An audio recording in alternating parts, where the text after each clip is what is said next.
To the showroom. And how about accolades, including awards for numerous 2026 Subaru models from both AutoTrader and JD Power. But don't just take my word for it. Take a test drive and you'll see why the Subaru name is recognized and renowned for quality. To learn more, visit Subaru.ca. Welcome to Uncommon. Welcome to Subaru. Ron McLean here. In hockey, we say every shift's a gift. Cam Tate never got one. Cerebral palsy meant a unique path. Husband, dad, grandpa, and for half a century, one of hockey's finest chroniclers. Cam was a spectator in his own radiant life, and he can unlock such a life in you too. CamTateSpeaking.com. That's Cam Tate, T-A-I-T, speaking.com. Be ready, really ready, for your next shift. Every goal, every celly. The place to cheer on your favorite team is Selly's Sports Bar and Lounge. Never a bad seat in the house, with all games on tons of big screens. And Selly's menu, top shelf. Plus, check out the game night food and drink features. And don't miss the excitement of Oilers watch parties all season long. Experience Selly's Sports Bar and Lounge at all 3 Century Casino locations, Edmonton, St. Albert, and Century Mile. Every day is game day at Century Casino. Sports 1440, Stingray Radio Station. CKJR broadcasts from West Edmonton Mall and Wetaskiwin. Download the free Stingray music app and listen wherever you go. Have your sports curiosity cured. Shot didn't get to the front of the net. Kaslik had to stay on. Up ice. Pasternak outside. Back away. Backhand.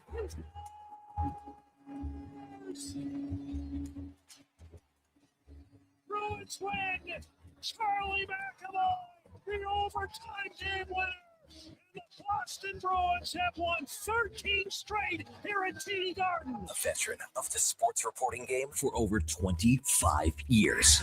74 stands the 4th most points in the history of the NBA by an individual player. In the band, yes, the foul. Breaking down Edmonton's favorite teams. Bouchard, McDavid, Bouchard shoots wide. Got caught in between what he wanted to do. Draisaitl inside. McDavid scores. Top left corner. 4-3. McDavid, the go-ahead goal. Number 36 on the season. This is Sports 1440 and the Kevin Karius Show.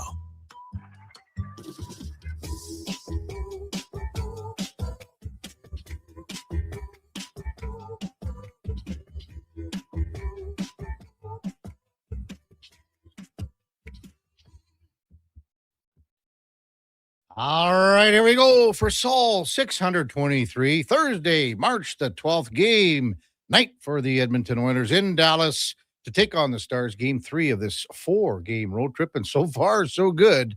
Wins in Vegas and in Colorado. Hey, good morning. Welcome to the Kevin Karius Show on Sports 1440, presented by Sports Select on your AM radio dial. On your morning drive on a Thursday. So glad you could spend some time with us here as we head into the weekend. You can also watch us on YouTube at Sports 1440 AM. Drop us a like and a subscription. We would really appreciate that. We're also on X, Facebook, Instagram, and Twitch. And as always, we are streaming on the many services that are out there on iHeartRadio, the TuneIn app, even sports1440.ca. And if you miss any part of any show, well, it turns into all of the podcasts that are hanging out there on Apple, Spotify, Google, even Amazon. Subscribe. It's free. Select the auto download. You'll never miss a second of any show. Text line is 833-401-1440. I got to tell you, we've got the TPC at Sawgrass, the Players' Championship, on the monitors in our studio here at West Edmonton Mall. And, man, you start to get the golf itch, don't you? We're about a month away from the Masters. And just watching the golf, it makes you want to get out there and hit it. But it's a little chilly around our parts for the next 3-4 days, and hopefully things break next week. All right, Oilers and Stars tonight in Big D, and Dallas is just on a real roll right now.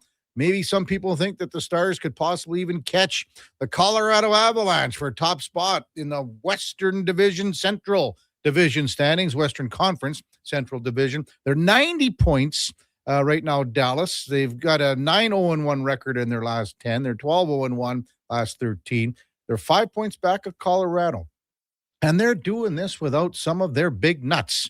Not in the bowl, for sure. And Mikko Rantanen, Radek. Faxa has been out, and Rantanen is going to get closer to appearing to getting back to the lineup, I think, than Rupe Hins. That's the third guy that's been out of the lineup. So they're doing this without three really good forwards right now, and they're playing incredibly well. So that's the situation with Dallas, and the Oilers have some injuries to think about from their own perspective after what we saw the other night in Denver, where Connor Ingram was bowled over by Nathan McKinnon and left the game under concussion protocol, had that gash on his forehead.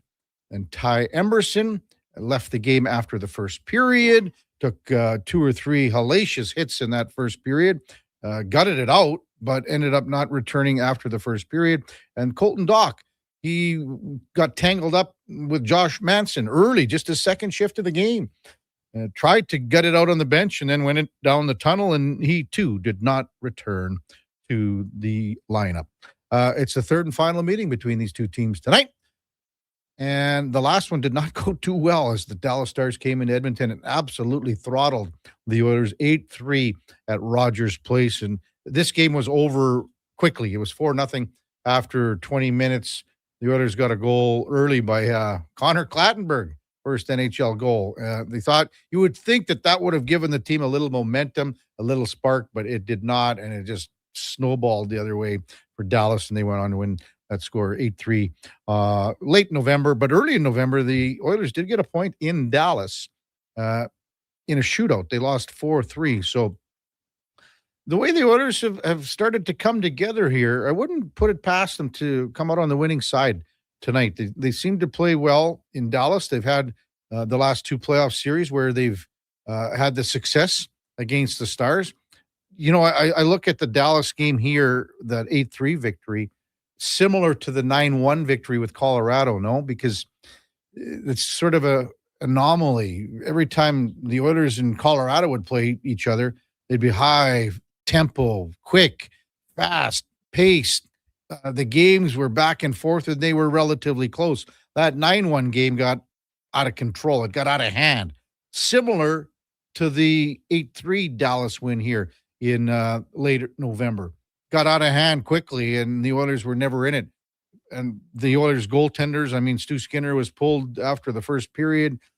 Didn't really matter who was in net because the Oilers were just terrible that night. So I think those 2 games against those 2 teams back in November, that's just sort of, you know, like an anomaly in the sense that normally these 2 teams play closer games.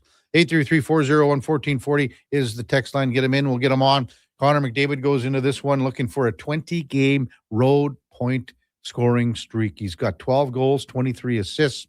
Evan Bouchard, we've been talking about Bouchard here in the last little while. He's on an 8-game scoring streak with 3 goals and 12 assists. Bouchard, since November the 1st, again, 17 goals, 51 assists. We talked about this yesterday in his last 53 games. And he started the season with 0 points.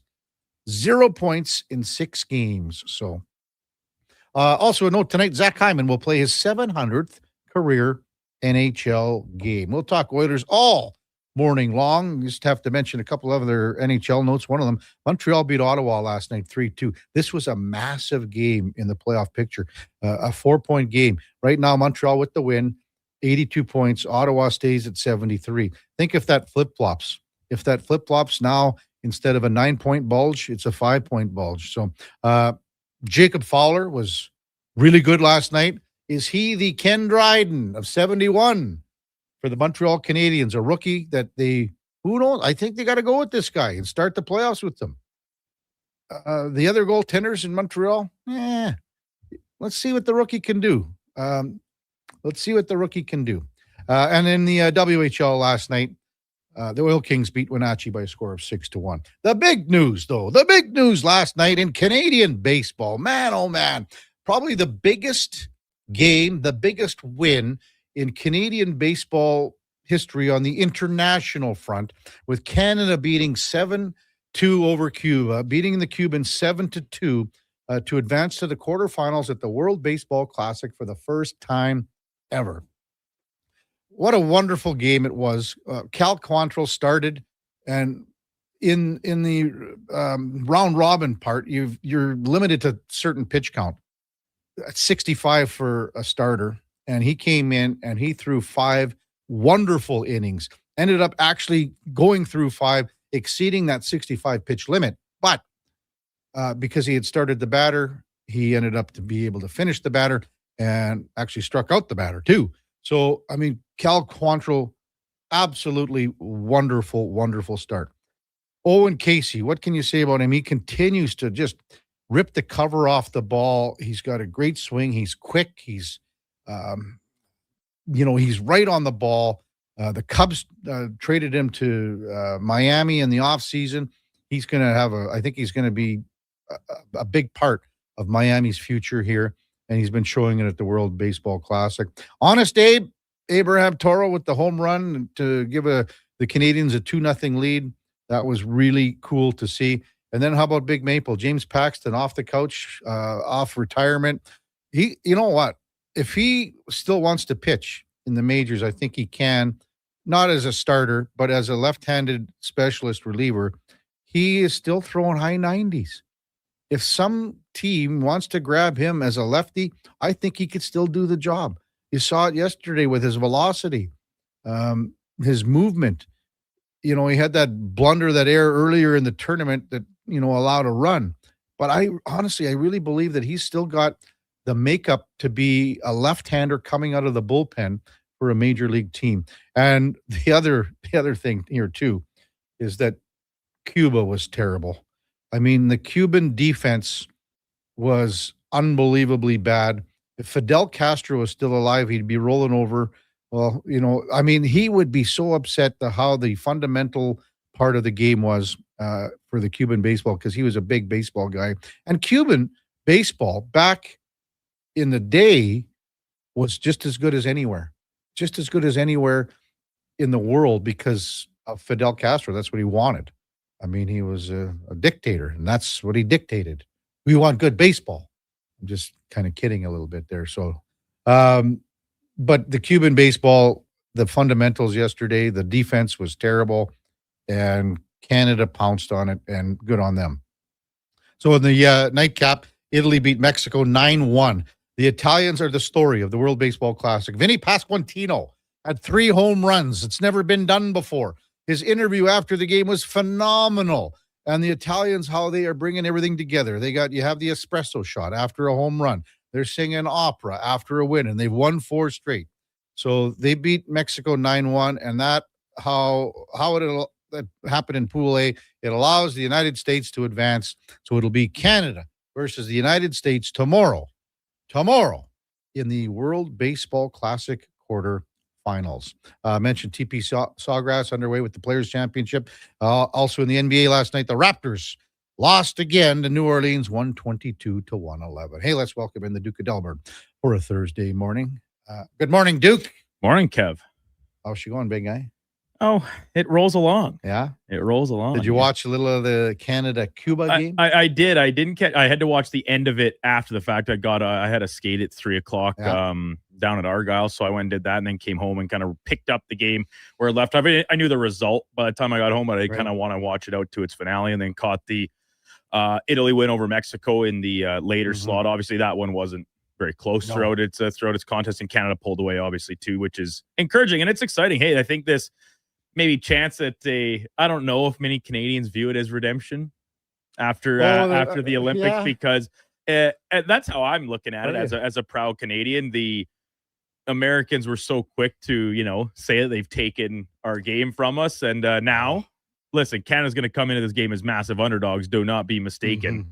Much more so than the Americans were at the Olympics for hockey. To your point, that's the whole difference here. So if say Canada were to win tomorrow, you could say, well, we've taken America's pastime away from them. And that's so, and it's all in good fun, at least from our side of it, I like to think, and some of our American friends like Frank and Greg Wyshynski and the like. So I'm looking forward to that game tomorrow night. I'm not sure how I'm going to watch it, as I'm headed to Manville for beer league tournament, but I think we have the late game, the 8:00 draw. So if I get to Manville, if I just leave early enough, I can maybe watch it at Buddy's house before we head across the street over to the rink for our opening game of the Manville Rec Tourney is defending champions, but regardless, really looking forward to the rest of this tournament playing out here over the next handful of days. And I mean, the Oilers play at the same time, I believe, 6 o'clock. They're playing St. Louis. Yeah, I can always watch that back. Yeah, that's what I think. I don't know. I'm going to probably start. If I was at home, baseball. Obviously I'm going double action, split screen. Stay off the phone and off everything. And yeah, that's what you'll do. That's easy for you, Ken. Yeah, I can do that. You have no problem leaving your phone essentially in the wall safe for 4 days at a time. I have no problem with that. No problem, and it's very admirable. I think a lot of people are envious of you for that. It was great after Canada had won, and we had Jim Baba on, last year, and then he passed away, and they did mention him at the end of the broadcast, like Jim Baba. Oh, really? Yeah, they mentioned that, and I was so happy that that they were able to do that as a broadcast team. And Jim, he would be so proud of this team, and we talked about it yesterday. This is again the biggest win in Canadian baseball history on the international stage, because they've come such a far way. And like Ernie Witt's another great example, because here's a guy that spent so many years with the Toronto Blue Jays, and then settles down, has roots here. And the other two guys that I thought about yesterday were on the bench too, and Stubby Clapp and Justin Morneau. Justin Morneau was there so many times as a player, never got out of the group stage, never got out of to the opportunity to play in the quarterfinals. And Stubby Clapp has been, he's the heart and soul, the grinder. No one, like, this is a guy that had no talent, but ended up to be, a big part of our country's program. Right.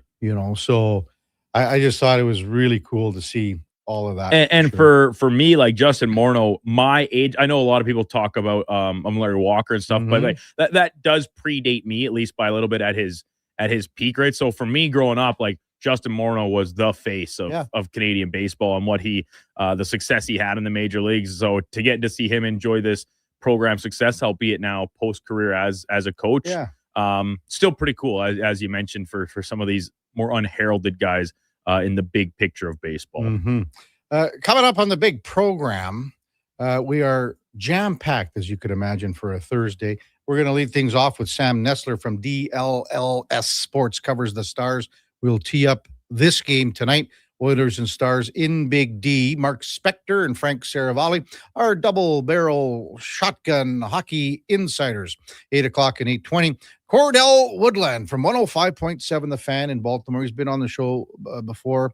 We'll talk about this wild 5 days, you could call it, in Baltimore with Max Crosby, Trey Hendrickson, and everything else going on with the Ravens moving forward, because it was a wild few days. Ladislav Schmid will be by around 9:30, our co-host from 9:30 to 11. And also Scotty Upshaw from Missing Curfew on DraftKings Network. We'll check in at 10 o'clock. Laddie and Scotty Upshaw would have played several years against each other, in the NHL. So we'll have Uppy on, the old Up Dog, coming on at 10:20. When we come back, Sam Nestler from DLLS Sports in Dallas. It's the Kevin Karius Show with the Duke of Delburne and Josh Fenwick. Brought to you by Sports Select on Sports 1440 AM radio. We're streaming on YouTube, X, Facebook, Instagram, and Twitch. Hi, Mike here from Northgate Chevrolet Buick GMC. March Madness is finally here.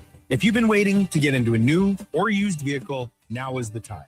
This is a mega sale, plus the grand opening of our all-new Autoplex, a massive indoor showroom. No iPads, no patio sets, no trips to Vegas. Just a good deal. So stop in and see us today, 13215 97th Street, or visit us online at northgategm.com. You're in Northgate country. Getting in on the sports action you want is as easy as playing at sportselect.com. Simply make your picks online, generate your QR code, and lock in your bet at your local Lotto Spot retailer. Then sit back, watch the game, grip your chair, and high-five anyone nearby. Every bet is 100% legal with the chance of winning cash in hand. Sports Select. When you're ready to play, bet on the original. Must be 18 plus to play. Play responsibly. At Fountain Tire, success is a team effort. They're committed to their team members and their customers. And that means treating your vehicle like it's their own and finding solutions that suit your needs. Because whatever the road brings ahead, they're on it with you. Visit fountaintire.com today. Edmonton's only 24-hour-a-day sports radio station can be heard anytime, anywhere. Sports 1440 is streaming on your phone, your tablet, your computer. Download an app today and listen to Sports 1440. Crave presents a new must-see original crime drama. You think you can just walk away with drug money and nobody's going to come find you? The Borderline. You killed my friend. Set along the Thousand Islands border, a cop blurs the line to protect his past. I'm going to keep you out of jail. Starring Stephen Amell, Tamara Podemski, Hamza Haq, and Minnie Driver. Did you catch the bad guys? I always catch the bad guys. The Borderline. Stream now, only on Crave. Subscribe at crave.ca. Heard of Uline? You know, the have-it-all in-stock, ready-to-deliver shipping and industrial supply specialists. The company that does things for you that are unheard of, like keeping 41,000 items in stock in our own warehouses. With customer service reps on the line to get you what you need when you need it 24/7, 365 every time. Maybe you heard it here first. Want to hear more? Visit uline.ca. ULINE, your shipping and industrial supply specialists.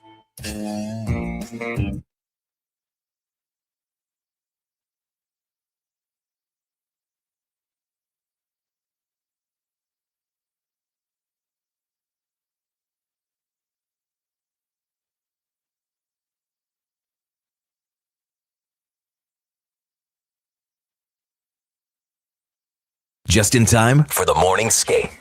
This is the Kevin Karius Show on Sports 1440.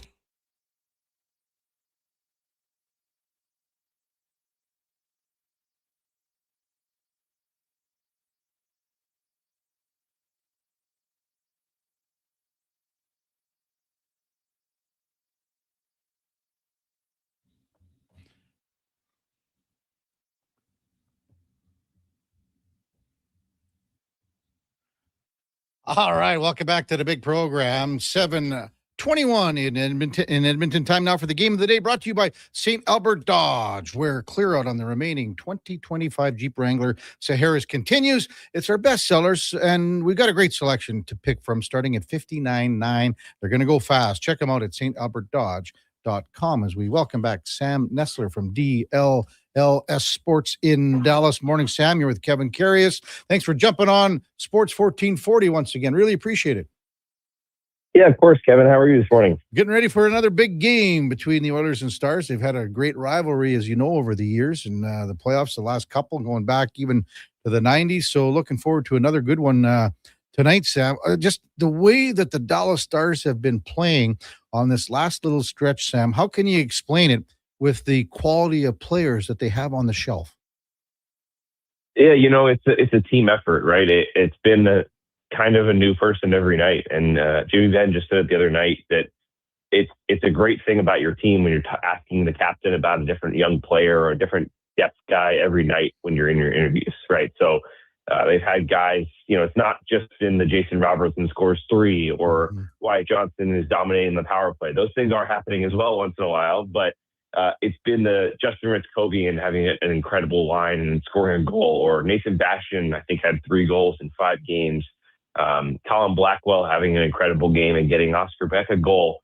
It's been just kind of a by committee thing down here. And I think I give full credit to Glenn Gulleton for the way he's instilled confidence in this group, because, you know, as much as Pete DeBoer loved to roll 4 lines and kind of come at you with a bunch of different waves, it didn't feel like every line had the same type of confidence that they could be the ones that were out there in the key moment. And now it's like Justin Ritzkovian's 3rd line is out there for the final minute when you're up 1. Great. Keep them out there. They deserve it. They've earned it. And I think Gulleton's been big on giving everyone the confidence to play in all situations, because he knows not only are injuries a huge part of just hockey in general, but this team's been decimated with them in the worst way in terms of who they've been hurt with at the worst time. And you just mentioned it. Hintz, Ranton, and Foxa, Tyler Seguin, it's happened again at this time. And while it's not the playoffs yet, you know, knock on wood, anyone in Dallas, it's getting close there, and he wants everyone to be ready to go. So I give him full credit for that.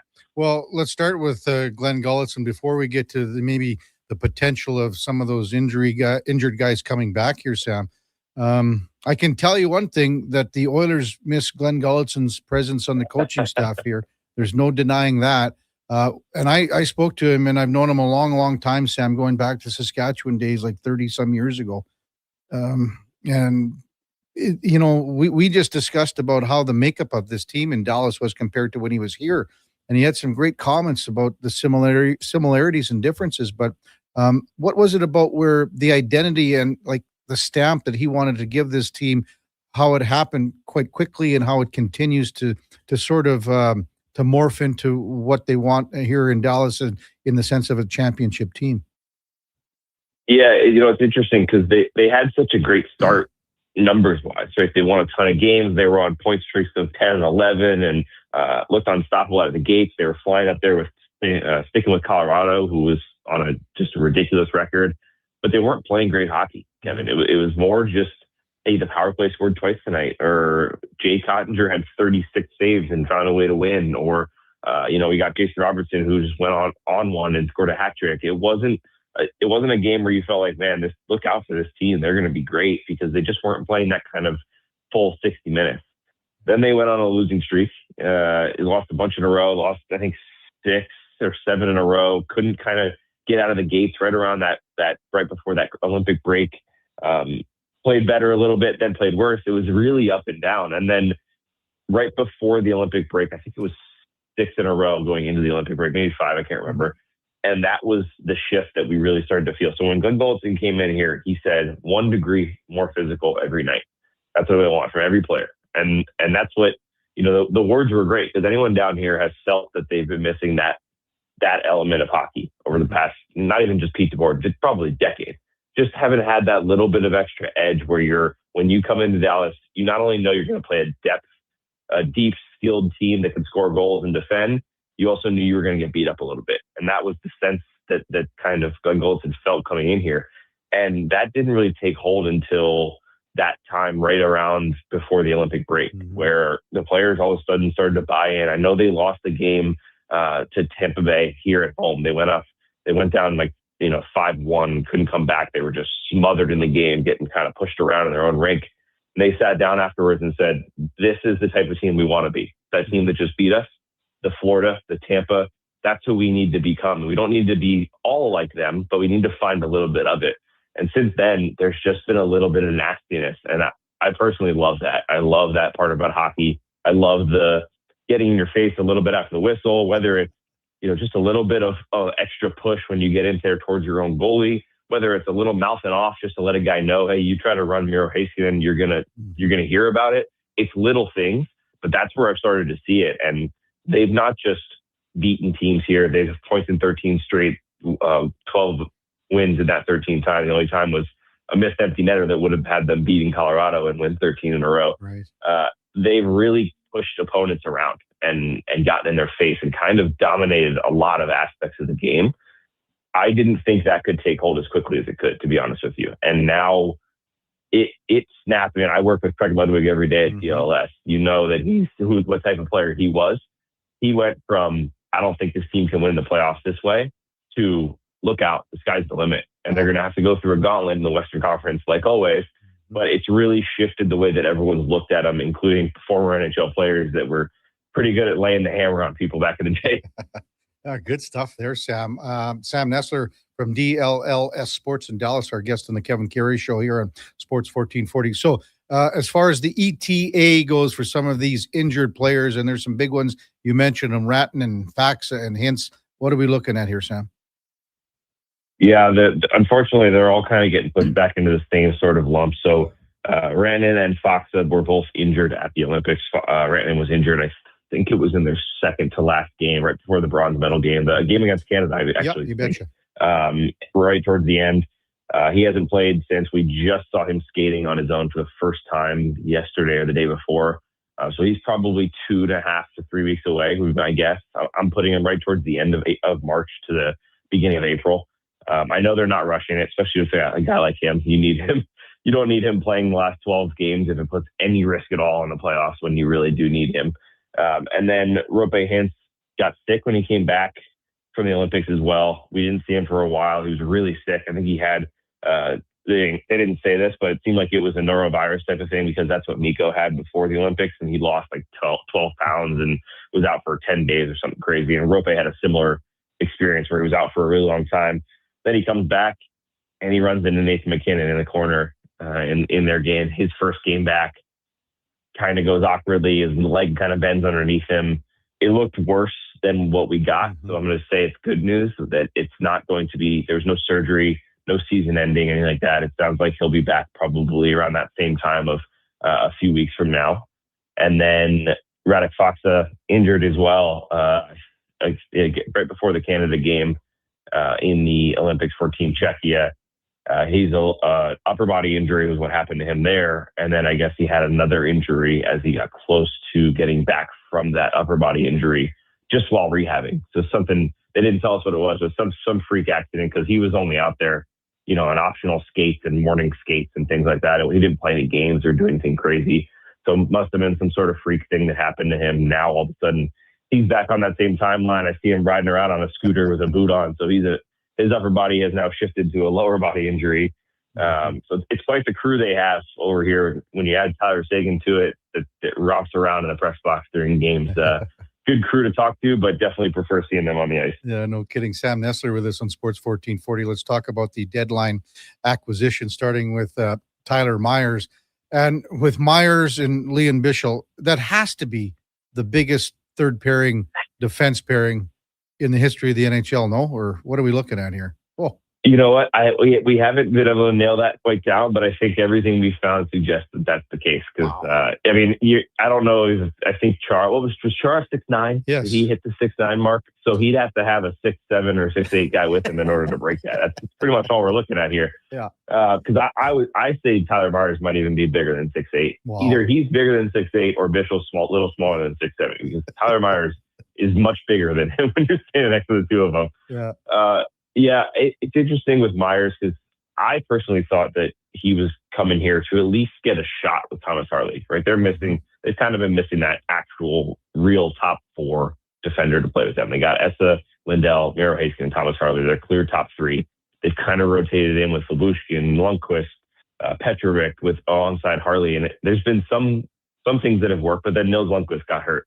Then Lyubushkin struggles. Then Petrovic all of a sudden struggles. So that's what I thought they were looking for. And they just didn't have the assets to go get the Rasmus Andersons or the Justin Falks and those bigger type of names with money and contract left.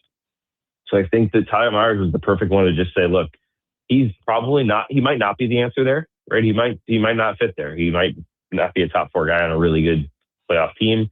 He might be more of a bottom 5-6 guy, but he could fit there. And I think that's what Jim Nill kind of went after with both of these deadline acquisitions is let's go get a guy that could fit there just in case Lundqvist struggles in the playoffs, just in case Lyubushkin gets hurt, just in case someone doesn't fit properly in that spot. And then all of a sudden, now they have 9 defensemen, guys. 9 defensemen on their roster right now that they could use and that they're comfortable with too. Not just like no offense to Matt Dumba, but Pete DeBoer wasn't using Matt Dumba last year. He was just a roster guy. Whereas this one, they've all played games all year long. And I think he trusts any of them to be in their top 6 come playoff time.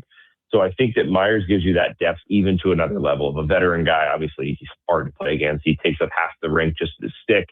I think that's the way they kind of looked at it was we would have loved to go out and get a true, top 4, going to play here all the time and love to extend him so that we have our answer. Yeah. But they didn't have the money. They didn't have the assets and they just went out and they got the next best thing they could have gotten. And really, they didn't give up a whole lot. So I think it was really good work to get him. So where does Michael Bunting slide in here and slot in here? I'm sure his role will change once a few of these players come back from injury. Yeah, he's similar because he's played a little bit up the lineup in his history, and he's not a scorer, right? But he's not a 10-goal guy or 8-goal guy either. He scored 20 in his career. I think he scored 24, 23 with Toronto, one of his seasons with them.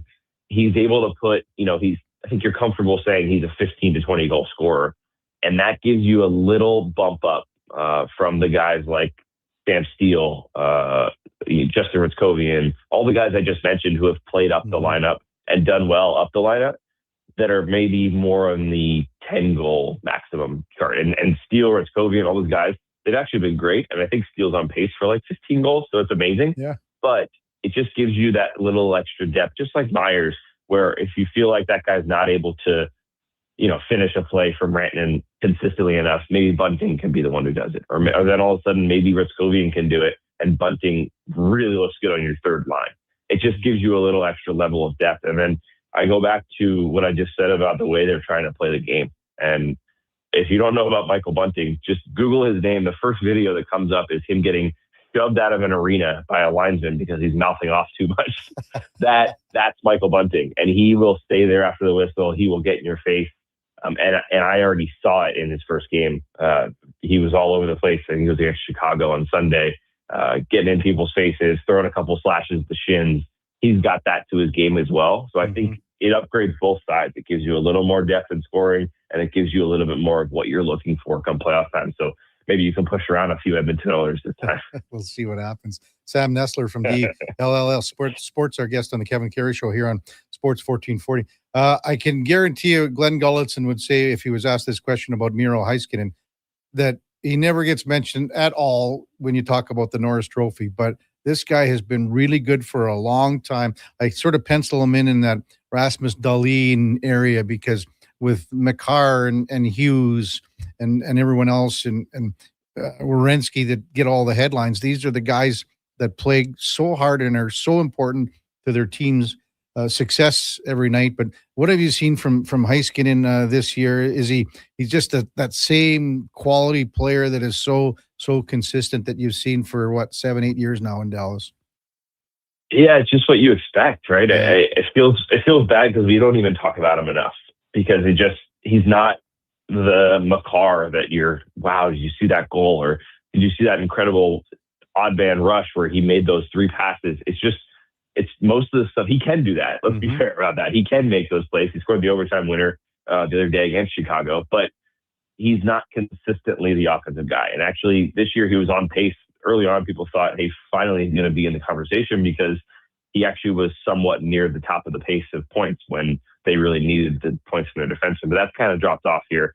He's not the 100-point guy. I can't remember his exact top year. I think it was 70-something points. Yeah, 73 in a couple of years ago. Yeah, so a couple of years ago with Heat. And that was a huge offensive year. So I don't expect that to happen, more than maybe one more time throughout his career. But he just does everything right. And I don't know if I've seen a better skater in terms of just consistent flow skating. Like, you have the McDavids and the McKinnons that are the fast, powerful skaters that no one can keep up with. But Miro just looks like he's floating out there. And I bring up McDavid because, for me, when I first started watching Miro, he had the best entry into the NHL, because Dallas was not as good as Edmonton, right? Edmonton had way more skill. They were a good team, but they didn't have the same amount of skill.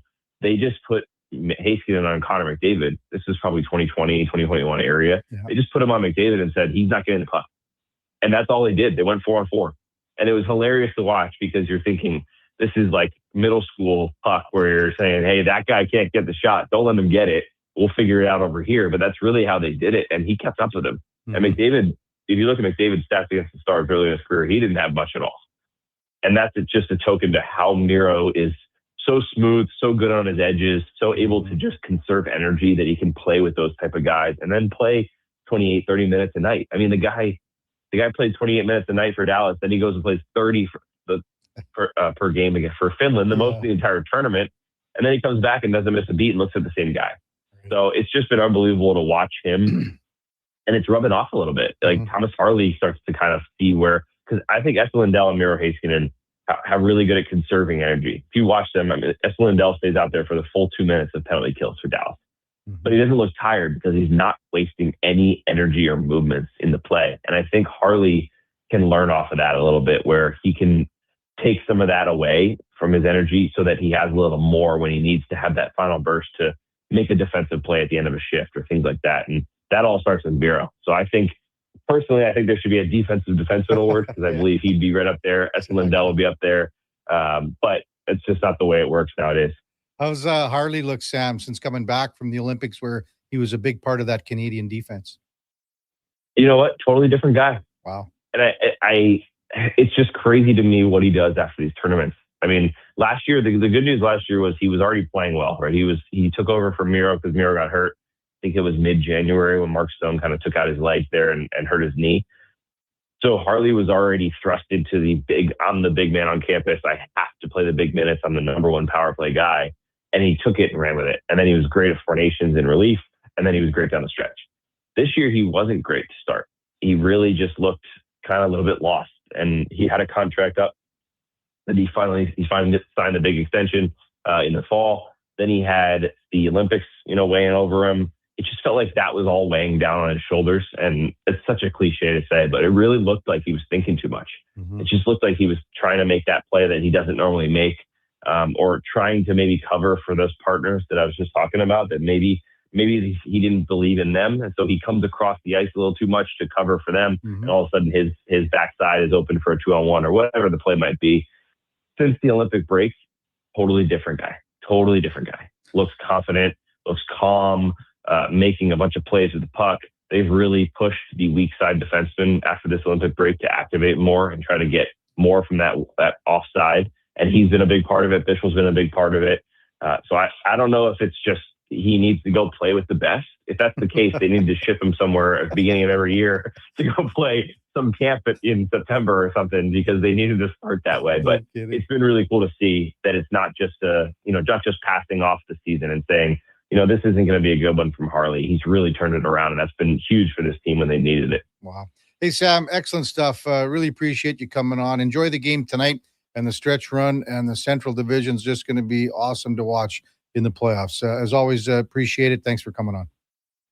Yeah, of course, Kevin. Great talking to you. Enjoy the game. You betcha. That's Sam Nestler from DLLS Sports in Dallas.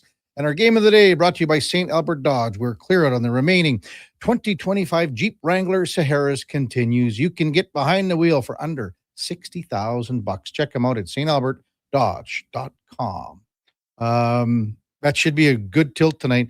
We talked about Evan Bouchard and how he outperformed, and it was by a lot.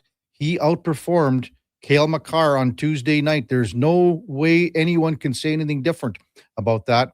And here we go into a game where there's one of the top defensemen and premier defenders in the league, in Miro Heiskanen. And as Sam was saying, Thomas Harley's coming on. He's not in that category yet, but now we're going to see, again, two guys in Evan Bouchard and Miro Heiskanen that are top 10 in scoring. I think Heiskanen's about 7th or 8th as far as defensemen go. He is an 8th. Yeah, he's at 53 points. Evan Bouchard leads at 75. Those, again, when I was talking about Rasmus Dahlin and Heiskanen, and even a guy like Darren Radish is having a terrific year in Tampa Bay, it always seems to come back to Werenski, Makar, and Hughes all the time. And Bouchard's name doesn't get thrown out there. Heiskanen's name doesn't get thrown out there. But we're going to see, again, two of the very best defensemen. We'll see how they perform. And they're not playing against each other. But it's almost like when we talked about the other night, and again, Makar versus Bouchard. Evan Bouchard was way better than Cale Makar on Tuesday night. When we come back, we'll get to some of your texts, 833-401-1440. It's the Kevin Karius Show, presented by Sports Select with the Duke of Delburne and Josh Fenwick on Sports 1440 AM radio. We're streaming on YouTube, X, Facebook, Instagram, and Twitch. Hey, sports fans, we've got a clear choice for you. At Crystal Glass, we provide customers with the perfect glass for any job. From home to auto and even commercial, installation or repairs, we're your team. Call 310-GLASS or visit crystalglass.ca. Crystal Glass. Expand your brand with Fusion Promo Marketing. Fusion is your trusted partner for all things branded merch and apparel. Thousands of products perfect for businesses, sports teams, and corporate events. Fusion with a Z. Promomarketing.ca. Come for Canada's largest trade shows, the biggest names in entertainment, exhilarating sporting events, and more. And stay for the experience at the Edmonton Expo Centre. Looking for the perfect place to host your next big event? From trade shows to galas, meetings, and concerts, the Edmonton Expo Centre has the space, event expertise, and service to make your next event unforgettable. With over 522,000 square feet of flexible event space, in-house catering, and operational expertise, they bring your biggest vision to life. Learn more at edmontonexpocentre.com today. Today on Hey Culligan, how smart is your water? Here's Tracy. Hey, Culligan. I think my water might be dumb. Good news, Tracy. Your water's not dumb. It's just not talking to you. You can make my water talk. No, but the new Culligan Smart Drinking Water System can talk to your phone to tell you when your water filters need changing and help you meet drinking water goals. Now that's some brilliant H2O. You said it, Tracy, and we're already on the way. Let us help you out with a free in-home water test from a local Culligan water expert at culligan.ca. The longest running basketball show in Canada airs every Saturday morning at 10 on Sports 1440. Hoop City with Paul Sir introduces a new generation of basketball talk, and it's right here on Edmonton's home for sports, Sports 1440. Whoa, I gotta put some money on the game tonight. We hit our monthly budget. Whoa, how did you get in here? I'm you, the responsible you. We're right. We'll play another time. Sounds more like us. If you gamble, use your game sense. Visit GameSenseAB.ca. Does your bank do local? We do. When you bank with Vision Credit Union, you're banking with a rural Albertan cooperative that cares about the community where you live. There's no question. We actively support our rural communities at the local level through charitable donations, volunteerism, local team and event sponsorships, and by returning millions in profit shares to our members every year. Does your bank do that? We do local. Bank with Vision Credit Union. VisionCU.ca.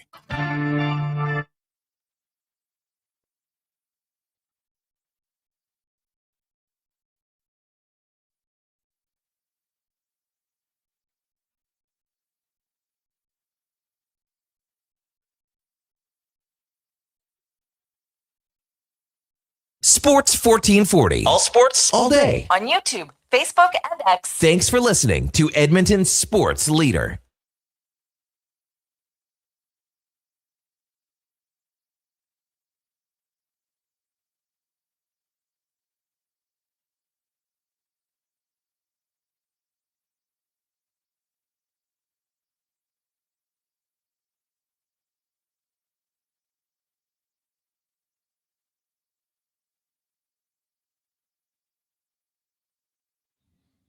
All right, welcome back to the big program, 745 in Edmonton. Duke with his BA 740 playlist hit every day for the last 2.5 years. And finally, you know, Duke, that's still, again, my favorite song from BA. Mentioned that a few times on the program. I don't know what it is, but it's just got that little snappy beat to it. Better than your Summer of 69 that you like always. We mentioned we're watching the TPC at Sawgrass. Man, looks like a guy you just want to get out there and golf. But scores right now earlier in the round are lower than a Gravedigger's shoes. Max Grazerman and Ricky Castillo at 4 under par early on. They have basically featured the threesome of Scotty Scheffler, Justin Thomas, and Tommy Fleetwood on the old main feed here. And Scheffler's at 1 under par. Justin Thomas is at 3 under par. So things really... scoring conditions pretty good so far here for the players at the TPC Sawgrass, and the most iconic hole, maybe one of them in golf, and maybe it is the most, I don't know, is 17. And when they get to the Island Green and how many balls go in the water and everything, it's just good drama, good theater when it comes to Sunday for sure. Text 833-401-1440. BC Oiler chimes in and says, exactly what the Duke said at the top of the show, how sweet it would be to beat the USA at the WBC after what they did to us at the Olympics.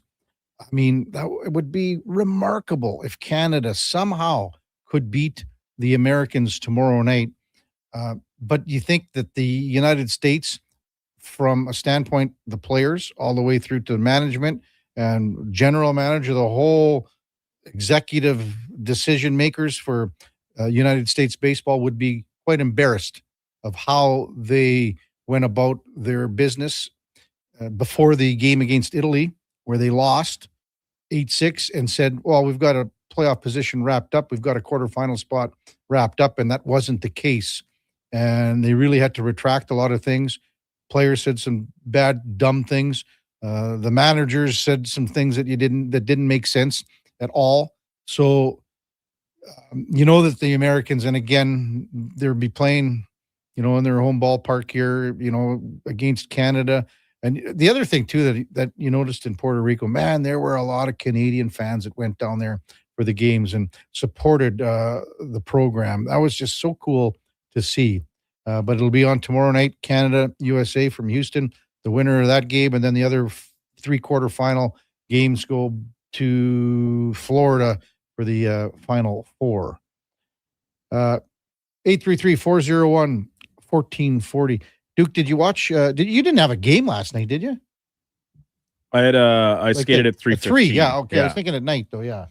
But nothing. You didn't do a doubleheader or nothing. No, like that. not last night, thankfully. Those days are long gone. Well, I'd like to think so, but something tells me they may crop up again in the future. No. Fingers crossed they don't. Those games. I'm not cut out for it, Kev. You can't handle it, Duke. I'm not built like that. You did the double dip one day. You had another late night. You had 2 late nights there that one week.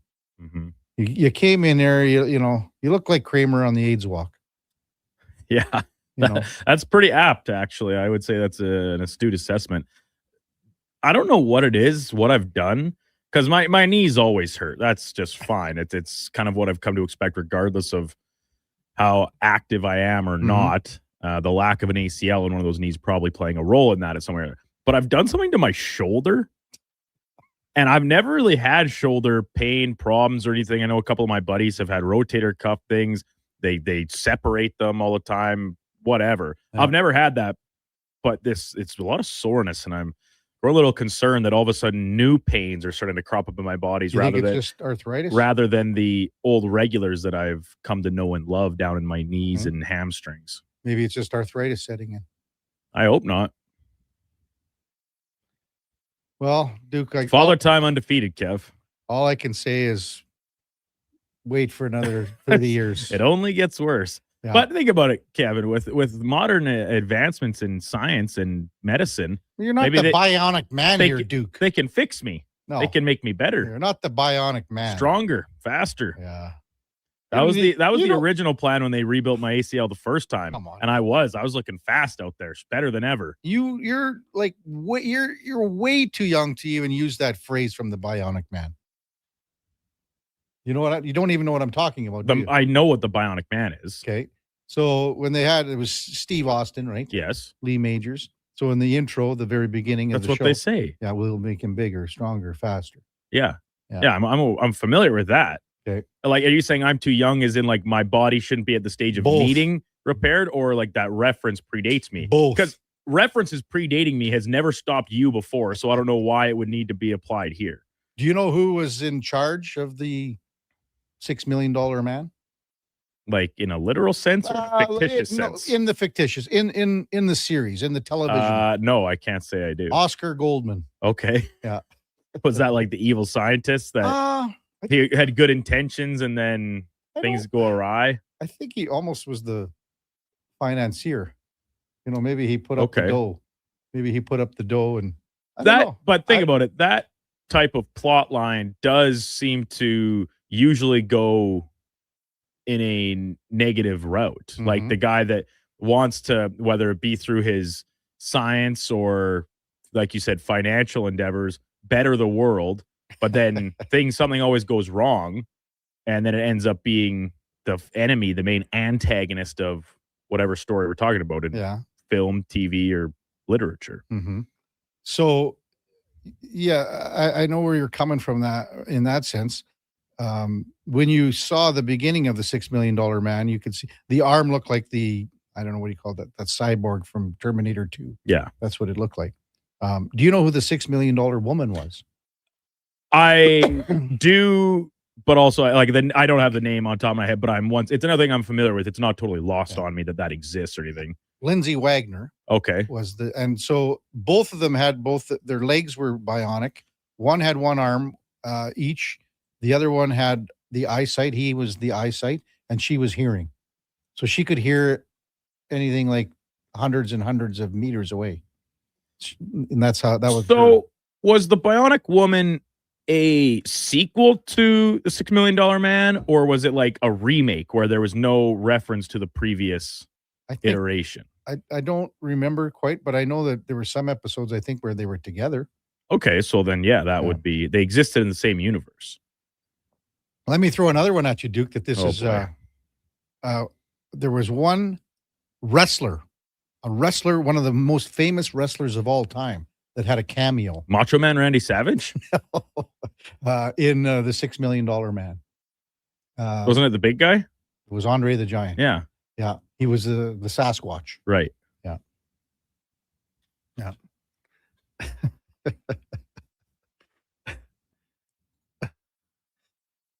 Oh, man. Ranting Rob. How did Canada win over Cuba? Was the answer blowing in the wind? What am I missing there, dude? It must be some sort of reference or punchline that I don't think either of us are quite finding. Mm-hmm. Nail says to you, Duke, Brandon, when you're hurt, it lets you know that you're alive. So true. That's the pain. You know what that's from? You know where that line is from? I don't. G.I. Jane.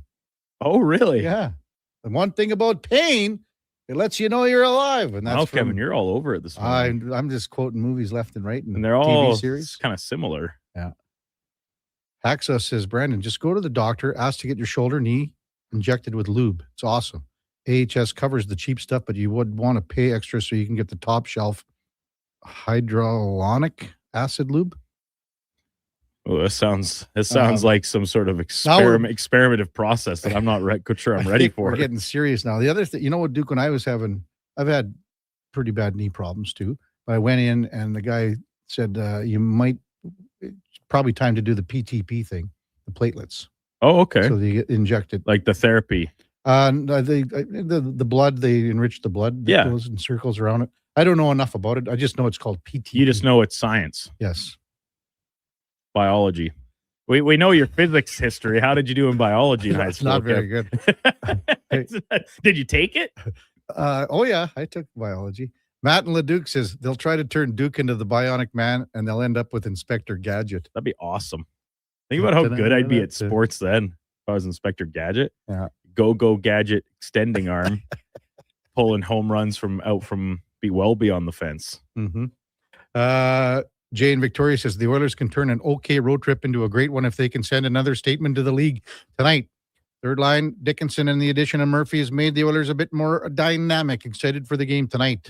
Thanks, Jay. And you know what? You're right in the sense of Murphy in the back end and Dickinson. These two ads have been really good so far. And we were even discussing a road trip, even the first two games. If you could get a couple of points, and now they got 4. If they can get, if you can get 2 more points out of this road trip, and even sneak one out tonight and see what happens tomorrow for sure. Top of the hour, we got Mark Spector from Rogers Sportsnet. Also coming up in the 8 o'clock hour, Frank Saravalli from Victory Plus TV. And in case you didn't know, our title sponsors, Sports Select. It's so easy to play. Visit sportselect.com, generate a QR code, check the how to play videos for step-by-step guidance, sportselect.com. It's 100% legal. You got to be 18 plus. Please play responsibly. Top of the hour, Mark Spector from Rogers Sportsnet. Before that, time now for a Sports 1440 update brought to you by Sean Cunningham of Remax Real Estate. Get the home team advantage for your next move in the Edmonton area. If you are thinking about buying or selling a home, call or text Sean directly at 780-265-0165. Here is the Duke. The Sports 1440 update.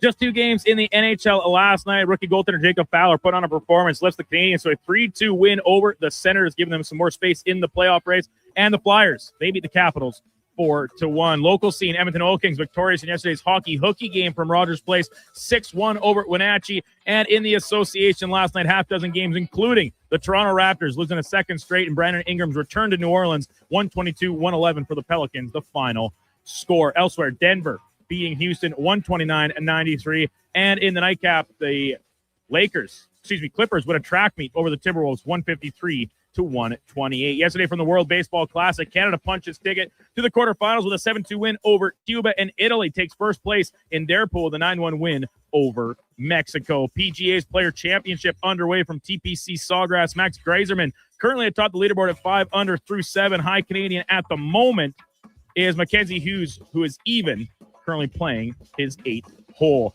And U Sports Women's Volleyball Player of the Year going to Pandas hitter Abby Guzin, named last night from Langley ahead of this weekend's National Championship Tournament. Coming up in hour 2, the Kevin Karius Show will be joined by Sportsnet's Mark Spector and Frank Cervoli from Victory Plus TV. I'm Brandon Douglas at your Sports 1440 update. Sports 1440 in West Edmonton Mall and Wetaskiwin. CKJR is a Stingray radio station. Download the free radio player app and listen wherever you go. Hey, Edmonton, did you know a local Play Alberta winner scored over $500,000 on Mega Jackpots Ocean Bells? Think about the season tickets you could lock down with that kind of cash. From major casino winners every hour to jackpots worth millions and hundreds of popular games to money that stays in the province, there's never been a better time to sign up for Play Alberta. Download the app today to get started with casino, sports, and lottery all in one app. Must be 18 plus to play. When you gamble, use your game sense. Want to invest in Alberta's workforce, fill your talent pipeline, and get funding? Careers, the next generation connects employers with motivated, pre-vetted youth through funded internships. Easy, impactful, and risk-free. When you work with a group like Careers who have experience in that area, they can demystify and navigate all the complex steps and stakeholders that have to be involved.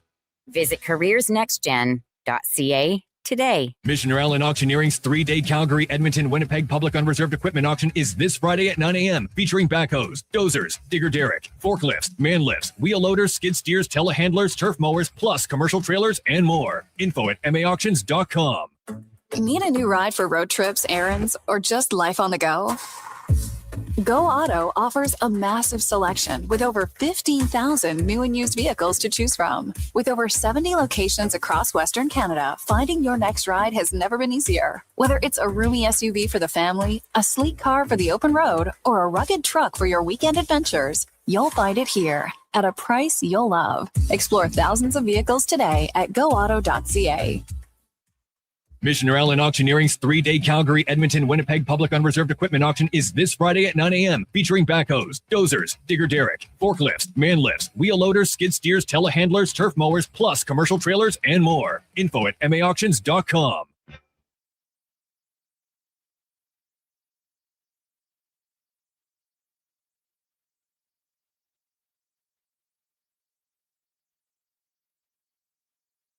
Have your sports curiosity cured with the Kevin Karius Show. This is Sports 1440.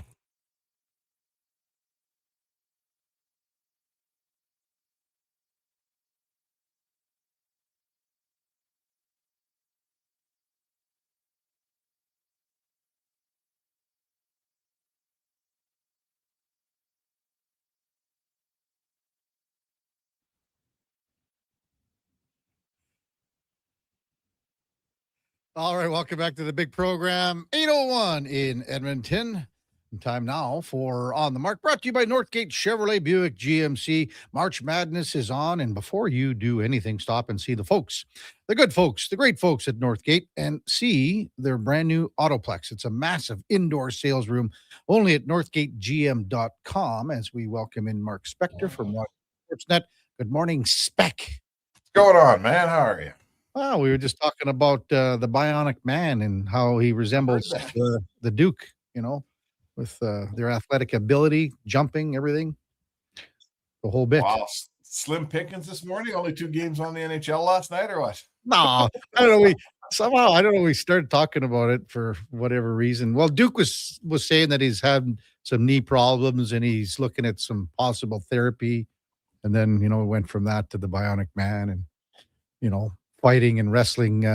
Remember in the one episode he took down Andre the Giant that was the Sasquatch? No. Yeah. I didn't watch that show much. I mean, we're going way back, man. Yeah, it's into the 70s for Into sure. the 70s. Yeah, anyway. I seem to remember it was on a night, like it'd be on a Friday night or Saturday night, and I could be wrong on this, but as I recollect, like my parents were out partying or doing something fun, and I would be at home like with my older sister or a babysitter or something. Like that's how young we were. And as I recall, Planet of the Apes, the show, like the weekly half-hour show, was on the same night. So it was quite a night of viewing when you got to watch Planet of the Apes, and then the $1 Million Man or whatever we called him. Yeah, 6 million. Yeah, the Bionic Man. I mean, $1 million man. Was it $3 million man? What was he? He was $6 million man. Oh, 6 million. That's a lot of money back then. Well, sure it was. Yeah, and he was an astronaut, and then they brought the $6 million woman in. He had the vision. Yeah, he had the vision. She had the hearing. Nowadays, Elias Pettersson's worth 11 and a half. Hey, when you mentioned Planet of the Apes, Spec, when you mentioned that, I always remember my good buddy Lyle Odeline, and he would get totally set off. Like how he was one of the toughest guys going, but Matthew Barnaby would call him Cornelius from the Planet of the Apes, and that would set Odie off into like a total madness. He would go bananas. I hate to say that word, but that's what happened.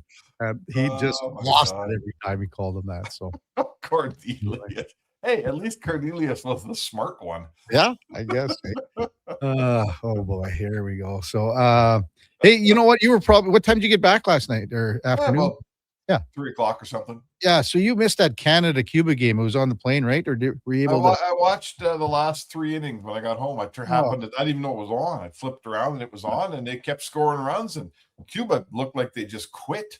They were barely trying. They were running balls out. They're dropping fly balls. Like I don't know what happened there, but Canada's hustling and winning baseball games. Who do they play in the quarters? Do we know? United States tomorrow at 6 o'clock.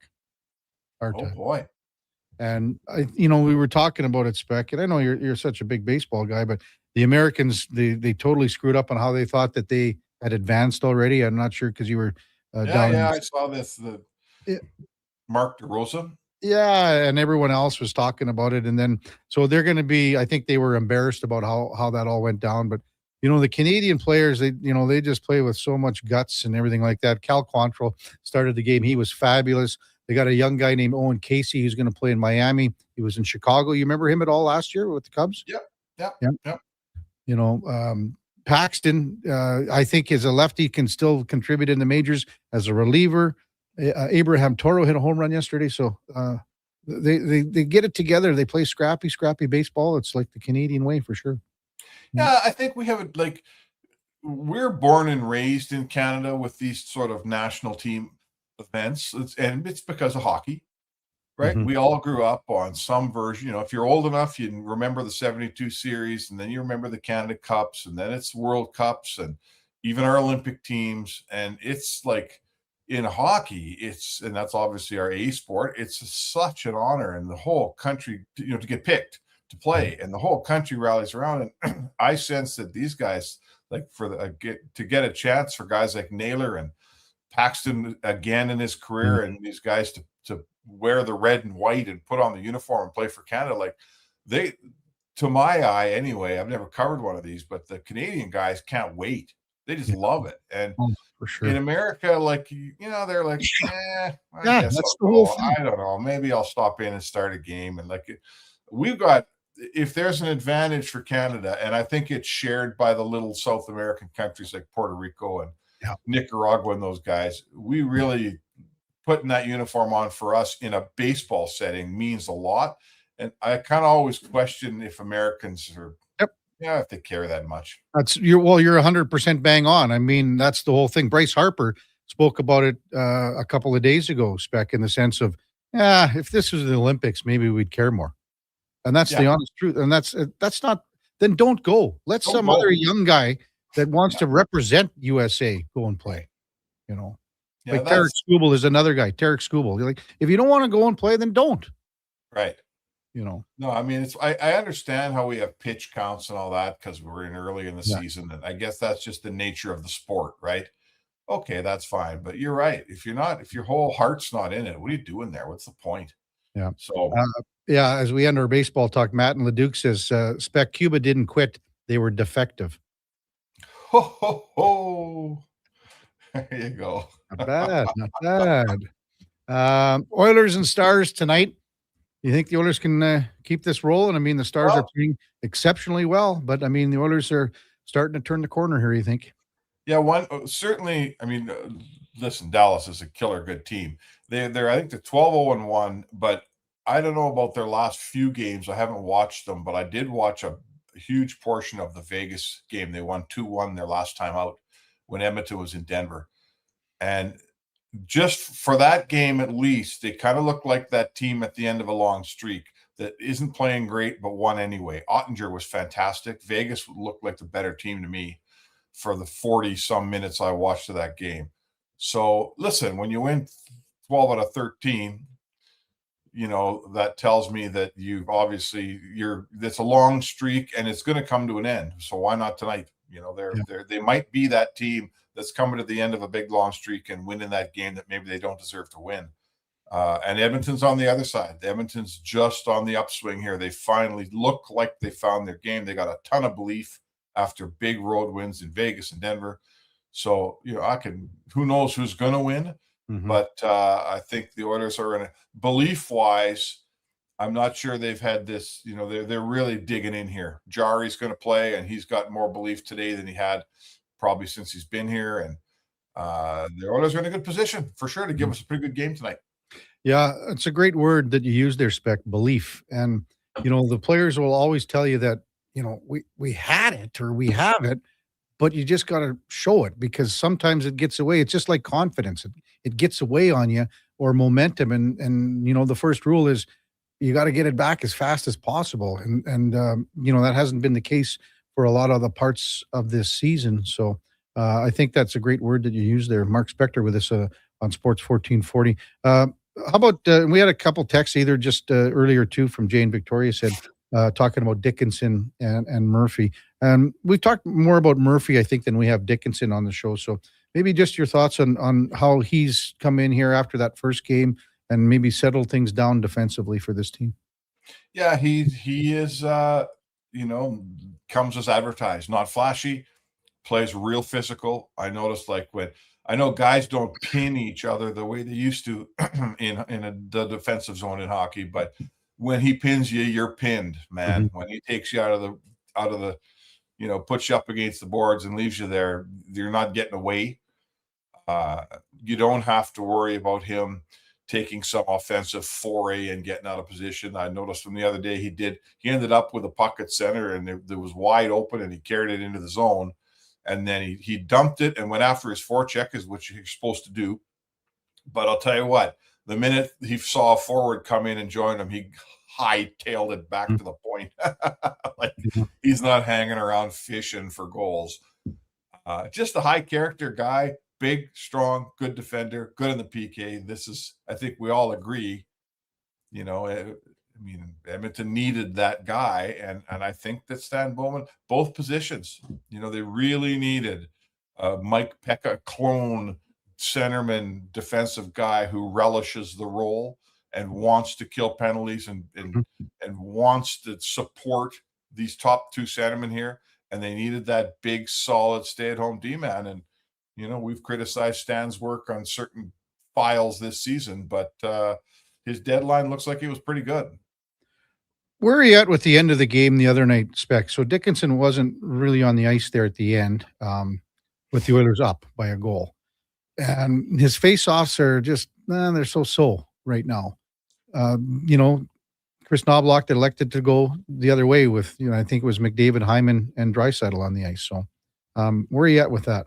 Well, a couple things. You think you got to look at they had about 3 icings in a row. Mm-hmm. So that can make you, that throws off who you wanted to have out there, right? Listen, Draisaitl's his best face-off man, so he's playing. McDavid's your best. He's your best everything. But the one thing McDavid does better than anyone is grab a puck in the defensive zone and not just throw it away or ice it or get rid of it. He's the guy that can make a move, buy himself a little bit of space, make a pass, and someone scored an empty net goal. I get why you want McDavid out in that situation. Not many guys set up or score an empty net goal because he's got the skill way down in his own zone to make it happen. It's not about, I know he missed the net the other night, whatever. So I get how you play those guys, and then who's your third guy going to be? It's going to be Hyman. It's going to be Nugent Hopkins. It's going to be Dickinson. I get it. Those are all good defensive players. I'm not going to quibble over which one's on the ice, but I think you do have to remember, I think they iced at least 3 pucks there. Yeah, they did. Yep. Yeah. So they that couldn't change. So you don't get to change. And, so I'm not sure what Knobloch's intentions were and what he was actually able to do when he couldn't change any of his players. Yeah, no, fair points with the icings and things like that. It's just something that we had a few texters yesterday discuss it and talk about it. But it's just something I think that was top of mind that I wanted to address with you. Yeah. That's fair. Hey, when you go into this game, these are the top 2 power plays going. Oilers are at 33.1%. The Stars are at 29.7%. So really, those are the top 2 teams. And Dallas's PK's a shade better at 80.5. Oilers are at 77.2. So the power plays tonight, we might see a few go in tonight's back. Well, so who wins? The Oilers are defending pretty well. I believe that Colorado had 1 power play goal on them the other night. Mm-hmm. Correct, and they were 5 for 5 going into the game. And Nate just got a nice pass and wired it through about 6 guys, and there's no way Ingram could even see that puck. Mm-hmm. So, and you know what? I often think, whenever I look at the Oilers power play and they do something that I think they should do something differently, I always tell myself to shut up because they're the best power play in the league. Yeah, exactly. And there they are the other night in a 5-minute major. They gave Blackwood some trouble, and he had to make a couple of really good saves. They didn't score, but they always say, all the players always say to us, Kev, you're in the room, and I hear it, and I believe that they're right. That power play produces in a timely fashion when they really need one. Yeah. When they really need one. And their last power play of the game came right around the middle of that third period in Colorado, and they really needed one. It was a 3-3 game, and what happens, right? Mm-hmm. McDavid to Draisaitl, back to McDavid, and you're up by 1. So I kind of, we all get paid to criticize the team and tell them how to do what they do, but I'm not telling that power play how to do much. It's been the best power play in the league for about 5 years here. Exactly. Hey, did you hear anything with Ingram last night as far as what's going to happen here? There's no practice yesterday, so there's no media availability or anything. Knobloch didn't even talk. I'm not in Dallas. Yeah. So no, we'll watch at the morning skate.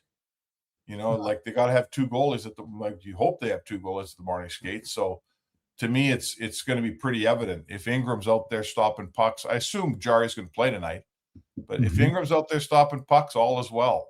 Because if concussions, you know how they treat concussions, right? Mm-hmm.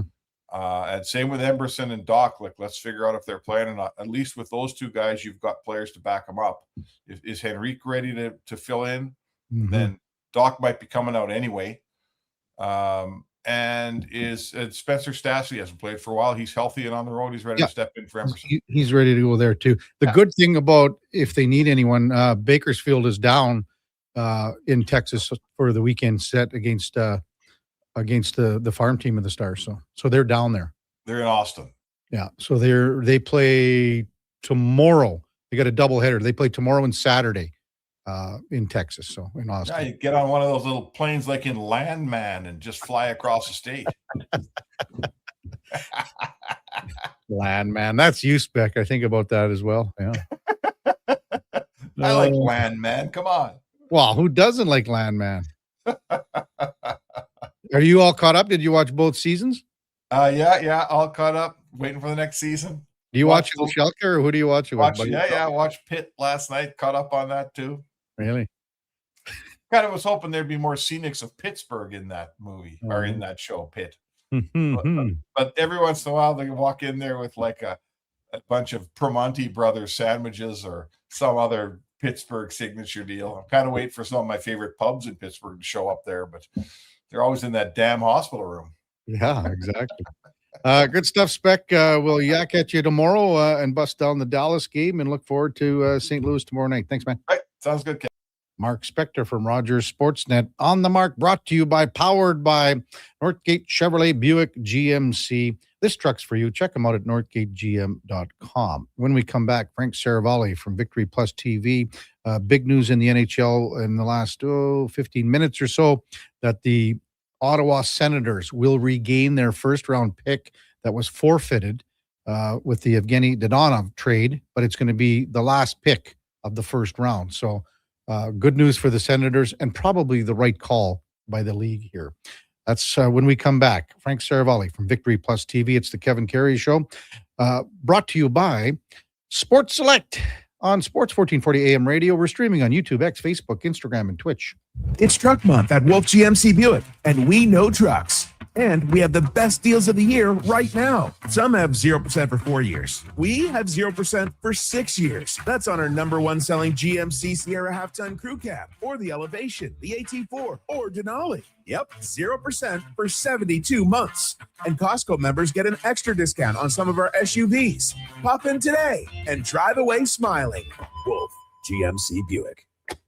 We're making it easy. The Jedi return to Rogers Place. Saturday night, your Edmonton Oil Kings look to trap the Brandon Wheat Kings in Carbonite for the annual Star Wars game. Catch characters on the concourse for out-of-this-world selfies, Calmont Kids food combos for $10 or less. Plus, the Oil Kings will wear special Star Wars-themed jerseys that'll be auctioned and raffled off in support of Sorrentino's Compassion House. The Edmonton Oil Kings Star Wars game. Saturday at 7. Great seats at Rogers Place start at only $20 at oilkings.ca. Hi, Mike here from Northgate Chevrolet Buick GMC. March Madness is finally here. If you've been waiting to get into a new or used vehicle, now is the time. This is a mega sale, plus the grand opening of our all-new Autoplex, a massive indoor showroom. No iPads, no patio sets, no trips to Vegas, just a good deal. So stop in and see us today, 13215 97th Street, or visit us online at northgategm.com. You're in Northgate country. Business owners, if rising electricity costs are cutting into your profits, there's a smarter way forward. Right now, federal clean technology tax credits can cover 30 to over 50% of the cost of a commercial solar system, delivering an immediate return on your investment. And in Edmonton and Sturgeon County, the Commercial Clean Energy Improvement Program offers long-term financing for up to 20 years, making solar more affordable than ever. Lock in lower energy costs for decades and strengthen your bottom line. Visit GreatCanadianSolar.com to get started. Don't let equipment failure stop you cold. At AWS Welding in Nisku, our factory-trained service techs are on hand for all welding equipment repairs. We're a full warranty center for Miller, Lincoln, and ESAB. And we service all makes and models. Proper, regular service extends the life of your gear and keeps it running at peak capacity. Don't wait for a breakdown. Book your service appointment today at aws.ca. AWS Welding. Our welding keeps you working. NHL Star Sticks are back in McDonald's, and we're celebrating by going bigger. Make that smaller, way smaller than ever before. Collect the set and get one of 7 mini sticks with every NHL Star Sticks meal. Featuring McDavid, Matthews, Quinn Hughes, Makar, Celebrini, Reinhardt, and Montembeau. So get yours while they last. 1 stick per meal purchase. Limited time at participating Canadian restaurants. The weather doesn't care about your shift or your schedule. Carhartt Rain Defender sweatshirts let you battle back against the ever-changing elements. Carhartt's durable water-repellent technology lets light rain beat up and roll right off. Layer up and stay on the job longer without getting drenched. Get your Carhartt Rain Defender sweatshirts at all 3 of our Edmonton job site workwear locations. Job site workwear, tough different jobs. It's happened again, and construction season is coming soon. Job delayed, money lost, and clients disappointed because your rigging failed and it wasn't inspected. Don't let this happen to you. Have your lifting slings, fittings, hoisting tools, and safety harnesses checked with Titan Supply. Titan Supply offers certified on-site and in-house rigging inspections and service, so they can repair it, replace it, and recertify it. Titan Supply in Edmonton, Grand Prairie, Red Deer, and Calgary, and at titansupply.ca. Lift, dig, haul.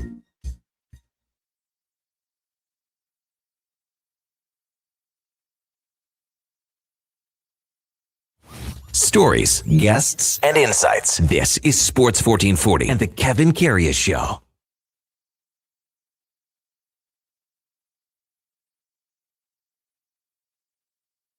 Welcome back to the big program, 8:22 in Edmonton, and time now for the headliner of the day, brought to you by Mr. Rooter Plumbing. Draining clogged pipes like three-pointers for all your plumbing needs. Go to mrrooter.ca as we welcome in Frank Saravalli from Victory Plus TV. Good morning, Frank.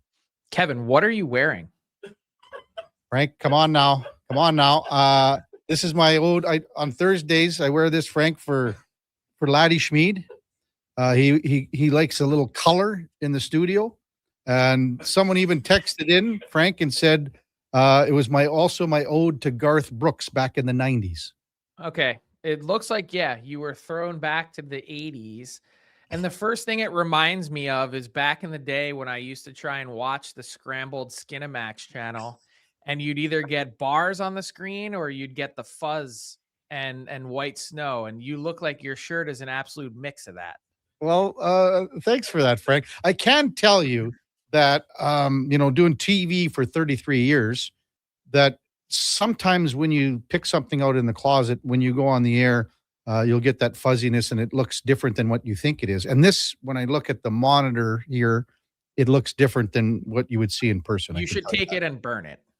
Frank, come on now. Frank, it's a collared shirt. It's nice. This is about and I know what you're going to say, Frank, but this is like $170 shirt. It should have been free. Someone should have given it to you. And even then you should have still have said no. Just because it's expensive doesn't mean it's good looking. It's like the feel. It's nice, soft. Your sense of style is not good, Kevin. I'm going to start bringing in stuff for Tuesdays and Thursdays every time now, Frank. Every time. And you can be kind of better. No, Frank, you should see it in person. It looks so good. It's got to look worse in person. It looks fabulous. Hey, big news out of Ottawa in the league this morning regarding the Senators' draft pick that was taken away from them in the Evgeny Dadonov trade. Is this the right, when you look at everything, how this shook down, Frank, from the taking away of the first round pick to where they are now and giving them the last pick in the first round? Is this fair? Is this good? Is this how it should have been? Well, so I think they ended up in the right place. Let me say that first. Yeah. Because the truth is the owner and the general manager were not running the team when this misstep happened. The Sens, if you're listening and you don't recall the story, the Sens botched a no trade list for Evgeny Dadonov. A trade ended up being invalidated, and a team was left holding the bag after the deadline ended without getting the player that they wanted. And so in response, Michael Andlauer ended up buying the team, and just a couple days, like I'm not kidding, a handful of days after he closed on the transaction, the league hit the Sens with this massive penalty to forfeit either their 2024, 25, or 26 first round pick. And I thought a couple things at the time. One, it was on Michael Andlauer that he didn't ask as he went through the purchasing process, what is the status of this investigation and penalty? Two, I thought it was wrong that the NHL hammered the new guy because he didn't really have anything to do with it. And three, I think in the end, we end up with a kind of weenie stance by the NHL. So if a team just delays the penalty, so they didn't forfeit in 2024 or 2025, now that they let it go to 2026, and because they've been on good behavior, you're going to change it around and give them their first round pick back. Like, the league hasn't seemed to had much teeth when it comes to actually handing out punishment and penalties. Think back to the Ilya Kovalchuk draft pick forfeiture. The Devils ended up getting that pick back too. So it's almost like you can do wrong. We're going to slap you with a penalty and we're going to make sure everyone knows about it. And then when it comes time to actually enforcing the penalty, we're going to lessen it. All right. Before we get to, there's some stipulations here, but before we get to that, would it be fair to say that the Senators were lobbying for some sort of a lesser penalty here? 100%. Okay. And they just, the league went, okay, let's have a look at this. And they went with this being 32nd overall and go, it's fair. Yeah, and I think that's how I said we ended up at the right place, meaning The Sens still get the pick in the first round. There is still some punishment or justice for the Vegas Golden Knights. And the Sens get hit with a penalty, meaning a relatively significant $1 million Canadian fine. And that 32nd pick is at the very end of the first round. They cannot win the draft lottery. They cannot trade the pick. It's, you've got your pick back, but it's locked in at that spot. So it's better than nothing, but it still is less than ideal. And that's how I said we kind of ended up eventually in the right spot. I just wish the NHL would have done that from the beginning. Instead of trying to hand out this super tough penalty, just come out and say, we're going to roll over in the end. And this is what we're actually going to do. Yeah. And I think in the big picture, I think when it's all said and done, it is fair. And I, to be honest with you, Frank, I do like the fact that they can't trade it and they can't win the lottery. So it's just a little bit of a bone, but it's not the harshest penalty. But I also agree with you in the sense that, the league could have just stood its ground here and said, no, it's the way it is. Well, what happens if the Sens decided to forfeit their pick in 2024, 3 drafts ago? That would have been a really tough consequence. And the Sens were playing with fire because last year they made the playoffs. They probably should have forfeited it then, but had they known that this was a possibility or that they could continue to lobby, I mean, what would be your incentive to forfeit it all now? If the league gives you options now as a team moving forward, that you should just try and push it off as long as you can because there's a chance you can make a deal. Yeah. I'd have to do the math on this quick, but Matthew just sent in a text, Frank. Does this impact any top 10 protected picks because it moves everybody up a spot? I wouldn't think so, no? Let me think about that for a second. Let me take a look at the draft. The Leafs they have a top 5 protected, right? From Boston and the Carlo. That's correct. And then there's one other top 10 one, but I don't know if it would have mattered. We can circle back to that, Frank. Yeah, let me think about that while you ask me the next question. Yeah, that was just sort of off the top.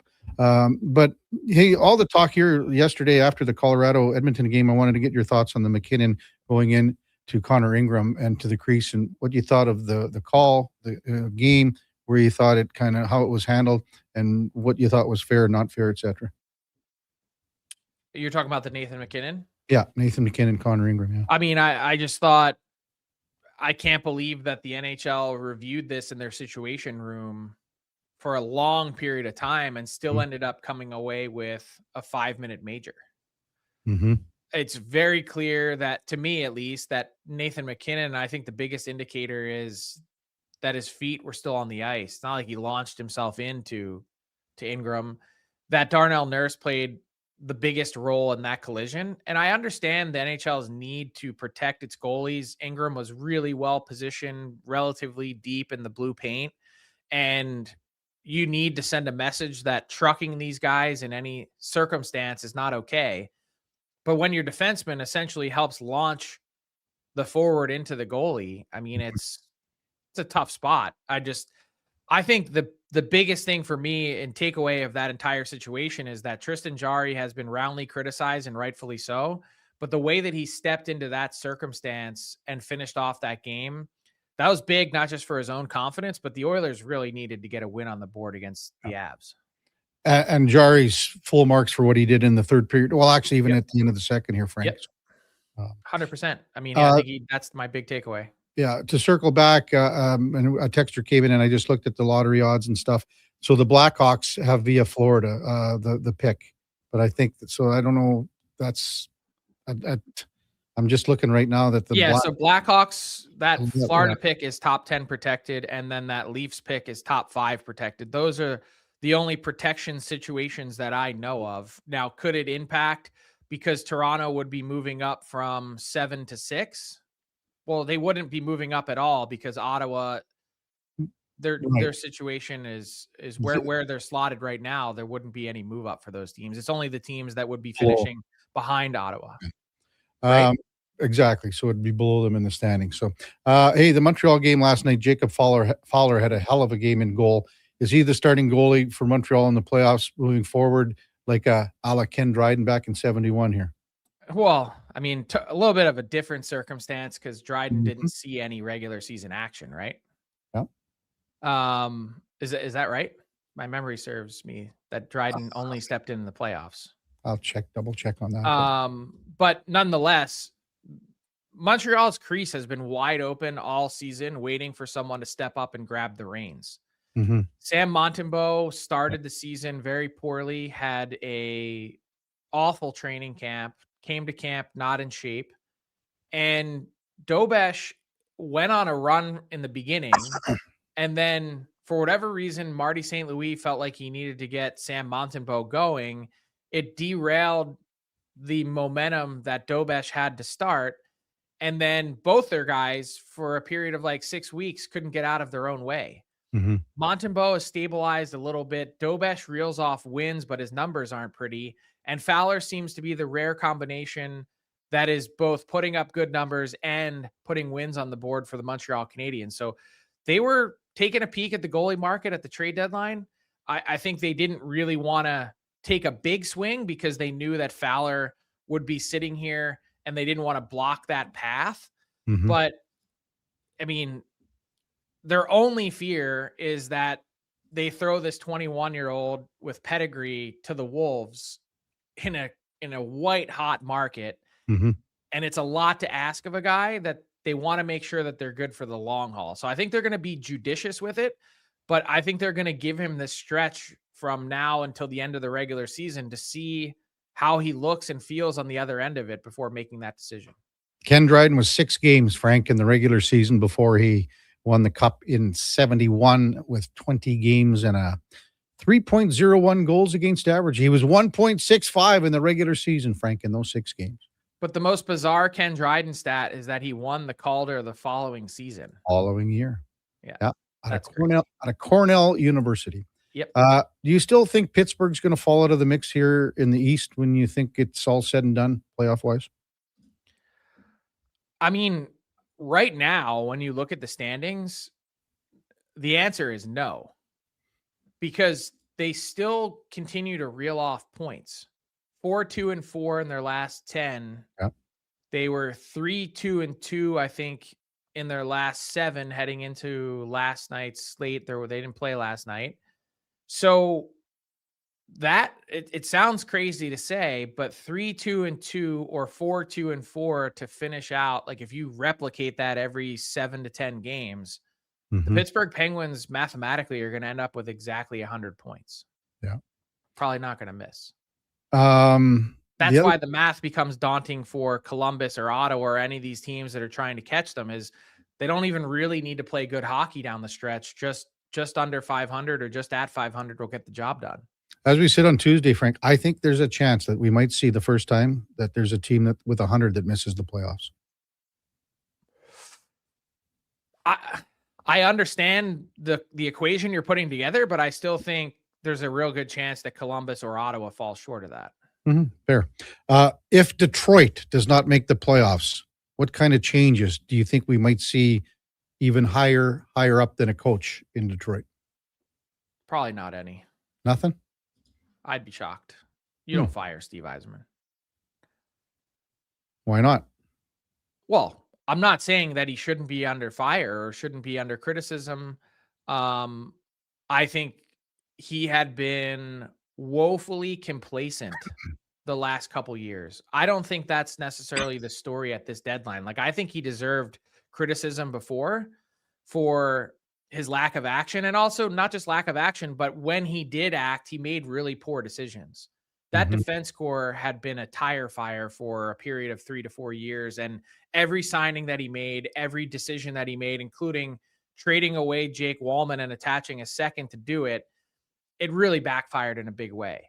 That said, I think he wanted to be aggressive. I think Detroit, Carolina, Montreal, Utah, Boston, those are the teams that were all in that mix this deadline that were starving for something a lot bigger than what they could get their hands on.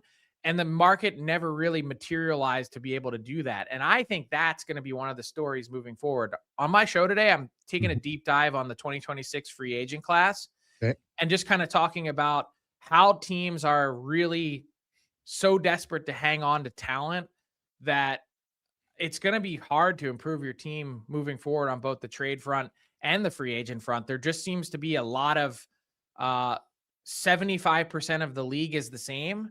And the 25% that are difference makers or impact players, like those guys aren't really moving that often.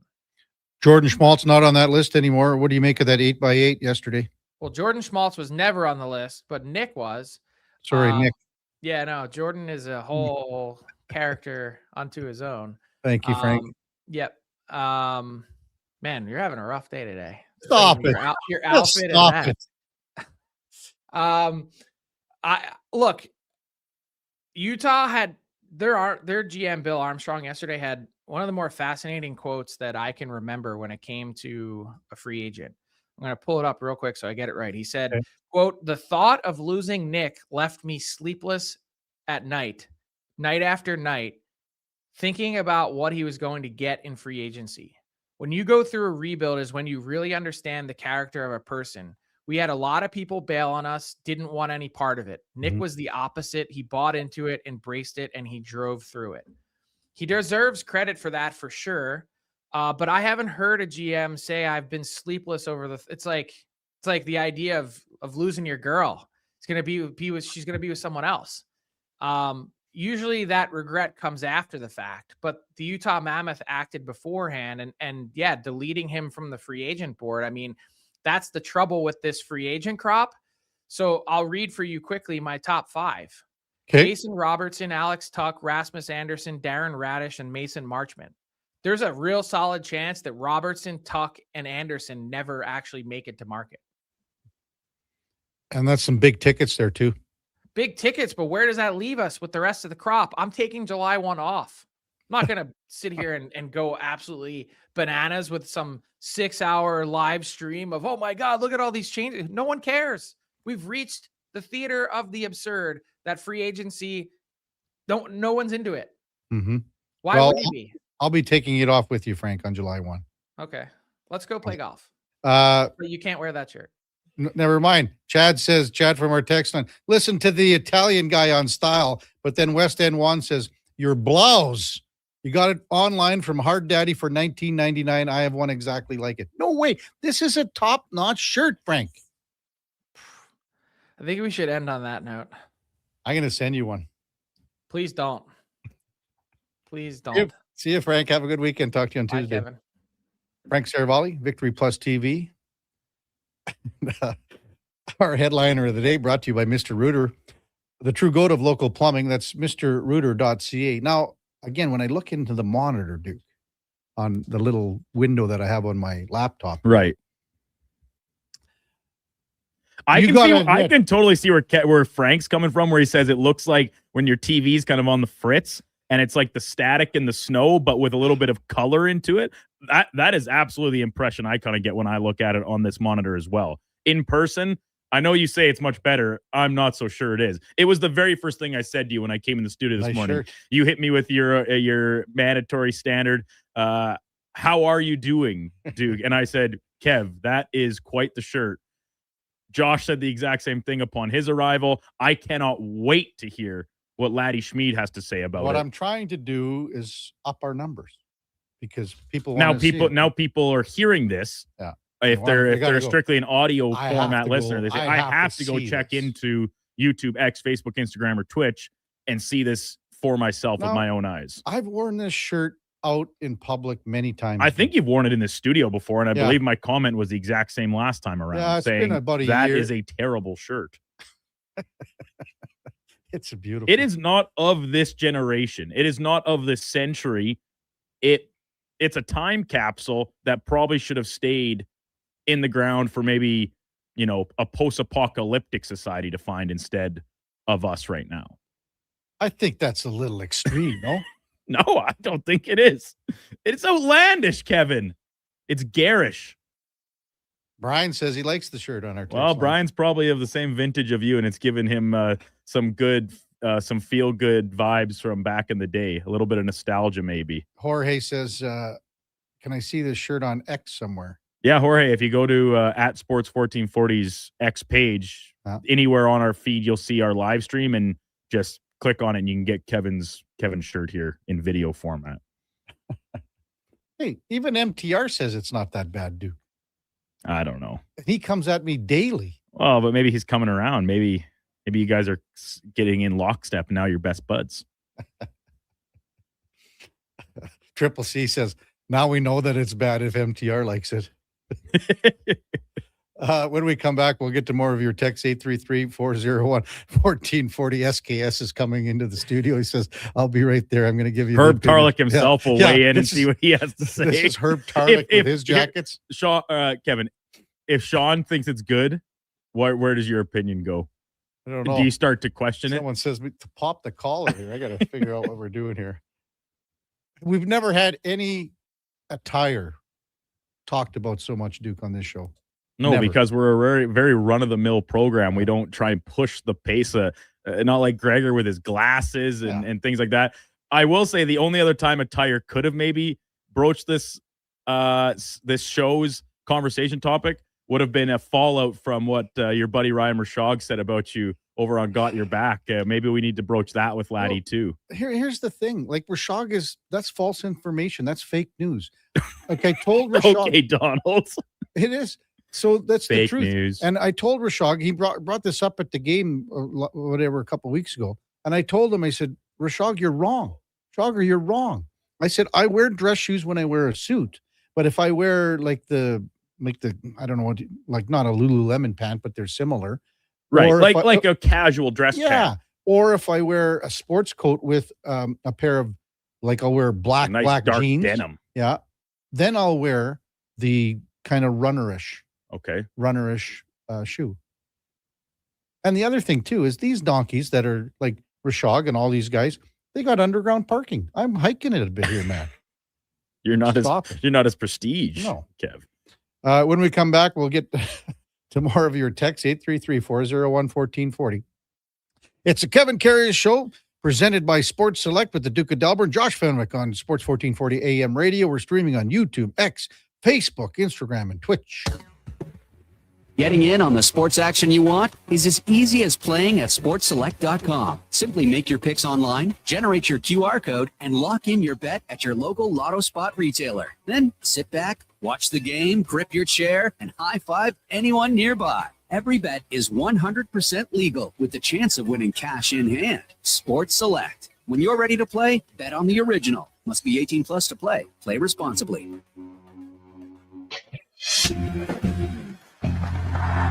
With the lead up to the playoffs underway, players are definitely stepping up their game. And the fans are doing the same. Simple snacks like chips and dip may work at the front half of the season, but now more and more fans are rocking the Wilhauk beef jerky for game time get-togethers. Just make sure you bring enough for everyone if you want to be invited back for the playoffs. Make your next hockey game day a Will Hockey game day with Wilhauk beef jerky, only available in Leduc. Get yours today because you don't win games with salad. Whether you're a craft beer connoisseur or more of a wine aficionado, there's always something new to discover at Sherbrooke Liquor, a unique family-owned independent liquor store. The selection, incredible. The non-alcohol section is also very impressive. Sherbrooke Liquor, expert, knowledgeable staff with a passion for unique finds. More than just a liquor store, we're a community. Alberta's best, the one and only Sherbrooke Liquor. Wine, spirits, and oodles of beer. Visit SherbrookeLiquor.com. Great news for your weekend project. CFI, that's Custom Floors Inc., is now open 6 days a week with Saturday hours from 10 till 2. Get top quality Canadian products from Beaulieu with the convenience you need. For your free estimate, visit CFI at CustomFloorsInc.ca.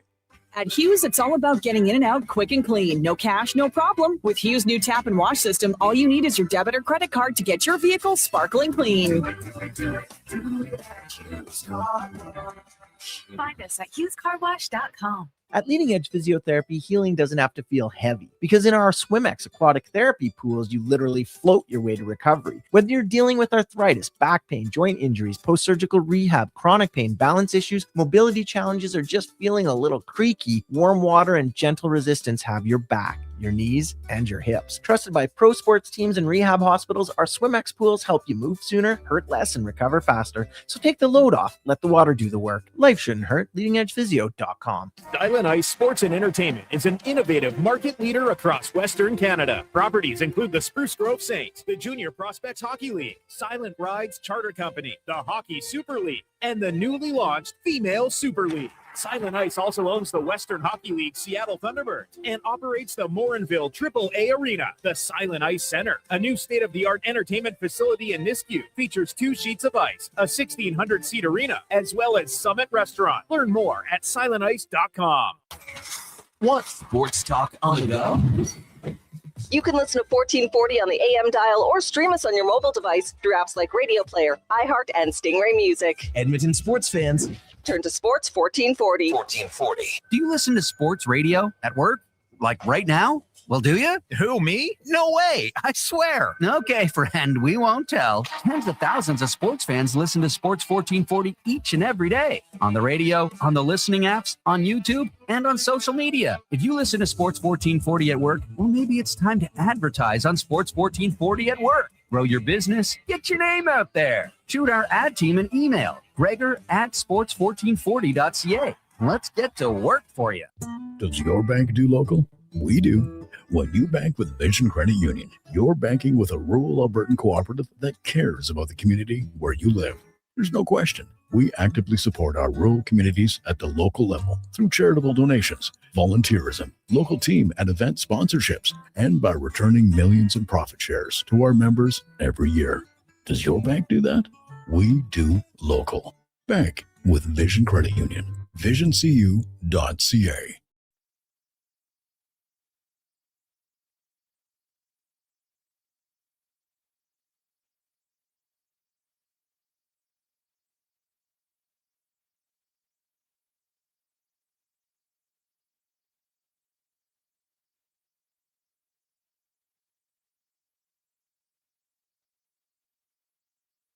You're listening to Sports 1440 and watch us on YouTube, Facebook, and X. Sports 24/7. We are Sports 1440.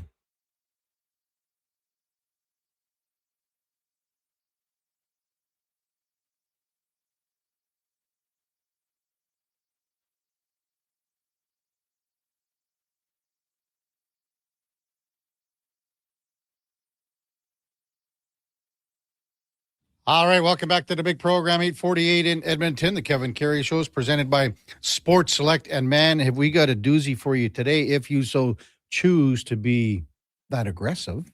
We got 14 games in the NHL on the docket tonight. So Oilers, one of them. If you want to do a little bit of a parlay, like the Duke had a couple weeks ago where there were 8 games on the schedule, but I think 8's got to be the limit. Duke was at 10 or 11 the other day, and it didn't work out for him. But if you want to do that, go to sportselect.com. You got tons of options tonight. Check it out, sportselect.com. You got to be 18 plus. Please play responsibly. Text 833-401-1440. Aaron says, Kramer wants his drip back, Kevin. Barbara in Peace River says, I always listen online. Today I'm watching on YouTube just to see the shirt. Jumpin' Jack Flash. I need 3 more cups of coffee before I have enough courage to take a look at KK's shirt. I'll brace myself. Lindsay, KK, I can't quit you. Love the shirt. Matt says, need to swap out the HD camera. The more out of focus that shirt can get, the better. I don't know. What do you think, Duke? A lot of text coming in.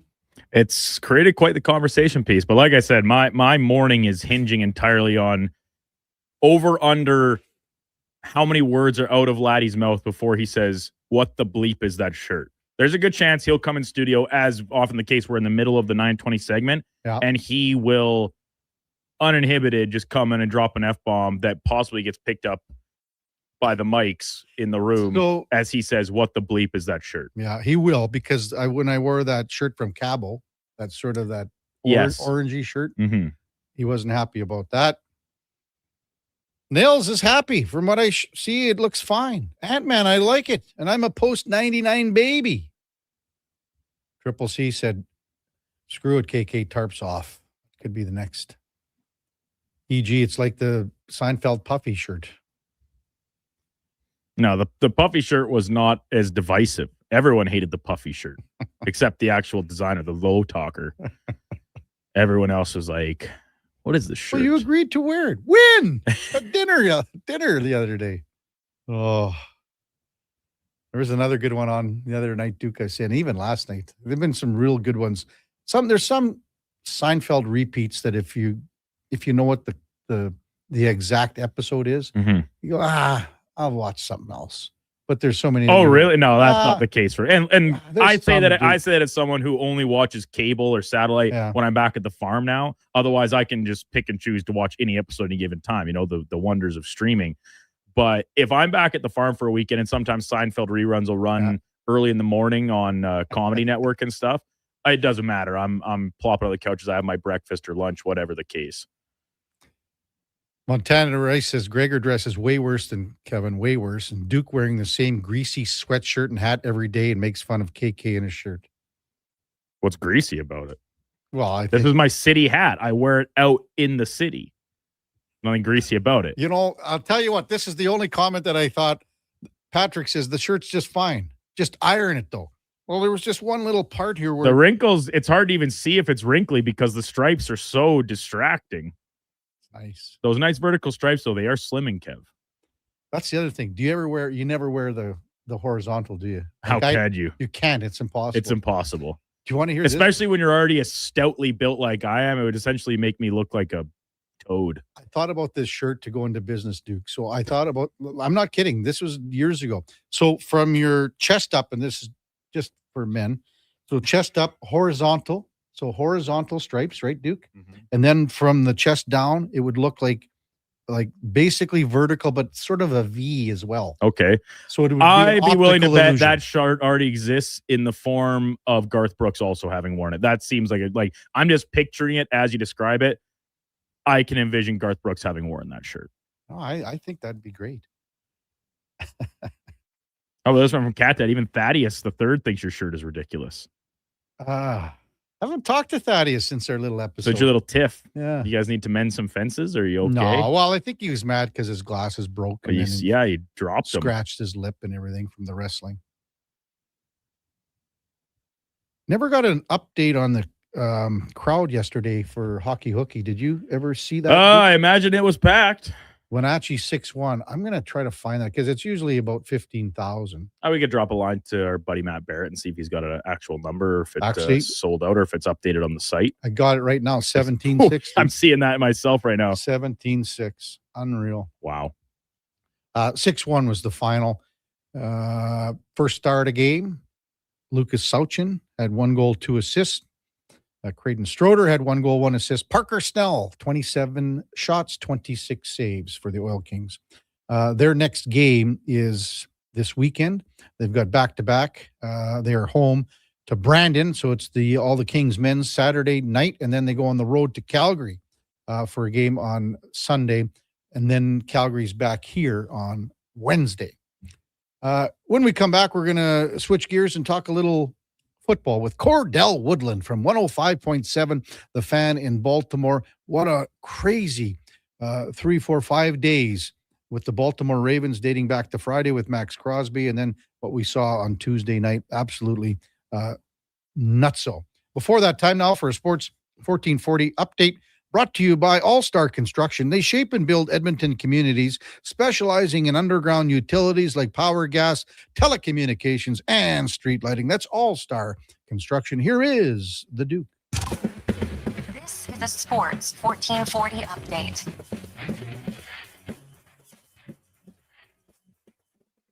Just 2 games in the NHL last night. The Flyers beat the Capitals 4-1, and rookie goaltender Jacob Fowler's stalwart performance. Habs beat the Senators 3-2. Off the ice this morning, the NHL reinstated the Senators' first-round pick that was taken away from them in the 2021 Knicks trade of Evgeny Dadonov due to a unencumbered no trade list in the Sens trying to trade Dadonov away. The pick, however, will come in at the end of the first round. Yesterday from Rogers Place Hockey Hooky game, the Oil Kings in front of a sold-out crowd beat Wenatchee 6-1, and in the association half-dozen games, including the Raptors, losing a second straight, this one in New Orleans, in what was Brandon Ingram's return to the Pelicans.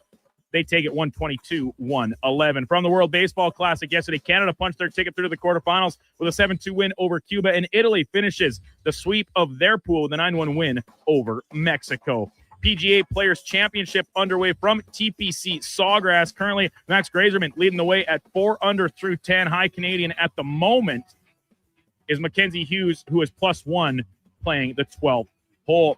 Local action, Alberta Pandas set to kick off the national championship out in Langley. And last night, outside hitter Abby Guzin named U Sports Women's Volleyball Player of the Year as well as first team. Coming up in hour 3 of the Kevin Karius Show, we'll be joined by Cordell Woodland from 105.7 The Fan in Baltimore, covering the Ravens, and our Thursday co-host, former NHL defenseman Ladis Schmid. I'm Brandon Douglas at your Sports 1440 update. This is Sports 1440, a Stingray radio station broadcasting on Treaty 6 territory. Download the free iHeartRadio app and listen to CKJR wherever you go. Booster Juice is going crazy for hazelnuts. No, not crazy. Nuts. Booster Juice is going bananas for hazelnuts. I mean, there are bananas in smoothies, but that's not the point. Banana juice is booster for hazelnuts. What? Just stop. Booster Juice is going nuts for hazelnut. Introducing the Nutty Monkey Smoothie, Holy Hazelnut Acai Bowl, and Nutty Booster Ball, all made with rich, creamy hazelnut spread. Try them today, only at Booster Juice. Canadian born, blending since 1999.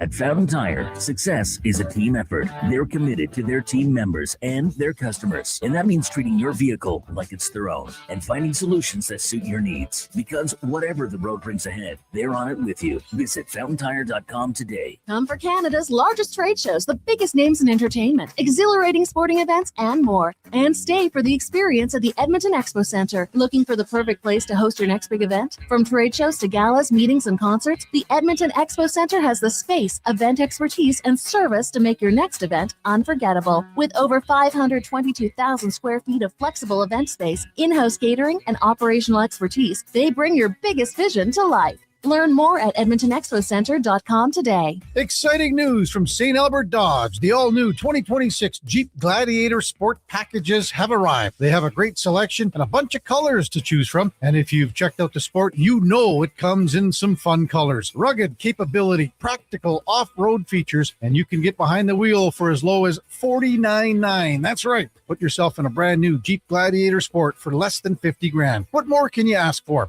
Time to head up the trail and see how easy it is to do business at St. Albert Dodge.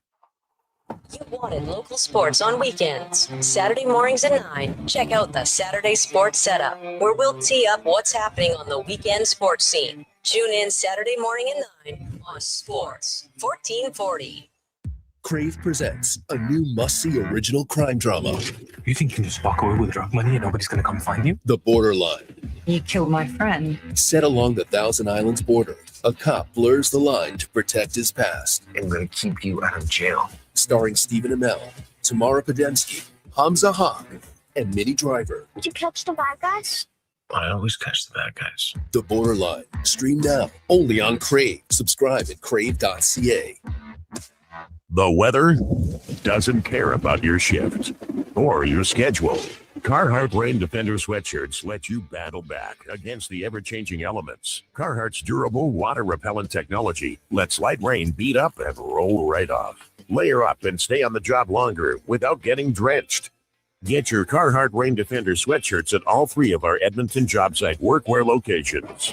Job site workwear, tough different jobs.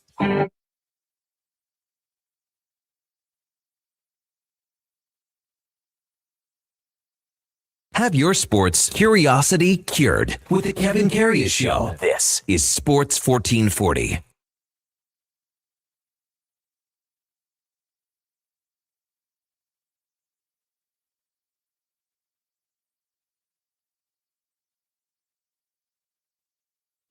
All right, welcome back to the big program. 9:01 in Edmonton, and time to talk a little football NFL style with Cordell Woodland from 105.7 The Fan in Baltimore. Good morning, Cordell. You're with Kevin Karius once again. Thanks for jumping on Sports 1440 once again. Really appreciate it.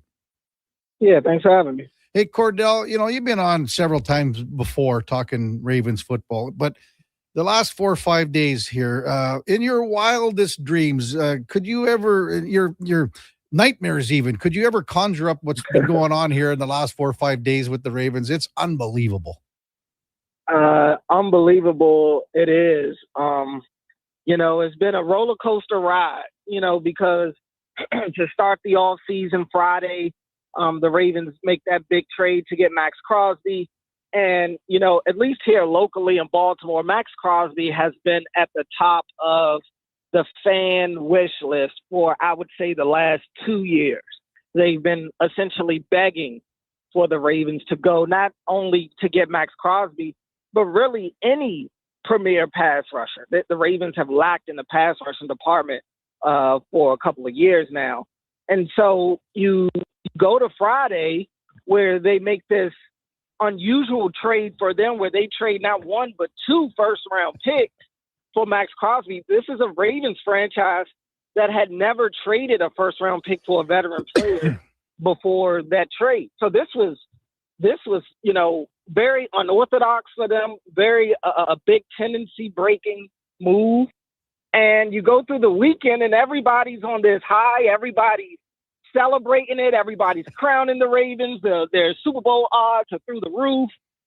And then you get to Tuesday night and all of a sudden the rug has been pulled from under everybody and everybody's looking around like, what in the world just happened? And then reality starts to set in that the Ravens had pretty much lost all of their own free agents to either the Giants, where John Harbaugh went, or to his brother in L.A. with the Chargers for the most part. And you know, Tyler Linderbaum, the Raiders paid him $27 million a year. So, you know, when you're seeing all these guys fly off the board, you're like, all right, it's all right. They at least they got Max. You know, at least they got Max. And then the Max trade falls through, and it's like, okay, what are the Ravens going to do this offseason? They don't have Max Crosby. Yeah, they get their first-round picks back, but they just lost all of their depth. Now, obviously, they signed Trey Hendrickson, and that's a pretty good consolation prize, but no doubt it's been a roller coaster of emotions here in Baltimore. Was there any chance, Cordell, and there was some talk about it, that, you know, before this Crosby thing was rescinded and the Hendrickson signing, was there any chance that both of them, that they thought they would have both of them for next year? Well, that's something Eric DeCosta hinted at yesterday at his press conference, and I actually have Eric DeCosta on my show tonight, so we'll be able to dive a little bit more into it with them. But yeah, I mean, he hinted at the fact that they were at least going to try to get both of those guys, and he admitted that, you know, it wasn't a sure thing. There was no guarantee that it was going to happen, and by various reports, Trey Hendrickson was on his way to the Colts before he turned around and signed to the Ravens. So it's a lot of conflicting things. You do wonder how the Ravens would have been able to make that work financially. But I do think that they were going to at least try, and I think it shows their desperation at the pass rusher position, to where even if they got Max Crosby, they still felt like they needed more at that position, which leads me to believe they still feel that way even with Trey Hendrickson there. I would not be surprised to see the Ravens still go out and try to add to their pass rushing room. Maybe it's not a Max Crosby type of guy or anybody that's better than Trey Hendrickson, but I still think that they are willing to add to that group. Yeah. Cordell Woodland from 105.7 The Fan with us covering the Baltimore Ravens. As you mentioned, losing Tyler Linderbaum in free agency to the Raiders is going to be a tough one to swallow. Is it just pretty well given that that's where they replace him, is through the draft here, Cordell? Well, most likely. Eric DeCosta yesterday mentioned how they have had success drafting centers over time, and Tyler Linderbaum obviously being the latest of those guys. Center is such a fluid position, and it sucks financially for centers because, you know, the Ravens weren't even able to put the fifth-year option on Tyler Linderbaum because it would have been, I believe, about $23 million for that year, which completely blows away what was the market-setting deal that Creed Humphrey had, where he was making $18 million a year at a center. So the reason is that high is because they group all of the offensive linemen as one when it comes to those fifth-year options, instead of it just being center, guard, tackle. So, you know, tackles is a premier position, especially left tackle. So that number, their number, kind of inflates that tag number. So it sucks for them that they weren't able to get that fifth year out of Tyler Linderbaum, who they definitely wanted to keep. They did make a competitive offer in their mind. Eric DeCosta came out and said they offered him a market-setting deal, but they were never going to pay him $27 million a year. They just weren't. And it sucks because offensive line, in my opinion, is their biggest issue coming out of last season. So now you're in a spot to where you have to replace your Pro Bowl center. They did bring John Simpson in from the Jets. He was with the Ravens a couple of years ago at guard. He seems like a solid stopgap piece, although I'm not necessarily over the moon about that signing.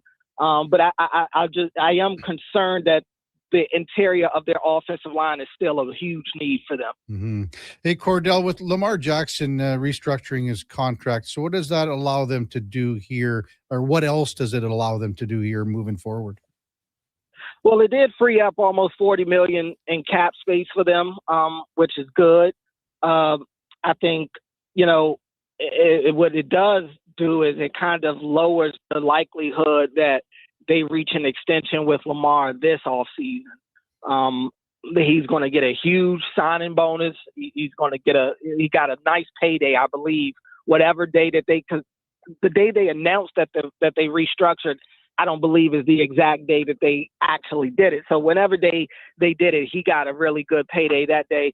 So it did free up some cap for them in the immediate future. And look, I think the Ravens were going to try to be aggressive this offseason, even without extending Lamar or without this restructure. The owner, Steve Bisciotti, had already drawn the line in the sand, saying that if they hadn't reached the extension by the time that the new league year started, that they were going to do this. So I think everybody kind of knew it was coming. I don't foresee Lamar Jackson not being a Raven, when it's all said and done. I think they get this extension done in the future. But again, this frees up $40 million in cap space. I think the Ravens have plenty. They have other routes that they can take when you talk about restructuring contracts on their team. So it wouldn't surprise me if the Ravens are able to clear up enough cap space to make a couple more big swings this offseason. I don't foresee them spending a ton of money in free agency. I would still be on the lookout for them to potentially make a splash trade again. Cordell Woodland from 105.7 The Fan, our guest on the Kevin Carey Show here on Sports 1440. How do you foresee the transition at head coach, how it's going to be here, Cordell, with Jesse Minter from the Chargers coming over and replacing Harbaugh, who was there a long, long time? What do you think that is going to be like moving forward here? Yeah, I think it'll be a change for sure. John's been there for 18 years. So his fingerprint has definitely been left on the organization and their culture and their history.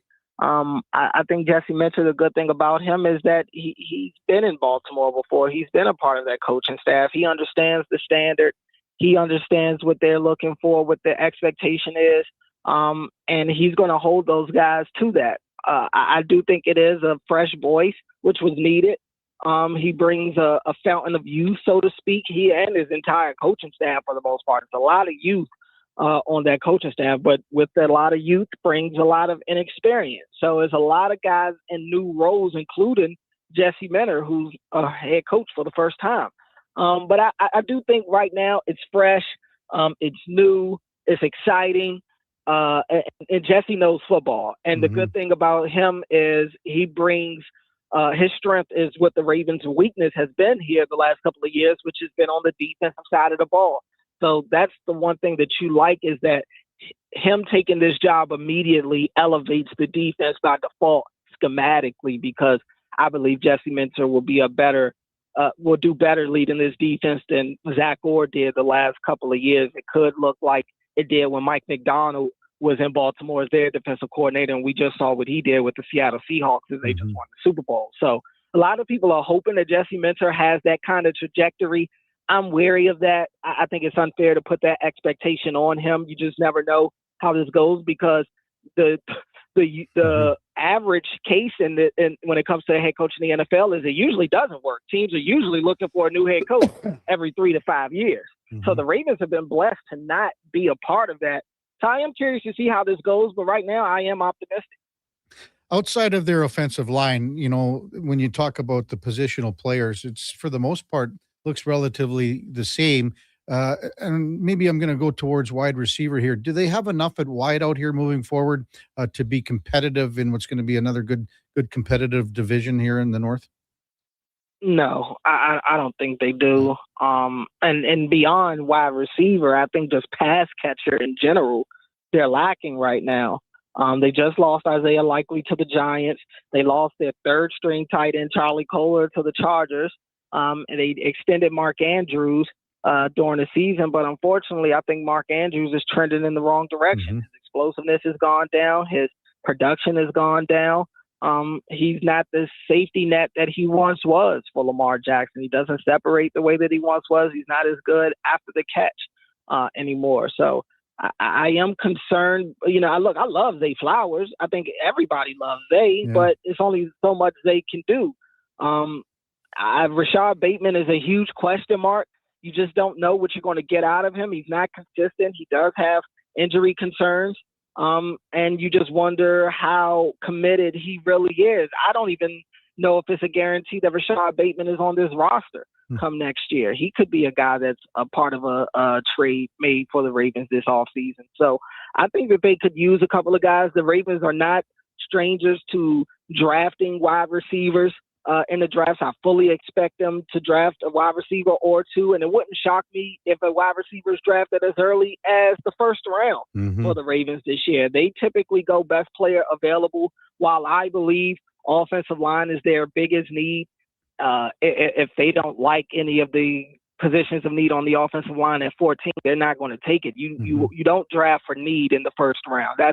At least that's my philosophy, and a lot of NFL teams' philosophy. You don't draft for need in the first round. You pick best player available. That could end up being a wide receiver for them, or corner, or pass rusher, and obviously maybe an offensive lineman as well. Do you see the Ravens at all moving away from 14, moving up or down at all in the draft here, Cordell? Well, I did ask, Eric DeCosta yesterday, if that was a possibility for them. They were willing to trade 2 first-round picks to get Max Crosby. So, are they still willing to part with those picks? And he said if a player pops up that they feel is worth that type of draft capital, they'd be willing to make that type of deal. So I think that I do think they're hunting big fish. They showed us that. With the Max deal, and even with that falling through, what do? They immediately go get Trey Hendrickson.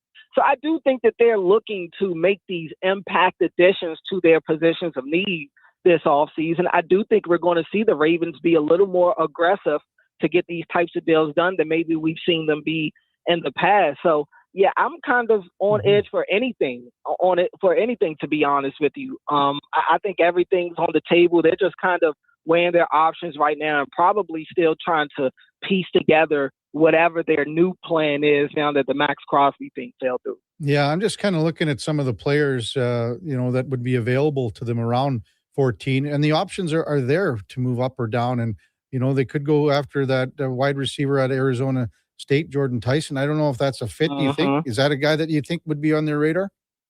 Well, he's been a guy that's been mentioned quite a bit.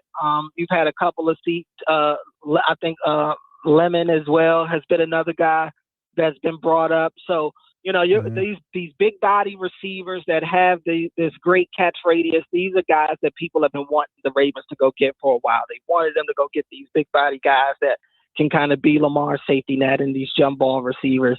They had DeAndre Hopkins this past year, and they didn't utilize him enough, in my opinion, and probably in D-Hop's opinion as well.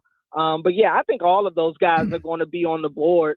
Could be an option for them. Jordan Tyson definitely could fit. I think it's important that they go and get somebody that can help impact their team now. If it's a receiver, somebody that you could slide in as a starter that Lamar can build that trust with, that can be an asset to your offense really from day one, similar to how Zay was. It's not always easy to do, though. You draft some of these guys and you think they're fit, and some of these guys, it is a little bit of an adjustment stepping up to the NFL and dealing with that physicality, seeing all these different defenses and coverages that they'll go against. So we'll see what they see on tape and what they find out in the back channels.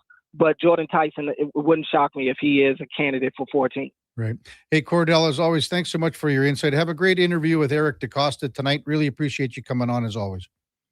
Yeah, no problem. Thanks for having me. That's Cordell Woodland from 105.7 The Fan in Baltimore does a great job covering the Baltimore Ravens. And again, he'll have Eric DeCosta on his program tonight at 105.7 The Fan in Baltimore. When we come back, we'll get to more of your text at 833-401-1440. It's the Kevin Karius Show presented by Sports Select with the Duke of Delburne and Josh Fenwick on Sports 1440 AM radio. We're streaming on YouTube, X, Facebook, Instagram, and Twitch. Getting in on the sports action you want is as easy as playing at sportselect.com. Simply make your picks online, generate your QR code, and lock in your bet at your local Lotto Spot retailer. Then sit back, watch the game, grip your chair, and high-five anyone nearby. Every bet is 100% legal with the chance of winning cash in hand. Sports Select. When you're ready to play, bet on the original. Must be 18 plus to play. Play responsibly. At Fountain Tire, success is a team effort. They're committed to their team members and their customers. And that means treating your vehicle like it's their own and finding solutions that suit your needs. Because whatever the road brings ahead, they're on it with you. Visit fountaintire.com today. Whether it's a house, a gas station, an apartment complex, or any new building going up above ground, the work always starts below ground. And that's where you'll find GS Construction. GS Construction ensures the first step, relocating utilities, installing new ones, and building the underground systems, is taken to make progress possible. But the work can't start without you. GS Construction is currently on the lookout for experienced top men, pipe layers, and operators. To apply, visit gsconstruction.ca. The Jedi return to Rogers Place. Saturday night, your Edmonton Oil Kings look to trap the Brandon Wheat Kings in Carbonite for the annual Star Wars game. Catch characters on the concourse for out-of-this-world selfies. Calmont Kids food combos for $10 or less. Plus, the Oil Kings will wear special Star Wars-themed jerseys that'll be auctioned and raffled off in support of Sorrentino's Compassion House. The Edmonton Oil Kings Star Wars game. Saturday at 7. Great seats at Rogers Place start at only $20 at oilkings.ca. Wondering what you can afford? Let Go Auto do the math with our free car loan calculator. No pressure, no awkward convos, just quick answers on your budget and payments. Bad credit, no credit? We got you. Text check to 780-777-7777. That's check to 780-all-7. Find out what you qualify for and start shopping with confidence. Go Auto. Drive what you love with payments that make sense.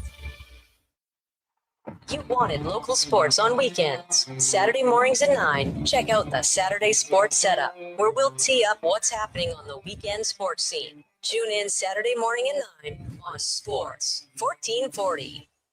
This year, instead of a short winter getaway from the cold, what if you took a permanent winter getaway from your hair loss? Hi, I'm Dr. Vance Elliott, inviting you to come plan your winter transformation. I've helped thousands of Edmonton men and women get their hair and their confidence back. Many of them preferred the winter. Cooler temperatures are great for recovery, and winter hats can keep everything discreet. Trips are nice, but this winter, choose to invest in your vessel.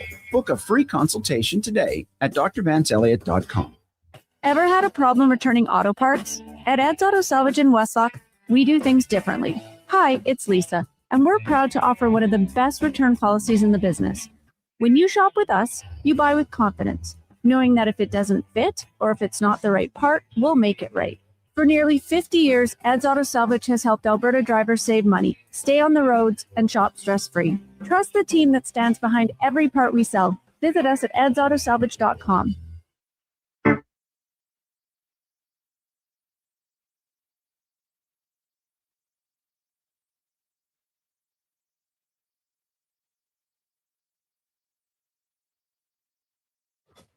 The Karius Show, breaking down Edmonton's favorite teams, even though his favorite Junior A hockey team is the Yorkton Terriers. Thanks for checking in with Sports 1440.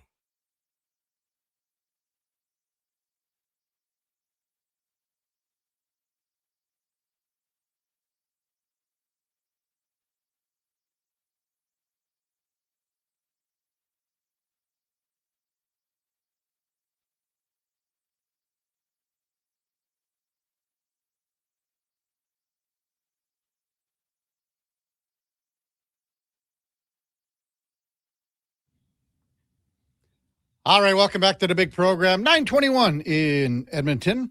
The Kevin Karius Show is presented by Sports Select, and it's so easy to play. And if you don't want to do the QR codes, we've got the paper selection slips as well. No problem. You just make your picks using the paper selections, and the slip is at your local Lotto Spot retailer. It's 100% legal. You got to be 18 plus. Please play responsibly. Tons of texts at 833-401-1440. Daryl says, I'm a Bruins fan. Can you explain what protected means related to the Carlo trade? That's Daryl. Okay, Daryl. So when they made the trade, the Leafs and the Boston Bruins for Minton and the first rounder, it was top 5 protected. And usually when you make a trade like that, you don't expect your team to, well, for one thing, they're making the trade because they think they have a legitimate shot at the Stanley Cup. I'm talking from the Leafs perspective. We all know what it's been like for Toronto. The other thing here is that when you're just saving, you're putting in that little fault because just in case something happens. So if the Toronto Maple Leafs keep tanking the way they are, and let's just say all of a sudden they continue to go down and down and down and get more bingo balls into the into the lottery, well, all of a sudden maybe they are 1, 2, 3, 4, 5. Something, maybe they are 4th overall.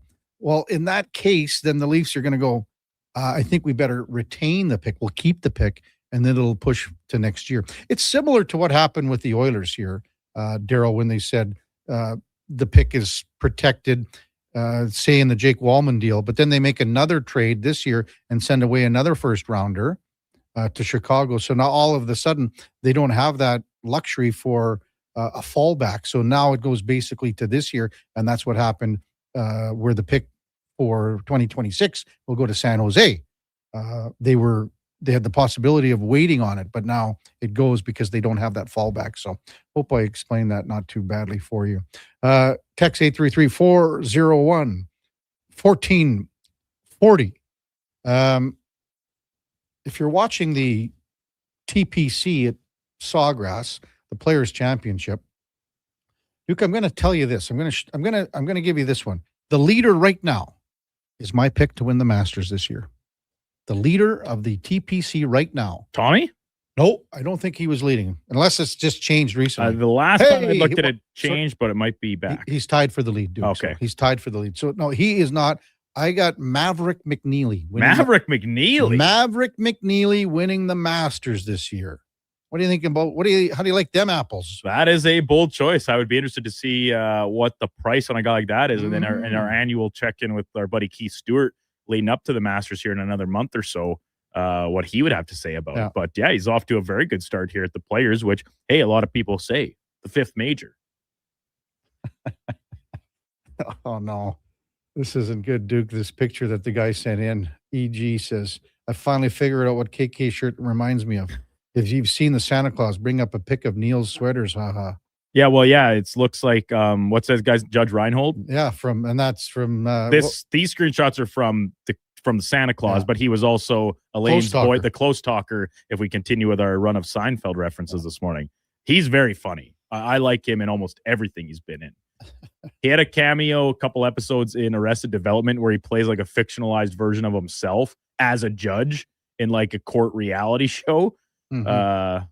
Judge Reinhold, very good. But yeah, this is a good comparison. I like it a lot. Your shirt looks like it's from the same collection as these sweaters. No.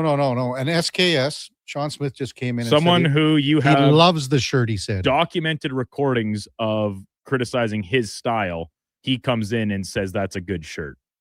And like Delilah, Harry, all the great comments that are coming in right now, Duke. And there's no text saying that it's a bad shirt, are there, Kevin? Well, Matt says I'm rocking the Mr. Dress Up this morning. That's also a pretty good comparison. Our listeners are on fire this morning. Oh, man. Text came in from Chris about whatever happened to Ted Nolan. Has he coached in a while? For Ted Nolan, Duke, so he had cancer about 1.5 years or 2 years ago. I know he was battling cancer. He continues to do work with First Nations kids in hockey camps. But I thought he might have resurfaced in Moncton, but I'm not 100% sure on that. I'd have to do a little fact check, or someone could do a fact check on Ted Nolan. one of the things that we discussed with Ted Nolan recently, and just the fact that, his boys were in Shoresy, or are in Shoresy, and they were here playing against the Oilers alumni. We did discuss Ted at that time, but I never really talked about his coaching career. So we'll probably do a little more on that, Chris. But there was a time I thought that he had resurfaced in Moncton. I'm not as a head coach, but maybe just working out with the program and things like that. So we'll try to get you that, Chris, as we move forward. Text 833-401 1440. Oilers take on Dallas tonight.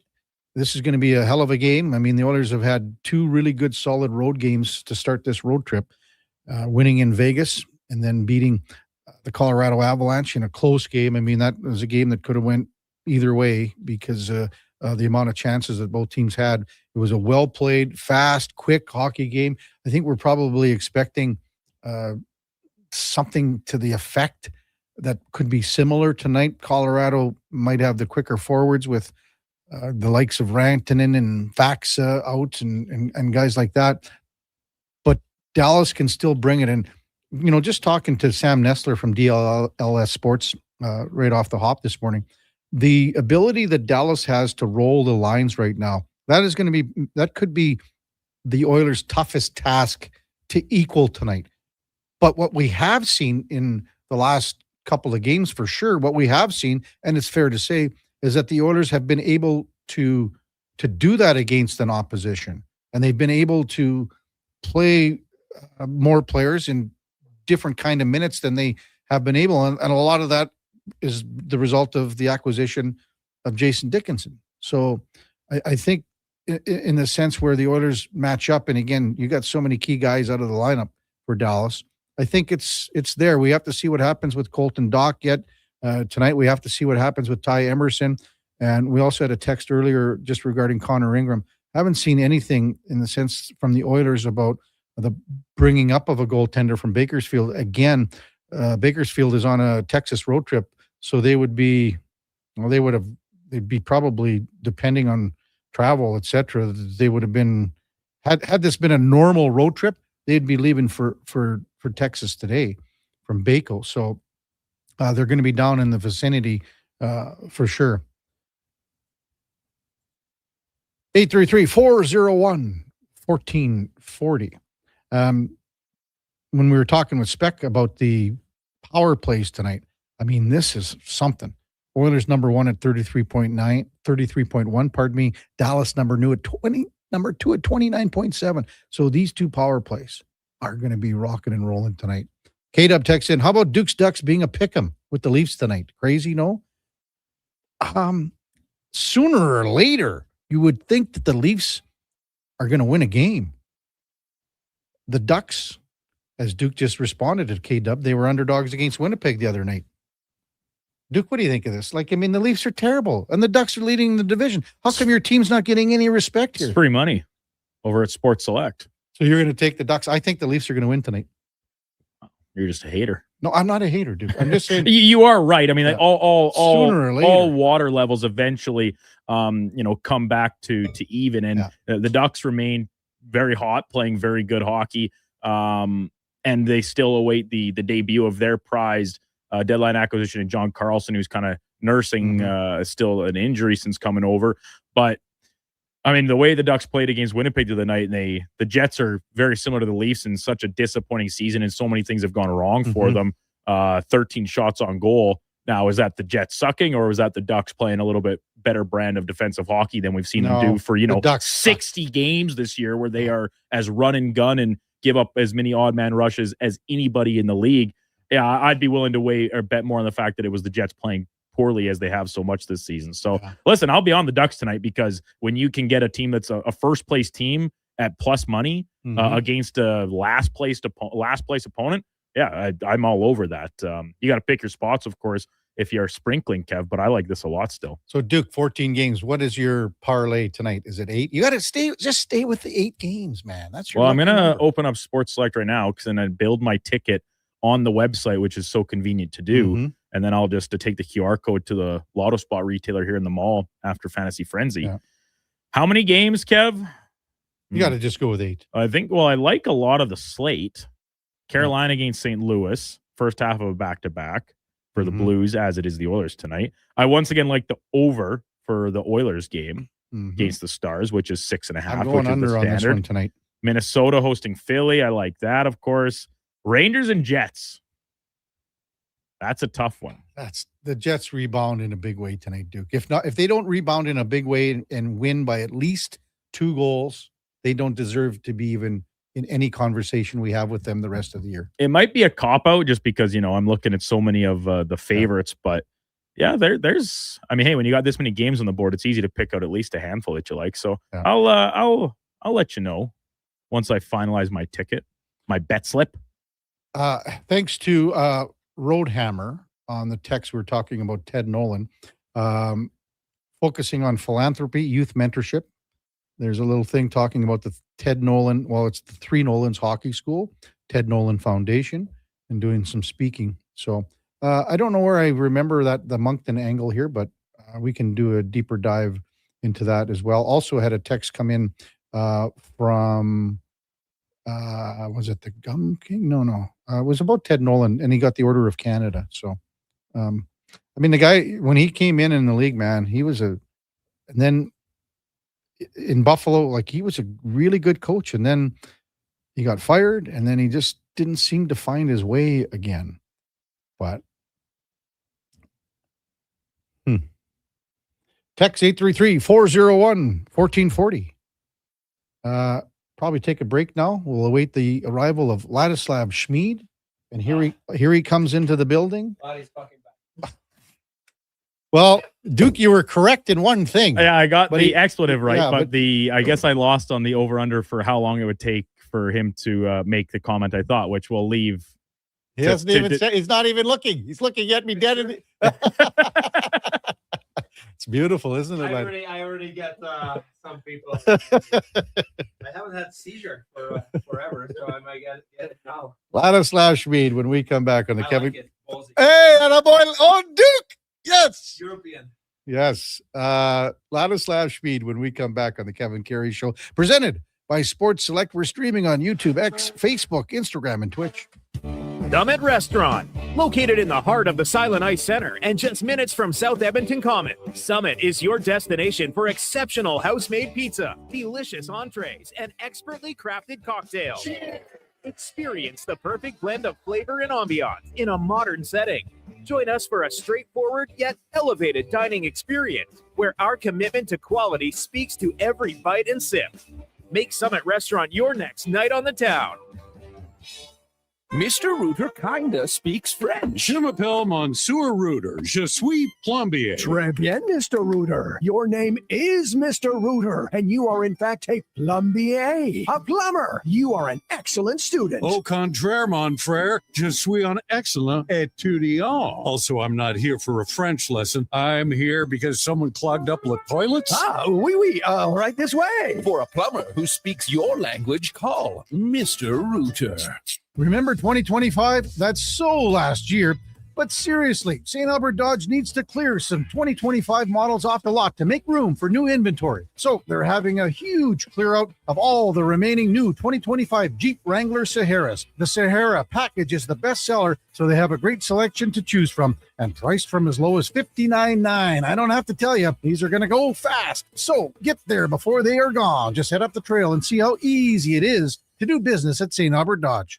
This hockey season, before every game, check out the pregame show with Andrew Walker on Sports 1440. It's brought to you by Titan Supply, your only source for rigging, lifting, and hauling products. Visit titansupply.ca. Every morning, you look in the mirror and see less of yourself. Hair loss can feel like losing a part of who you are. But it doesn't have to be that way. Hi, I'm Dr. Vance Elliott. At Advanced Hair and Skin Surgery, we understand the pain of hair loss. Our advanced hair restoration solutions won't just bring back your hair, they'll help you face the mirror with confidence. Good morning, you sexy beast. Visit drvanceelliott.com today because it's time to be the man you remember. Whoa, I gotta put some money on the game tonight. We hit our monthly budget. Whoa, how did you get in here? I'm you, the responsible you. We're right. We'll play another time. Sounds more like us. If you gamble, use your game sense. Visit GameSenseAB.ca. Flea and tick season is here. Scratch and save at Pet Value with Canine Advantage 2 and Advantage 2. Scratch to win up to $50 off your purchase. Get your card at your local Pet Value store before April 1st.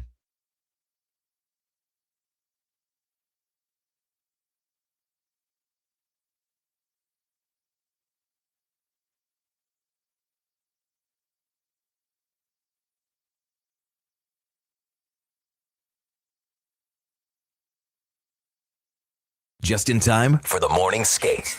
This is the Kevin Karius Show on Sports 1440.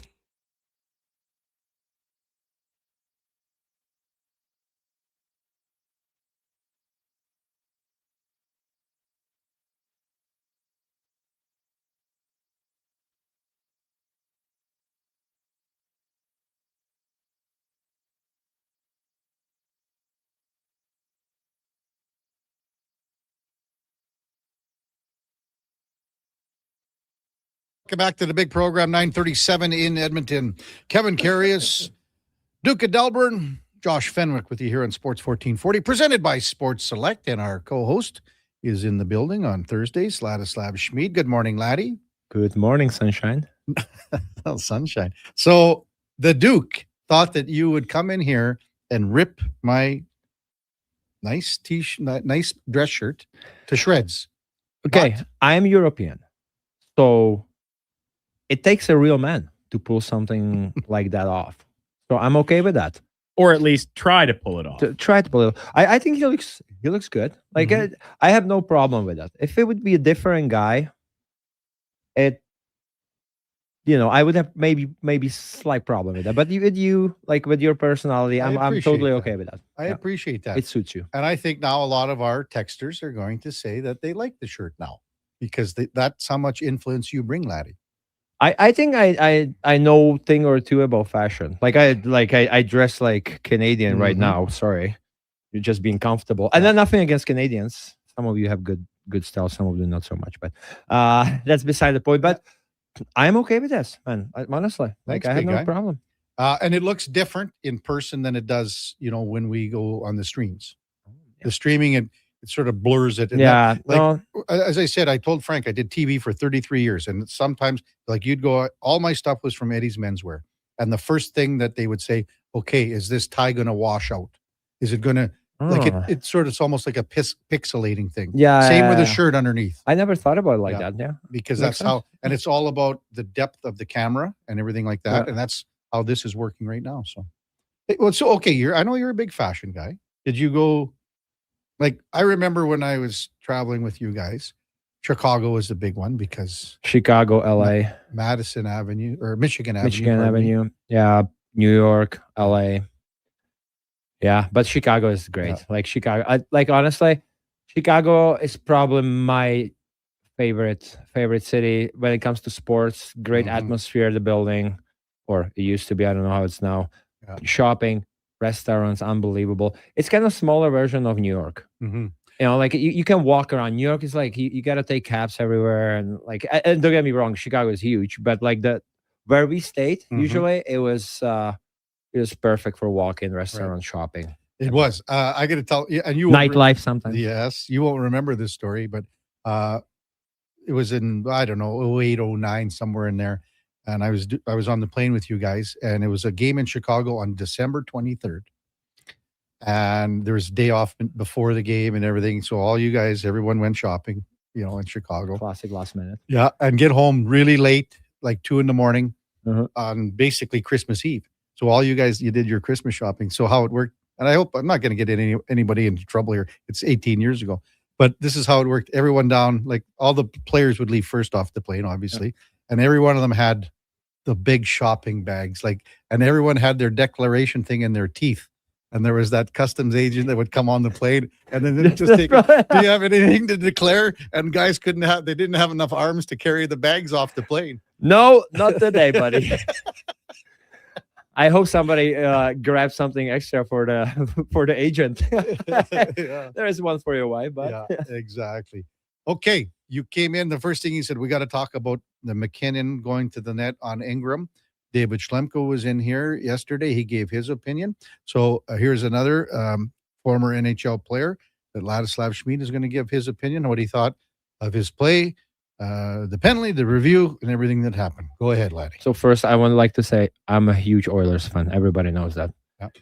But some of the Oilers fans are on my last nerve. Like, you have to know what's right and what's wrong. It doesn't matter who you cheer for. That play, it doesn't matter if it's Oilers, Colorado, or anybody. If I'm watching that play, the max I would give McKinnon is 2 minutes. The max. For me, probably no penalty, because that play, if you look at it, McKinnon is driving the net. He's going backdoor. There's a pass there. So he can score a goal. So rightfully so, he charges the net. The last second, when he misses the net, you can tell when you stop the clip, unless you're blind or you're an idiot, you see his skates are turning around the crease. As soon as he's turning those skates, Darnell Nurse bumps into him. And I'm not saying it's Darnell Nurse's fault. Like, he's trying to prevent the goal. So, like, rightfully so, he has to do whatever he can to prevent the goal. Unfortunately, the force is too great that he alters McKinnon's trajectory and he bumps him into Ingram. It's like, I don't know, like, for me, it couldn't be more clear. And like, hearing Tuukka Rask on the panel, he said the same thing. It's unfortunate. It's super unfortunate. I don't wish Ingram any harm, but it is what it is. Maybe 2 minutes. Maybe 2 minutes. I think it's two, Laddie. I think probably 2 minutes. In these days, in 80s, probably nothing, and a huge scrum and a huge fight. There'd be a brawl. There would be a brawl, but probably they wouldn't have the review and but it would be a brawl. But honestly, it was the contact between Nurse and McKinnon. Like, but if Nurse got pasted as well. Oh, he got to, and he did a great job. Like, you're scrambling to prevent the goal. He did that. He prevented the goal, because if there would be nobody around, I'm sure McKinnon could have scored and go around Ingram. But the force was too great. It changes direction. Unfortunately, Ingram was on the receiving end. I hate to see it. Like, I hope he's okay. But I don't think there was no intent from McKinnon. Like, come on. It's not like Sam Bennett is driving the net or Brad Marchand. Like, guys like that, given the history, they like to do that. But and the other thing is, I couldn't believe that those two geniuses, referees I'm referring to, they review the play for 5 minutes, and they still go with a major 5-minute penalty. Hey, as an Oiler fan, awesome. If I would be Colorado Avalanche fan, or we would be on the other side of this, I can imagine that. I think the social media would burn down. I'm not a big fan, and Schlemmer said no penalty yesterday, just so you know. And because you asked, and I said, well, we'll tell you. Well, I am more towards no penalty, but if probably 2 minutes, but that's max. So, and you've mentioned the direction of the skates. To me, the play is so fast, and you're looking at a screenshot here. Yeah, I know. So to me, that's. But the referees have every possible angle. The angle from behind, you can tell he's trying to last minute, but it's like millisecond, and then Nurse hits him. The one thing that I said yesterday, Laddie, right off the hop, and the reason I think that's why they went to a 5. To me, I still it's the outcome. The outcome, it doesn't help because he's got the cut. Yeah. But the other thing for me is that, again, Connor Ingram is so deep in his crease. Most of the collisions, as you know, are at the very top, and the goalie's out, and now you're kind of in no man's land. But he's so far back deep in his crease. Yeah, but McKinnon hit him because Nurse hits him. It doesn't matter. Like, I'm not saying, but again, all the force is coming from the other way, and you see how Nurse's head is turned. I don't see, it's not like a typical. He's coming like a T-bone. It's a T-bone. It's a T-bone. So exactly. So it pushes him into Ingram. Yeah. So that's physics, man. It's physics. Like, I honestly like. What I'm saying, Laddie, is that because it was so deep. That's why you think. I think that had a lot to do with it. But but you have, like, Nurse is a big guy. Like, if it would be, I don't know, some little guy like smaller defenseman with 170, 180 pounds and hits him, then I would be like, okay, he didn't help it much. Nurse is 220. 220, and he's going full tilt to prevent the goal. So it like maybe it doesn't look like that on TV, but it was a hell of a hit. I was glad that Nurse didn't get concussed because he hit his head of his ass or hip pretty hard. But good job by Nurse. Like, he prevented the goal. Unfortunately, Ingram was on the receiving end. Yeah. But honestly, like, every single ex-NHL player or anybody on the panel, social media, they said the same thing. Maybe 2 minutes. It should, 2 minutes, maybe. Yeah, I don't think it's not a penalty. And I mean, Schlemmer and I argued about that yesterday. Yeah. To me, I think it has to be a 2 Yeah, it's probably something. But here's the other thing too, laddie. If you call no penalty there, yeah. What is the message to? Yeah, right. Like, he's open season, baby. Yeah. Okay. So like I get that. Yeah. Something was fine, but I said it on the couch to my wife. I was like, major. I'm like, when it first said, like, even like watching it live, I didn't even see the review, but I saw the contact. I was like, major? Are you insane? And then they go and they review it for 5 minutes, and they still uphold the call. Yeah. Can you imagine this happens against like, I don't know, Connor McDavid or Draisaitl drives the net. This happens in the playoffs, and you lose one of them. Can you imagine what Edmonton would do? Like, the people here, it would be the end of the sky would be falling. This was just Colorado, right? Like, yeah, they have a big fan base, but like, it's still in States. Here in Canada, like, we would talk about it for what, month? Oh, for sure. It would be insane. Yeah. Ladislav Schmid with us here in the Sports 1440 studios at West Edmonton Mall, the Kevin Carey Show, presented by Sports Select. I think we've talked enough about that incident. So, hey, I wanted to also discuss Evan Bouchard here. So he's playing. That was my other thing. Oh, okay, good. So he's playing so well right now. Yeah. And he's not getting enough credit that he deserves. My gosh. I get, like, people are crying. So for me, Evan Bouchard, I was very critical of him earlier this year. I have to give him credit. He turned it on. Great. For me, he's top 3 this year. He should be in consideration for Norris Trophy. For me, is probably Werenski number 1. Quinn Hughes. I would probably put Evan Bouchard ahead of Quinn Hughes because he's. I don't know. Like, I think Quinn Hughes gets a little bit more help. Like, if you think about the Minnesota Wild and how it's structured their team, I think he can get more help. Don't get me wrong. I'm not saying Evan Bouchard is a better player than Cale Makar or better player than Quinn Hughes. He is having better season than him. He was way better than Makar the other night. He was. So I'm going to give him credit. But comparing Makar or Hughes to him, I don't think it's... I need a little bigger sample. If he's going to keep going next 5 years, then we can have the conversation, because those two guys have been doing it for a long time. And you cannot just turn it on and turn it off and be bad defensively and good defensively. You know, it doesn't work like that. You need consistency. That's what makes the great players great. Yeah. But for me, I would put him behind Werenski and Norris Trophy this year. So I have no problem with that. I have Werenski at number 1 right now. And I had before, about 2 weeks ago, I had Bouchard at 4. Yep. Now I have him at 3. Yeah. And I have Hughes at 2. Okay. So I have it similar, but a lot of credit to Evan Bouchard. The way he was able to turn it around after rough start. The rough start, unfortunately, cost him the spot on the Canadian team. Yep. And people can be mad about it and cry again. Like, I might like have to delete some people of my Twitter because some of the Oilers fans, not all of you guys, most of you are great. Some of them are just morons. Okay, morons. That is not any other way. But I'm gonna give Evan Bouchard a lot of credit. Like, the guy, he is the captain of the defense. In the previous year, we talk about Ekholm. I think Bouchard was able to take that away from Ekholm, and he's leading the defense the right way. Offensively, we are used to that, but even defensively, he doesn't do major screw ups.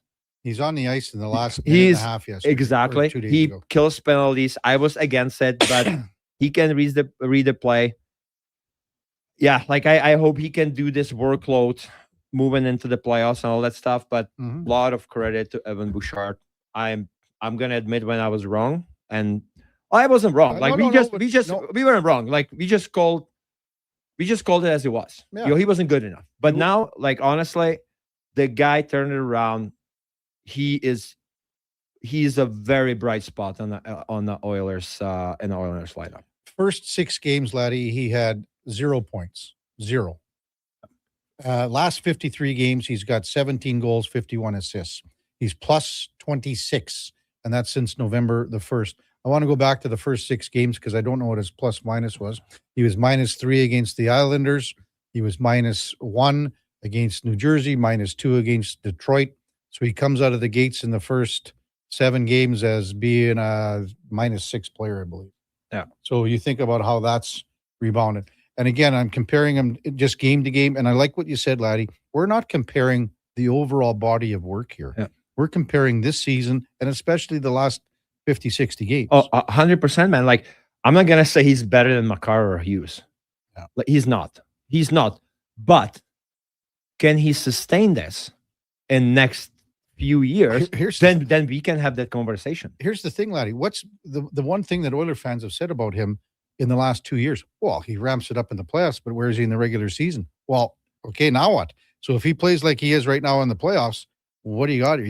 You got a top 3-4 defenseman in the NHL. 100%. Well, what I'm seeing too, like, let's be honest, he's not the greatest skater. Like, what separates Makar and Quinn Hughes is their skating ability. They escape with the puck so much. This guy does it with his hat. Look at the two. He is so smart. Like, I'm gonna give him, like, he might be the smartest defenseman because he's not gonna escape anybody with his skating. Like, he's not a bad skater. He's a decent, good skater, I'd say, but he doesn't have the same abilities, the same edge work like Makar or Hughes.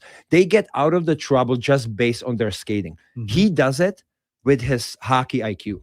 Look at the Oilers had the power play, and both Leon and Connor Seward Bush on that power play, and he had to bust his ass back like twice to, and you could see he was like full torque and he was having a tough time. I can't remember who the forward was might have been Parker Kelly, but the other thing that I remember from the game, and again, when we were comparing the two in Makar, and you look at how Makar played, think about if Bouchard would have done this on the Oilers' third goal that they scored, and that's Ryan Nugent-Hopkins. Yeah. So you know how the play developed. It's Hyman and Nugent-Hopkins coming in. Yeah. And right beside Nugent-Hopkins is who? Cale Makar. And what does he do? Fly-by, spins off into the corner, and now Nuge is all by himself in front of the net. If Bush did that, you would be all over him. People would be going bananas. Like Makar hasn't had past, I'd say, month or two. I read some articles too. Like, he hasn't been quite himself. And let's be honest, even the best player is going to have down months or whatever. I'm sure he's going to be okay. He's still he's still favorite defenseman to watch, in my opinion. He's got size, he's got skating. He can do it all. Like, for me, overall, in past several years, he's the best defenseman. Hey, did you know that we made a change to the lineup coming up at 10 o'clock? Scotty Upshall. You know Uppy, right? Yeah, but he was already he was here with us. What happened to the Washington Capitals? Duke, that was the Capitals when we originally lined up Al Koken. That was because we hadn't got confirmation from Uppy yet. Yeah, and so then the confirmation came in early this morning. So the Up Dog, the Up Dog. Yeah. He's I was a fan favorite. We had to get him on. I was excited to talk a little bit Washington Capitals after Carlson's trade. Yeah. Oh my God, I was like, what happened? Yeah. It was an emotional day. Ovi said it was the worst day of his professional career. Yeah. Tom Wilson was very emotional, strong. Did you see it coming? Well, I thought they're gonna retire his jersey after his career. I think he goes back there next year anyway. I hope so, but he'll be back. You know what? I hate this. I hate it with Alfredson. I hate it with Mike Modano. Yeah. Well, everyone thought it could happen with Marchand. Marchand, same. Oh, I just don't like it. Yeah, but I just don't like it, man, because when you think of Washington Capitals past 15 years, or who do you think of Ovi and Carlson? Ovi, Carlson. Yeah. And Backstrom. Yeah. Those three. That's it. Top of the hour, Scotty Upshall from Missing Curfew podcast on DraftKings Network. before that. Time now for a Sports 1440 update brought to you by Fusion Promo Marketing. Expand your brand. High quality promotional products for businesses, sports teams, and corporate events. Get noticed at fusionpromomarketing.ca. That's Fusion with a Z. Here is the Duke. This is a Sports 1440 update.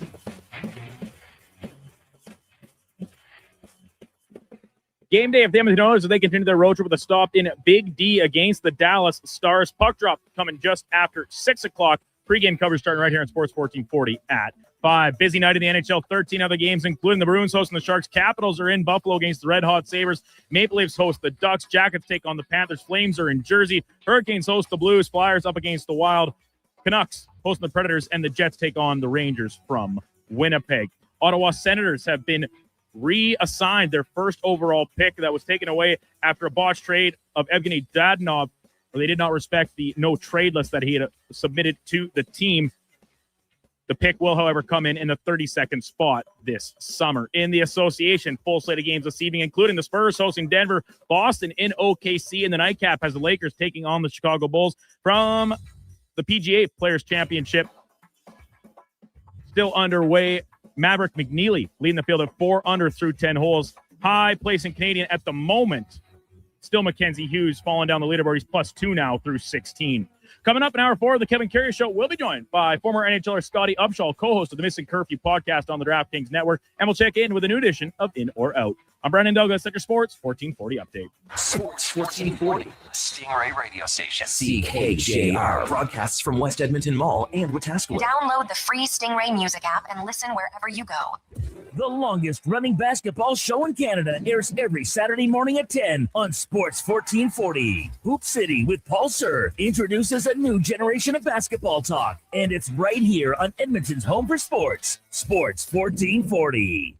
At GS Construction, every winter plan becomes a spring project. Every repaired line and every improved system is how we build the next chapter of Edmonton's infrastructure. And we can't do that without the best and the brightest in the field. That's why right now, GS Construction is looking to hire experienced top men, pipe layers, and operators who can step in and hit the ground running. With a people-first mentality, career growth, and comprehensive benefits, why would you want to work anywhere else? To apply, visit gsconstruction.ca. Booster Juice is going crazy for hazelnuts. No, not crazy. Nuts. Booster Juice is going bananas for hazelnuts. I mean, there are bananas in smoothies, but that's not the point. Banana juice is booster for hazelnuts. What? Just stop. Booster Juice is going nuts for hazelnut. Introducing the Nutty Monkey Smoothie, Holy Hazelnut Acai Bowl, and Nutty Booster Ball, all made with rich, creamy hazelnut spread. Try them today, only at Booster Juice. Canadian born, blending since 1999. Getting your vehicle sparkling clean doesn't have to cost a fortune. Take it into Hughes today and pay just loonies a wash. Find us at hughescarwash.com. Start thinking spring road trips and off-road trips in your new Subaru Crosstrek. Stylish, rugged, and so many features. Standard on every Crosstrek. Subaru symmetrical all-wheel drive, EyeSight driver assist technology, heated seats, and LED steering responsive headlights. Plus, with interest rates from 0.99%, you'll love the affordable weekly payments. No waiting, immediate delivery available. Subaru Crosstrek. Visit Subaru.ca. Welcome to Uncommon. Welcome to Subaru. River Cree is the place for all your favorite sports. River Cree Resort and Casino, featuring UFC action and boxing live on the big screens at Tap 25, the MVP of sports bars, and in the center bar. Plus, catch all the biggest games, every goal, every slam dunk. River Cree is also home to the Twin Rinks, where rec hockey and community teams come to play. Public skating available. Details at rivercreeresort.com. River Cree Resort and Casino. Excitement. Bet on it.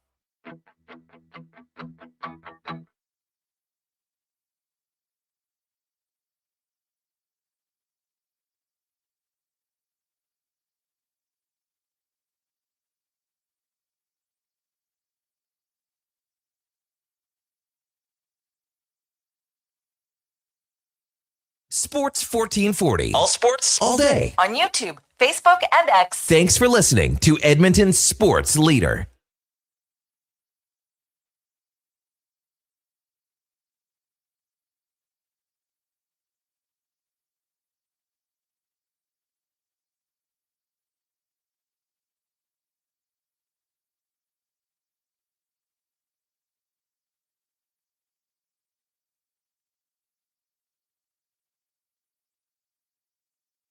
All right, welcome back to the big program. 10:02 in Edmonton. Kevin Karius, Ladislav Schmid, as Laddie just said, up dog. Let's do this. We were awaiting the arrival of Scotty Upshaw. He hasn't dialed in yet. He's going, oh. He's in California. Well, yeah, but he's probably probably just waking up right now, 9:02. No, he's got family. Sure. He's probably awake. He's awake. But he just probably found out that you were on today, and maybe he's going, Well, he probably saw your shirt. I bet he likes it. Well, he's not going to see it because we only have him on the phone. He's probably looking for sunglasses to wear if he's watching you on some of those. I might give this as a gift, for your new job. Did you buy this shirt yourself, or it was a gift? No, I bought it at Eddie's Menswear. What I do is a $175 shirt. I wait for 2 to go. They do buy one, get another one for free when they have their sales. This one was for free. No, that's just what I like do. it. I'm just busting your appreciate it. I appreciate it. I like it. A lot of our listeners that have been watching on our streaming services have said the same thing. Only Frank didn't like it. Frank called me American. Like Americans have zero style. Let's be honest. Frank especially. Think about him. Think about Frank. Could be uppy right now. The light is on. Yes, it is. Which means, you know what? That's time for our puck report. How about farming for love? How is that going? We'll be able to talk about that after Uppy, so he's ready to go here. Maybe Uppy can give him some tips how to get ladies. We'll see. Who else? Like if Abdul cannot help you, nobody else can help you. Seriously. Time now for the puck report, brought to you by Fountain Tire. And at Fountain Tire, we focus on one thing, and that is your vehicle, from tires to wheels to oil changes and vehicle repairs. We got you covered. Visit fountaintire.com to book your appointment today, as we welcome back Scotty Upshaw from Missing Curfew Podcast Morning. Up Dog, you're with Kevin Karius. Ladislav Schmid, thanks for jumping on Sports 1440. As always, really appreciated, big guy.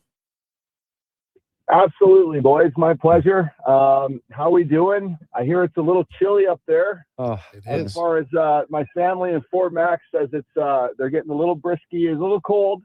Yeah. I mean, it's a little different than down here in Newport Beach, my friend. Oh, come on. Oh my God, rub it in, rub it in.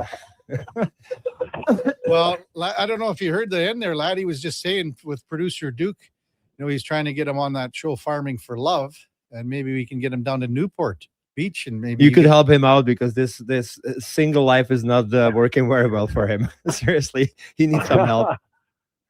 Well, this. If there's anything I was good at, it's being a good wingman. I was known for my offense antics play. So if there's a guy that needs help in that department, I got him.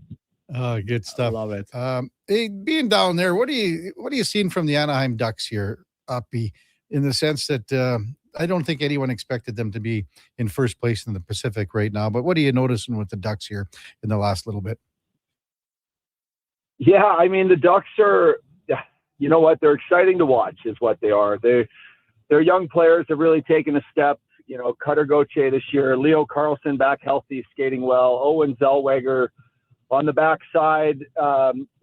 Beckett Seneca is playing out of his mind and, scoring goals at will. And then just the overall, their overall mojo. I think Coach Q gives them, a good game plan, go out, play hard, have fun, score goals, and, win games. It's kind of like the Edmonton Oilers sort of in the mentality where, maybe we let in 3 or 4 a night, but if we score 5, we're good. They, take the over is what we often say on our podcast with anyone watching the Ducks, because they just, there's limited defense, it's high octane offense. I think Donskoy's been an incredible, backstop for them this year. He's played extremely well. Even Billy Husso stepping in from, the last little bit since the Olympics has played well. But it's good to have that in the backyard here in Newport Beach. A lot of excitement around Ducks hockey, that's for sure. Well, how do you think they're gonna do in the playoffs? Like usually we all know defense wins the championship. So like when you talk about they giving up 3-4 goals, do you think are they gonna be able to sustain the same kind of offense like in the regular season? No, I definitely don't. Yeah. And I think adding John Carlson is is a key piece to sort of trying to stabilize that back end. It had been a weak point there all year. And, Vladdy, you know this, but it's playoff time, things tighten up and games become tough. Minutes are longer played out there. Shifts are longer. And what we're witnessing even here with the Edmonton Oilers right now, it's almost like the switch has gone off where they decide to tighten up in these games and they find themselves playing way better, way more consistent, playing from their own end out, which is what they've done every year, just at different times. But going into the playoffs, they seem to have things pretty buttoned up where, they understand the only way we win is if we take care of our own zone and then we just trust that we'll score 3 a night, but you can't run and gun come playoff time or it'll come back and bite you in the ass. Hey, how good do you think that Leo Carlsson's going to be here, Updog? And you mentioned him, when I just asked you in general about the Ducks, but I mean, this is a guy that has, he's got everything, speed, size, everything, man. Skill. Oh. Yeah. What's his ceiling here, you think? Yeah, it's incredible. You know what? I was first made aware of him by Alex Steen, who was just kind of coming into his role as a sort of an advisor to Doug Armstrong after he retired. Alex was spending some time in Sweden with his family. He stayed over there for a couple of years and was scouting, and he put this guy on the radar, back when we first, we were doing our podcast. We might have been a year or two in. So this is 3-4 years ago. And he said, Uppy, we got this kid out of Sweden who's tall and big and feisty and wins puck battles. And he's like, I would take, I'd be taking him first overall. There's limited question. And this is a guy that looked at hockey from the hockey IQ out, right? If you have hockey IQ, that's 1. If you have size and skill and everything else, that's 2. And this was him bringing, Leo to my attention back then. And now you watch the way he competes. He doesn't lose a puck battle. He's shifty, sees the ice well. He uses his teammates. And I think, just getting to know him a little bit, he's a great guy. He's a good young guy, likes to learn from the vets and will be a superstar. So to answer your question, ceiling is high. Ooh, man, good. Yeah, I'm big fan of his too. Like he literally, if there's a guy you can tell like he's got everything. This is one of those guys in the NHL that you can tell he's got everything. And the way they're playing, right? Like you said, like they're nice and loose. They can. I think Coach Q is like okay with them making mistakes, right? Like they're young guys, so you're gonna make mistakes, and that's how you learn, right? Like it's, I'm sure you had coaches just like me when somebody made a mistake, they yell at you. Like no, this generation they don't respond to it very well. So I think they lucked out with the coach like that, and just. More about the defense now. They have some young, interesting pieces there. Who do you think is going to be the leader on the defense moving forward next few years or for foreseeable future? I mean, I don't think it's a question that, the deal that Jackson Lacombe signed before the season started this year solidifies him as a guy that they want to build around and they hope can carry, the torch. And you think of all the D-men that have come through, Anaheim Ducks hockey, from back in the day with the Niedermeyers and Pronger, and then you get into, Fowler, who left here last year to St. Louis, and someone needed to kind of come in and replace that. And they've got rid of guys. They've got rid of Theodore, Montour, Hampus Lindholm. They shipped Lindholm out. Yeah. They shipped the young kid I love. He went to Philadelphia. Drysdale. They shipped him out there. Drysdale. So, they've struggled to really figure out their D. And I'm not saying they figured it out now. Like, I can't tell you I'm the biggest, Gudas fan on the planet for more reasons than one, not just because of his puck handling skills. But I think that they're in a good place with Jackson Lacombe leading the charge. I love the way this, Owen Zellweger and ex-Kamloops Blazer skates, and he plays that style of hockey. You got to have one or two of these young D-men that play on their toes and skate forwards a lot. I think that's a tool for your team. But yeah, to answer your question, it's got to be Lacombe. He's a stud. Hey, Laddie wants to ask you about the big news in these parts here that happened on Tuesday night in Colorado. Go ahead, Laddie. Well, are you aware of the McKinnon hit on Ingram? Have you seen it? Oh yeah. Okay. Yeah, for So, sure. what is your take on that? Because I have a very strong opinion, but like I want your take on it because people are going crazy and they think the major was justified. Yeah, no, listen, my business partner, I think, is on the same side of this fence as you, Shane O'Brien, and rightfully so. I mean, let's just keep the game the way the game should be played, and that's our superstars should be able to make superstar plays going in, and when you beat, if I'm taking you wide, Smeed, and I beat you, and you're caught, and you nudge me because you're behind me and you're out of place, you have a terrible position on me, and you force me into your goalie, and I'm going, I can't skate as fast as Nathan McKinnon, nor can many guys, but yeah, that was what happened. If you have good position on me, I will never ever get to the goalie, and if I do, I'm running him over by myself. In this case, I believe Nurse was beat, and McKinnon had nowhere to go. It's the unfortunate circumstance here is that Ingram's cut, that he's bleeding from the face. That doesn't happen to goalies. It's a little different if it's, a D-man or something like that. So they're trying to protect day quarterbacks for the NFL of what, they're trying to protect. And you hate to see a guy, go down, and especially in Edmonton. We need as many goalies as we can. But it wasn't a warranted 5, and I think everyone would agree. Anyone who played the game would agree. I think if you're an Edmonton Oilers fan, you probably, you'd disagree. Yeah, you'd be cool with a 2? Yeah, you know what? I think if he wasn't bleeding from the face, it's a 2-minute. If he's cut and he's going off with a towel over his face, wondering if he's in La La Land. If that wasn't the case, it's a 2. But McKinnon's just so powerful, and you can't take away the fact that these guys, to score goals in the NHL, you got to get to the net. Yeah. And if you beat guys to the net and they nudge you and you hit the goalie, that should not be warranted a 5-minute major. No chance. Scotty Upshall with us on the Kevin Karius Show with Ladislav Schmid on Sports 1440. I never asked you this story, Uppy, but we've had Vern Fiddler on many times, and lots recently with his son playing here. And Vern, as you know, is a character, and you were with him in Milwaukee and Nashville. Can you tell the story when I guess you sort of broke into his house? How did that work? What?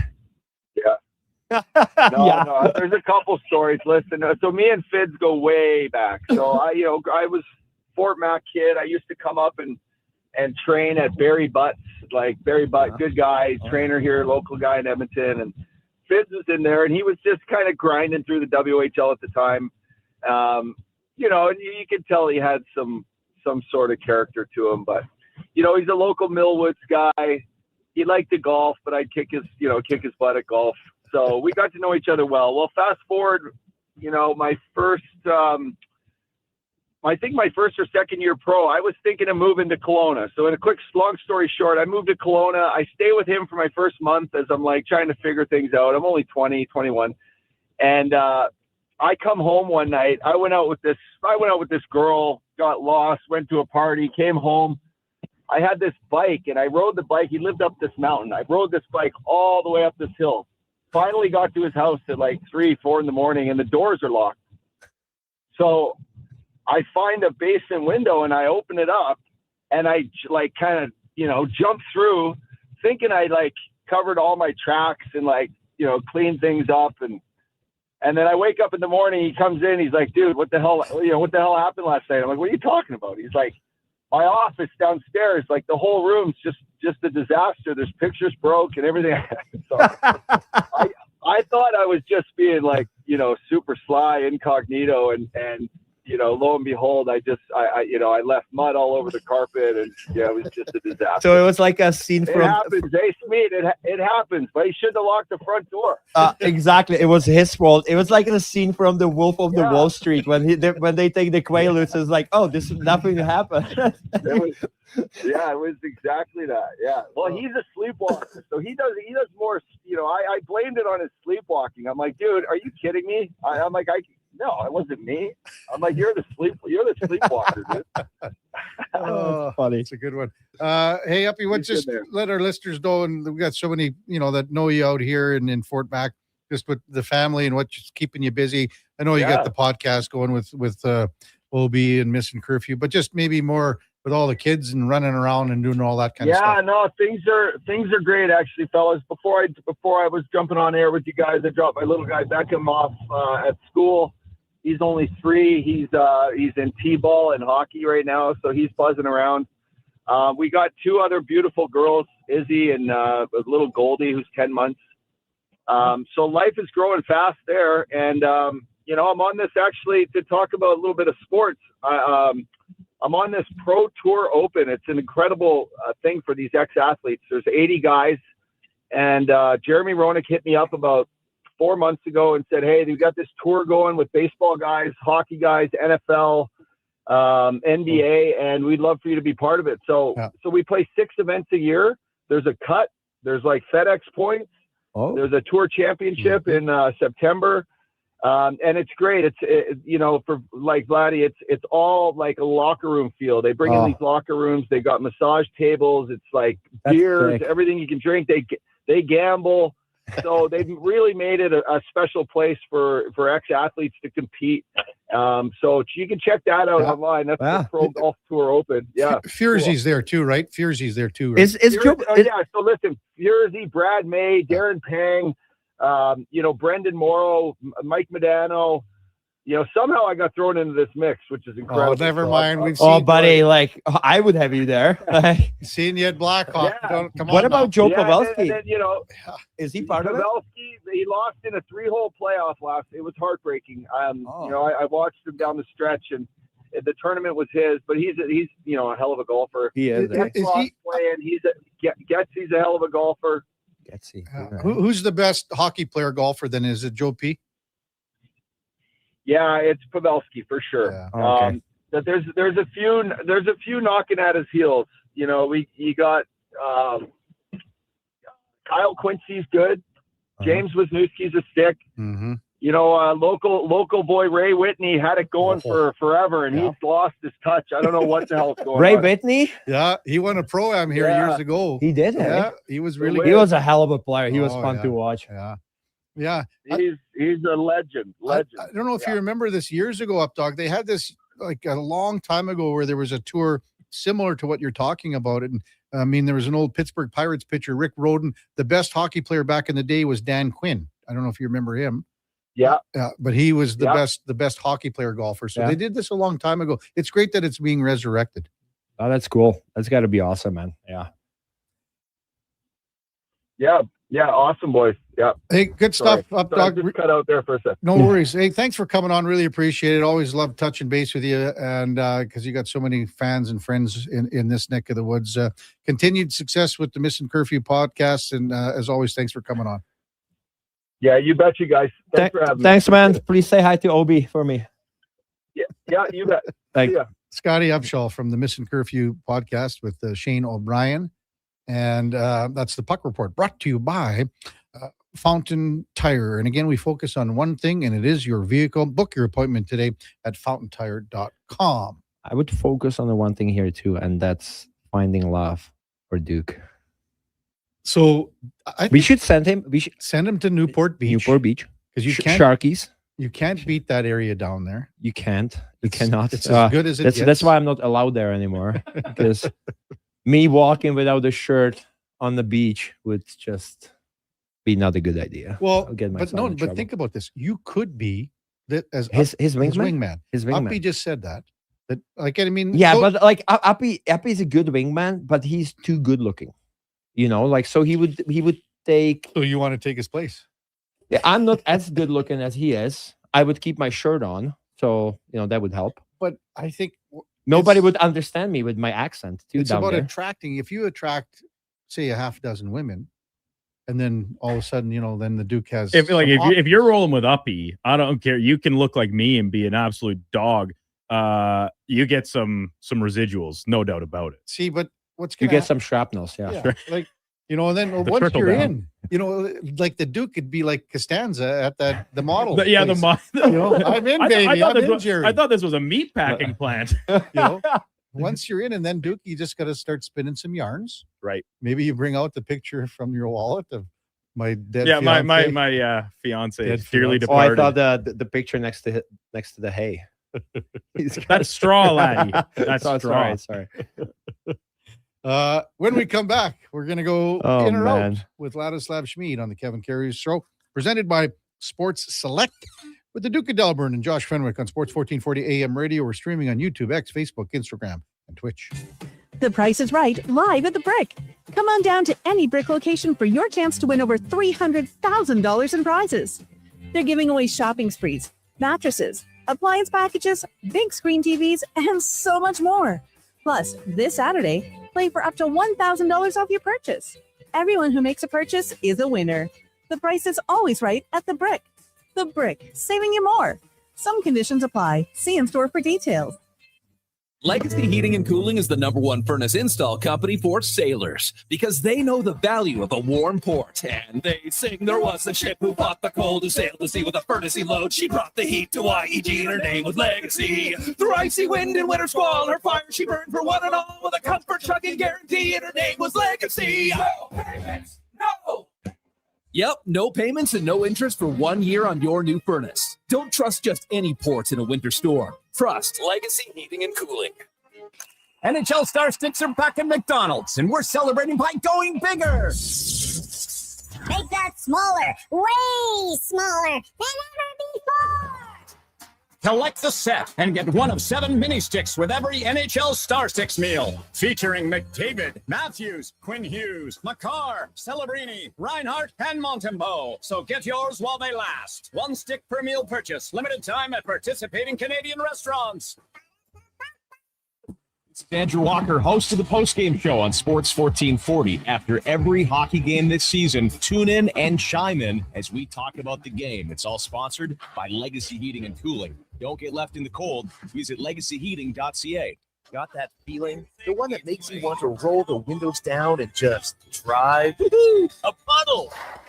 That's not just spring fever. That's a sign that it's time to visit Nisku Ford. They've got the cure for your driving fever with their biggest offers of the year. Get rebates as high as $12,000 on select new models, or drive away with 0% interest. Don't just dream about the open road. Own it. Find your cure for spring fever at niskuford.ca.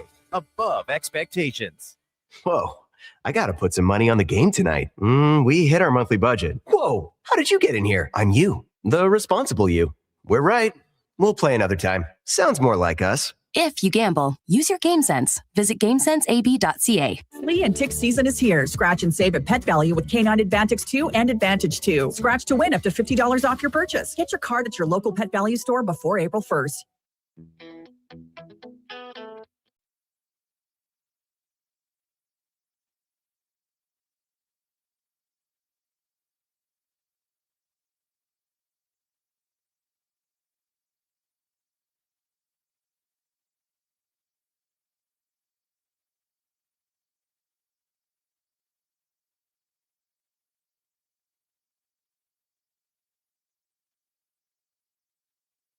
Have your sports curiosity cured with the Kevin Karius Show. This is Sports 1440.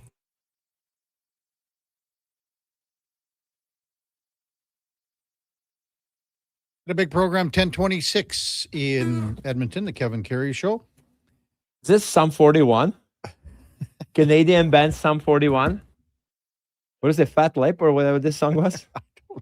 No, that's this one's in too deep. Fat Lip's the other one. It's actually my favorite, but it's not in the system for some reason. I don't know why, but yeah, Fat Lip's a banger. I had their CD growing up in Czech. Seriously, Really? I bought it. Yeah, I like that. That was I think might have been their first. One of the first ones came out, yeah. In Too Deep and Fat Lip, yeah.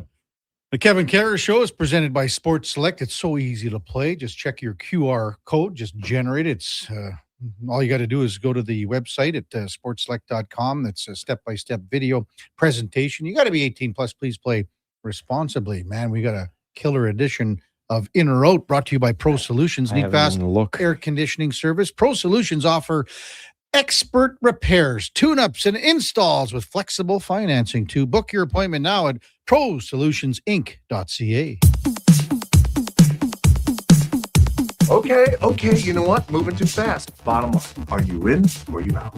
In or out of what? No time for questions, just action. In or out? Well, then I'm out. I'm sorry, Jet. Actually, you're already in. Are you in or are you out?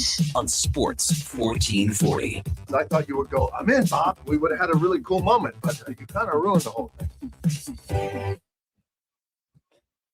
All right, Duke. Let her buck. Game day for the Edmonton Oilers. They are looking to win a third straight game for just the second time this season as they take on the Dallas Stars from Texas Knights. Area of focus for those of us watching the game from our couches and beyond is how the Oilers' new look penalty kill holds up to the Dallas Stars NHL number 2 ranked power play. You want to go first on this one, Laddie? Because I'm out. Okay. I'm gonna be focusing on D-zone coverage for the Oilers. Like, yeah, special teams, great. They can decide the game, but for me, it's gonna be more about how we can. Like, Dallas is obviously another team, powerhouse team. They have some very good offensive players, so I wanna see Oilers tied it up in their zone because it hasn't been good. Even though they won last 2 games, it needs to be improved in their own zone. They are giving up way too much still, in my opinion. You know, there's nothing wrong with this, Duke, because again, Dallas is number 2, and this is without several key guys in the lineup. And this is sort of a cop-out answer, and we're assuming that Tristan Jarry is going to play. So I want to see what Tristan Jarry does against not a good one. A team like Dallas. Came on in the second period there, and he had 2 big saves right off the hop. Man, that wasn't easy at all. Well, and it's 4-on-4, and you're thinking, okay, let's just get to the third period here. Yeah. But he has to make 2 saves, and then he was really good in the third. So for me, there's nothing wrong with this, Duke, but I'm going to go, I want to see, and that's assuming Jarry's going. So, and we all do. But both very good answers. And Laddie, yours in particular sticks with me because even in that win earlier this week over the Avalanche, like the Oilers played well, and it was an exciting game, maybe one of the best we saw between 2 really good teams this season on a whole. But I definitely thought, especially in the first half, there were still shifts where they get running around, and we know how high octane the Avalanche can be when you throw in a guy like Nazem Kadri to the mix now, who spent time playing with Natchez and McKinnon, and Brock Nelson's having a great year. So that's all excellent. And when you take that to almost another level from 4 lines rolling that the Stars can do, even without Rantanen and Hintz, as we've alluded to all morning, I think that's a very good one. But this Oilers penalty kill, which had been struggling so much, the Vegas Golden Knight power play, number 3 in the league, they went 0 for 2 on Sunday in the Oilers win. The Vegas power play did. But I don't know if we really got a fair look a fair sample size of it. And I think this Stars one, once again, reiterating, even without these big names, I think it provides another challenge that maybe they haven't yet seen since the new guy's debut in that really bad loss to Carolina a week ago. So I'm really interested to see, and you never want to see games necessarily decided by special teams, but I would love to see the Stars penalty kill get a few cracks that going up against this Oilers penalty kill tonight. So and the goaltending thing, Kevin, 100% how Jarry, if he can ride that momentum from such a strong showing to get them the win. If anyone needs confidence, it's him. 100%. Because we talk about the other players that we've been saying all year need this little pick-me-up. We're seeing Trent Frederick play his best hockey. The blue line is kind of rounding into form a little bit, even if it is still fragmented for shifts or periods at a time. The goaltending now remains the big asterisk and question mark. If Jarry can piece together another good one here, and I think it would go a long way to them going, jumping up the playoff standings here a little bit. On the other side of tonight's matchup, the Dallas Stars, the league's hottest team, 9-0-1 in their last 10. Jason Robertson leads the team, 34 goals, 74 points, and he is a pending unrestricted free agent, due a new contract. And I believe as long as the new deal comes in below a $13.5 million AAV, he'll be back as a Dallas Star. Well, I even think 13.5 is a little hot. I get where you're coming from with the cap going up. For sure. I see him at the same level as Rantanen here. And, he's just coming in a perfect time. There's certain times where we've seen the salary cap stay level for several years. And unfortunately, the guys that were signing contracts at that time. That's how it is. Yeah. Cap's going up. I get it. I understand all that. He's got a good thing going. I think he's at the same number at Rantanen. Leave him if he wants to go, they'll say, here's 12 million for whatever the term is. I think you got to take it. Well, it's not going to be better somewhere else for you. I totally agree. I have him more around like 11 and a half, 12 maybe. Mm-hmm. Yeah, like the cap is going up, but still like he's going to like you have something good going on. Yeah. Like, is it that big of a difference? 500 million, and you can talk about state free or state tax free, free, right? And where are you going to find a better place to win? Exactly. Like you have a good thing going on. It's a strong team. You can still use that money on other players too. Like it's not, like you're signing somewhere as an unrestricted free agent. No, you have a good thing going on. You're in Dallas like at home. I think fair price around 11 and a half, 12. Yeah. If I'm him, I would take it. So the reason I look here is the other guys that as of next season, the highest earners in the league. We know Kaprizov's big new deal, 17, yeah. Leon at 14, Jack Eichel and Austin Matthews, the next two at 13 and a half and 13.25. We've seen Austin Matthews' offensive production by the own standard he set a few years ago dry up by a relative standard. Now, Jason Robertson, he's hit 100 points once. He's been a point per game player essentially his entire career since breaking in. And he's still just 26 years old. Mm-hmm. Yep. This is his first crack at the unrestricted market, which is why I do think that we know the cap's going up, and it seemingly is only going to continue to go up for the foreseeable future. If the Stars want to lock him in and get another really good contract on the books for a long time, 7-8 years, I think 13, at minimum 12, but maybe upwards of that will be the tag that it comes in. And the new deal for Harley kicks in. They still got Sagan on the books for another year. Mm-hmm. Of course, he's injured right now. He's not going to play again this season. The Rantanen contract, but you've got some good value deals in Johnston and Hintz and even Heiskanen. I think they can still make this work, even if they are going to be up against it here pretty tight money-wise. If they do in fact bring Robinson back into the fold. The first year of his new deal is this season. Okay. At what is it, 8+?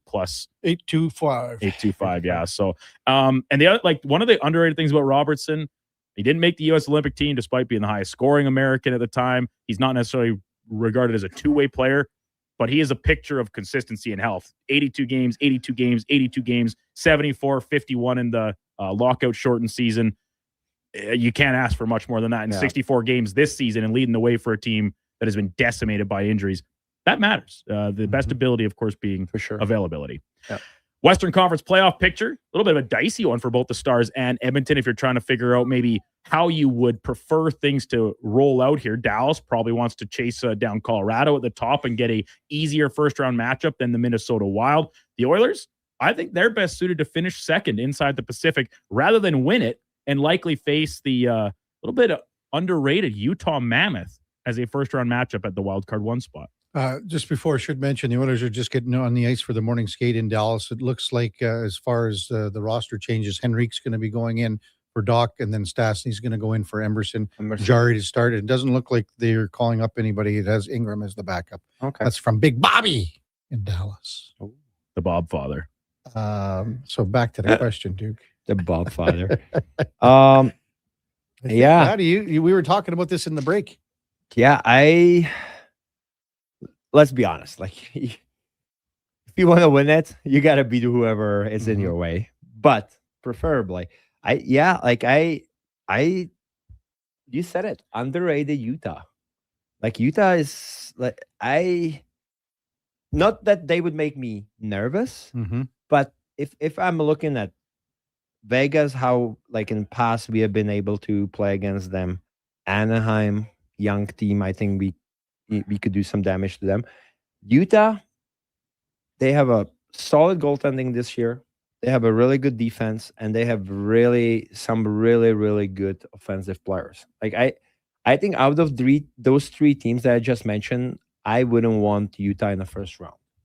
Well, they got Jordan Schmaltz, Duke. Yeah, of course. Schmaltz, he just signed a big deal. Swish. Jay Swish. Keller, Schmaltz, like that. Dylan Gunther, another great. man. Cooley, Cooley was injured. Cooley is good. Yeah. So then back and Sergachev, they just got Uyghur. You know, Paterk is having kind of an off season. But you never know. He can still produce. I like their defense too. Yeah, they got some guys. I think that their defense got to be one of the best in the NHL now. 1 through 6. I think that's very fair. They're good. Yeah. Was it Dersey there? Yeah, Dersey, Ian Cole. You know, Stanley Cup experience there. Yeah, John Marino is playing on your third pairing, who kind of resurrected himself since the kind of got banished out of Jersey in Pittsburgh. Essentially, he's having himself a nice little rebound of his career. The whole team is playing well. Like they're interesting. So like I think Oilers still, if they want to win, they need to beat teams like this, and nothing to take away from Utah, but it would be a tough opponent. Yeah. I'm probably going to go in, Duke. I think the number 2 hole's the best. Like staying inside the Pacific Division bracket seems to be the easiest route to find your way back to a conference final. Now they play you got to play the games and you got to win them, of course. But we talk about Vegas looking, even as recently as Sunday, kind of like a shell of this powerhouse that we've seen in recent seasons. The goaltending has been suspect for them all year long. They did shore up them things at the deadline, but Rasmus Andersson hasn't exactly gelled particularly well there so far. And then the Ducks are a team we talk about quite a bit because of their upstart nature. I'm not sure they're necessarily cut out to win a ton of playoff rounds just yet. So it makes a interesting matchup, to say the least, against the Oilers. Yeah, Utah kind of these options here seems like the biggest test for them. And Sergachev's got to get back. He's been hurt here. So what's that? Is there a chance that Duke, if the Anaheim makes it to the playoffs, is Duke going to Anaheim to Honda Center to watch it live? You sponsoring me? I'm not. Wow. But come on, Larry, let me live my dream. 2-1. You can go to the game. Yeah. And then you can go hang out with Updog, Newport Beach. Farming for love. Farming for love in SoCal. Have you been at Sharky's? I've never been to California. I've been to Sharky's is a club bar. Yeah, I know, but I assume it's in SoCal. Yeah, it's easy pickups. Yeah. Oh, good. Well, I'll put that on my bucket list. I don't know how easy for you, but and let's be honest here, right now, when you have saying whatever, like things could flip flop all the way around here. Oh, for sure. Oilers could still finish first. Yeah. 100%. Anaheim could finish third. How many games? 16? Yeah. 17? Yes. Yeah. Easily.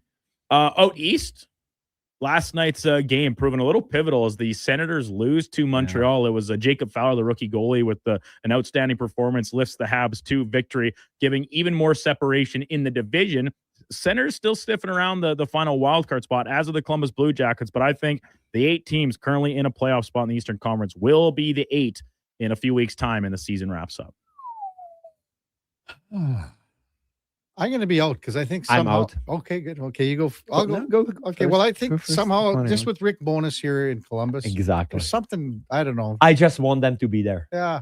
With everything that happened. Johnny Hockey. Yes, it would be everything great. is right. And so is it the struggling Detroit Red Wings that fall out? Are you still not a believer in the Penguins, the Islanders, the Bruins? All are within a point of each other. Could be anyone. It's too hard to say. Oh, for sure. Yeah. But it's still 16 games. Yeah. So I wouldn't totally count Ottawa out either. Totally.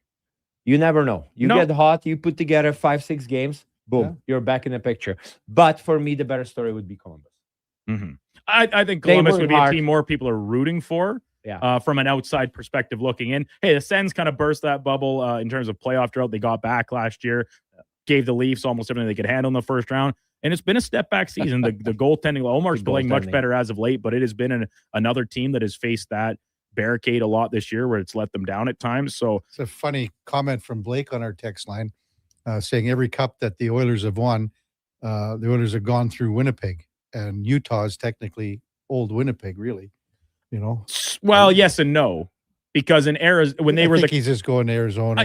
For sure. When they were the Coyotes, that was still the original Winnipeg Jets franchise. But as we know, connecting the Utah thing, that is not a relocation. That is technically an expansion team, just inheriting a roster. Yeah. They don't have any of the records or anything. That the Jets franchise is dormant. It's not a record, Duke. It's above average. The point is still well taken and is relevant.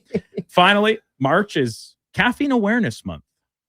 Most people, myself included, like to start the day with a coffee. Maybe if you're Donovan Paulson, you prefer an energy drink. after you've been working. Or Bob Stauffer. Or stop. Stop. Don't stop at one. Speaking of the Bob Father, Bob Father, 3, and then two huge coffees as well with Baileys.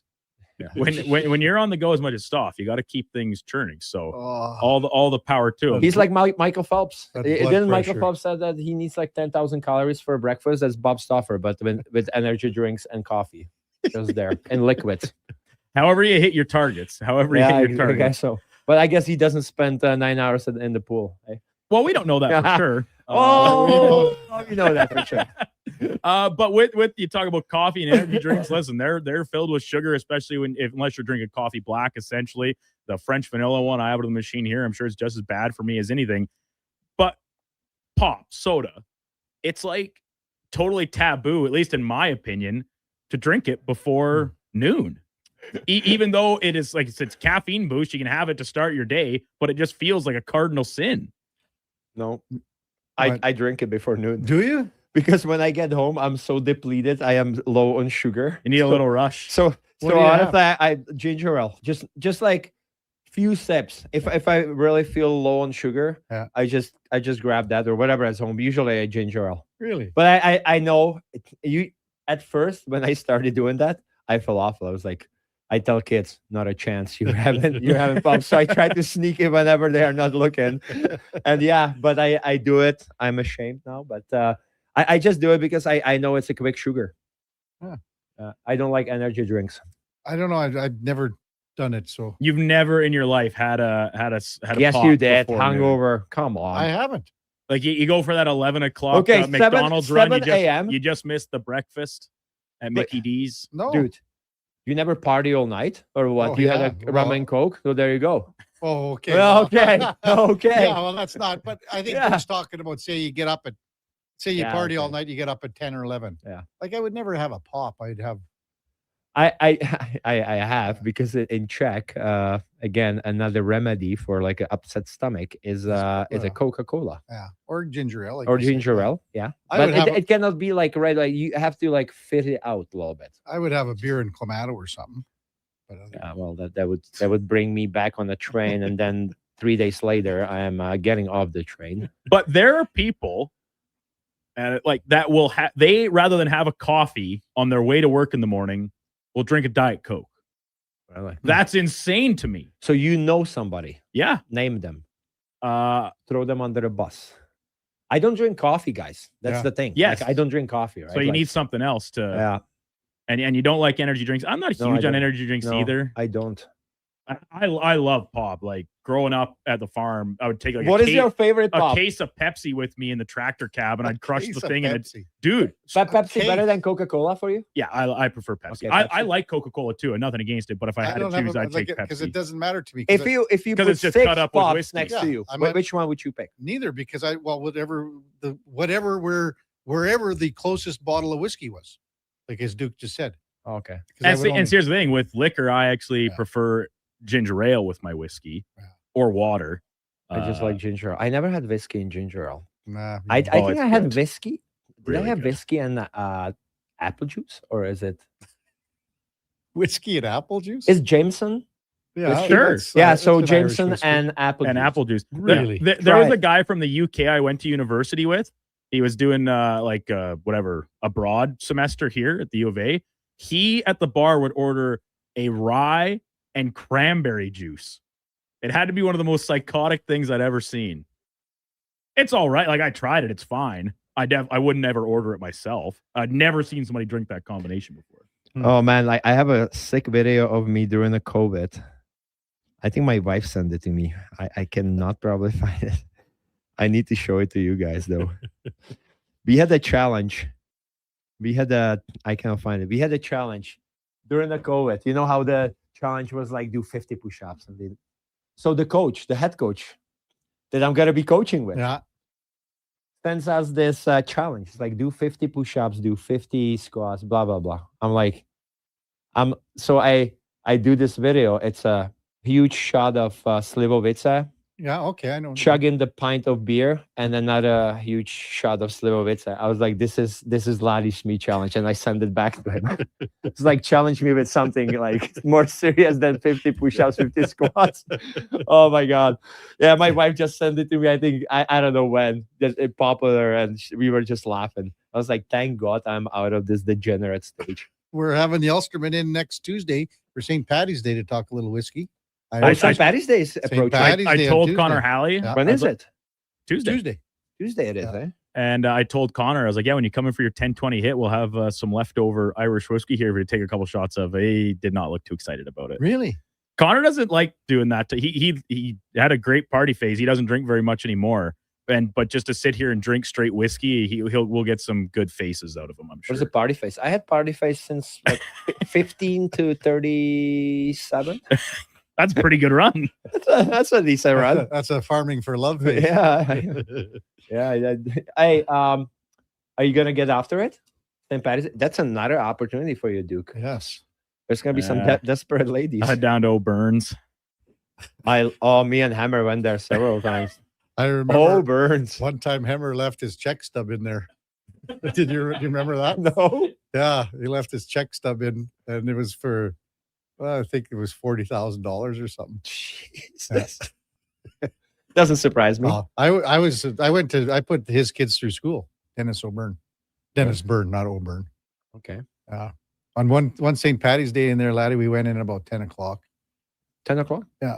Those are the best days. Day drinking. Yeah. Honestly, but we were there till 2 in the morning. I've done it too. Yeah. Julio Barrios, I done that at. Yeah. Julio Barrios with Bulldogs. That's In or Out, brought to you by Pro Solutions. Good job, Duke. We'll wrap the show up. I want to talk to Laddie about this check ball. Thanks for talking alcohol with recovering alcoholic guys, by the way. Eh? Sorry, buddy. I'm just joking. We're testing your metal, Laddie. Yeah. Testing your metal. We're back to wrap up the show. Kevin Karius, Ladislav Schmid, Duke of Delburne, Josh Fenwick on Sports 1440, presented by Sports Select. We're streaming on YouTube, X, Facebook, Instagram, and Twitch. Getting in on the sports action you want is as easy as playing at sportselect.com. Simply make your picks online, generate your QR code, and lock in your bet at your local Lotto Spot retailer. Then sit back, watch the game, grip your chair, and high-five anyone nearby. Every bet is 100% legal with the chance of winning cash in hand. Sports Select. When you're ready to play, bet on the original. Must be 18 plus to play. Play responsibly. Legacy Heating and Cooling sucks. Yeah, Legacy can now suck your ducts with professional duct cleaning, furnace cleaning, and dryer vent cleaning. Call Legacy. Call Legacy. When you need the filth sucked from your air ducts. Call Legacy. When you want cleaner air for your family. Call Legacy. Call Legacy. Legacy now offers air duct cleaning. Book in today. Just call Legacy. Divorce is never easy, but Fairway Divorce Solutions can help. Their clear step-by-step process addressed all our issues, and we moved through the process quickly. Fairway didn't take sides. They saved us money and heartache. My ex, the kids, and I feel like we'll all be okay. At Fairway Divorce Solutions, trained mediators and in-house lawyers will move your divorce process forward in a professional and efficient manner to achieve a fair resolution and separation agreement. Visit fairwaydivorce.com. At Fountain Tire, success is a team effort. They're committed to their team members and their customers. And that means treating your vehicle like it's their own and finding solutions that suit your needs. Because whatever the road brings ahead, they're on it with you. Visit fountaintire.com today. This is Andrew Walker, host of the postgame show on Sports 1440. After every hockey game this season, tune in and chime in as we talk about the game. It's all sponsored by Legacy Heating and Cooling. Don't get left in the cold. Visit legacyheating.ca. This year, instead of a short winter getaway from the cold, what if you took a permanent winter getaway from your hair loss? Hi, I'm Dr. Vance Elliott, inviting you to come plan your winter transformation. I've helped thousands of Edmonton men and women get their hair and their confidence back. Many of them preferred the winter. Cooler temperatures are great for recovery, and winter hats can keep everything discreet. Trips are nice, but this winter, choose to invest in your vessel. Book a free consultation today at drvanceelliott.com. Some deals are too good to be real. Not at Tim's. For just $8.99, get a hearty loaded wrap with wedges and Coke. A real meal. And for $8.99, a real deal. Try it at Tim's. Plus tax. At participating restaurants in Canada for a limited time. Terms apply.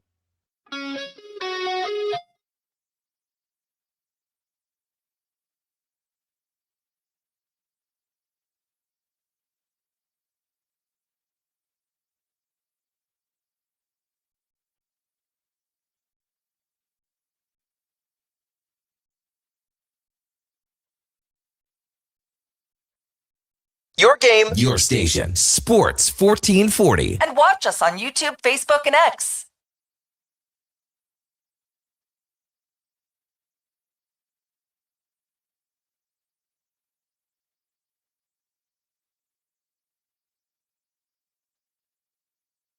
Program 1051 in Edmonton, the home stretch. Just a quick little segment here, laddie, before we let you get going, man. I mean, and now you're gone till May the 5th. So you leave next Tuesday? Yes, I am. And you're gone till May the 5th. What are we going to do, Duke? We got to figure this out. We're going to figure out some hits from Czech. Like I said, first couple of weeks, I have a little more time before it gets serious. But even throughout our camp, like we can figure out. I'm going to bring both of my computers. So what's this camp? Okay, Camp? so the camp it starts. Oh man, don't get me started. Yeah, so the players who are already out of the playoffs, they need somewhere to skate, right? So we're gonna be bringing them in for like these 4-day camps, and then you train for 4 or 5 days maybe at times, and then you go home for a weekend, and then again, and then more guys gonna get kicked out, and Is this because you can only have certain times of the year to bring everyone together? Pretty much, and they need somewhere to skate, right? Otherwise, they would be without ice for a week, 2-3 weeks, some of them. But it's gonna be long, man. Like it's gonna be like 5 weeks altogether with the tournament for some guys. I don't know how many guys are gonna make the final cut from the first camp. Cannot tell you that right now, but for some guys, it's gonna be long. So you leave next Tuesday. Yeah, and you're gone almost like 2 months. Yeah, I know. Yeah, I'm not gonna see my kids for a while. You won't recognize them when they. Hopefully, I will. Hopefully, I will. But yeah, it's not ideal, but it's part of my job, and like I'm excited. Like again, it's not an opportunity to learn new stuff, to get better. Right? We learn all the time. I have to ask you about Andrei Satoria, the Czech pitcher. I don't know. Okay, he's a Czech pitcher from the World Baseball Classic. Yeah, he's an electrician. you told me. He pitched 4 2/3 inning the other day against Japan. This is in Japan. It was his last game. So he's an electrician by trade. Pitched 4 2/3 of no, like he shut him out. And this is Ohtani and all these guys. I don't know if Ohtani was playing. I don't know, but anyway, they gave him a standing ovation. That's crazy. In Tokyo. Electrician. Yeah. Like most of these guys on the team, they have regular jobs, right? Like we don't have a professional baseball league, I don't think, that you could actually like just play. Yeah. So like good for him. When you go back, I want you to ask around and say, like, how big a news was it? Like, what did people in Czech think of this guy? I will. Yeah. I will, because like I didn't watch any of the games, but that's pretty cool. Like he's gonna be talking about it for the rest of his life. Well, probably. sure. And he's played internationally before. Yeah, he has. But like I don't know if Ohtani is on the team, but like if you pitch against Ohtani and you didn't allow him to score, he's the best. He's the best, arguably, one of the best ever. They ended up losing like 8 or 9-0. Yeah. But all the runs were after he left the game. So I think I didn't leave them in. Well, there's 2 reasons. You have a pitch count, so he can't pitch more than 65 pitches to start a game. Okay. But the other thing too is and he could probably pitch way longer, because I think he throws around 80 some miles an hour. Like he doesn't, like he's not 100 miles. He's not 100 miles. So he's just throwing it in there. He's probably got so much junk on the ball that who knows. Oh man. Well, Laddie, we're going to miss you. Hey, we got a text from Ashley. Ashley Meyer says, good morning, Kevin and Laddie. Just wanted to say congrats to Laddie on the move in July. I love listening to you guys every You said Ashley. Oh my God, my heart stopped. It's my ex's name.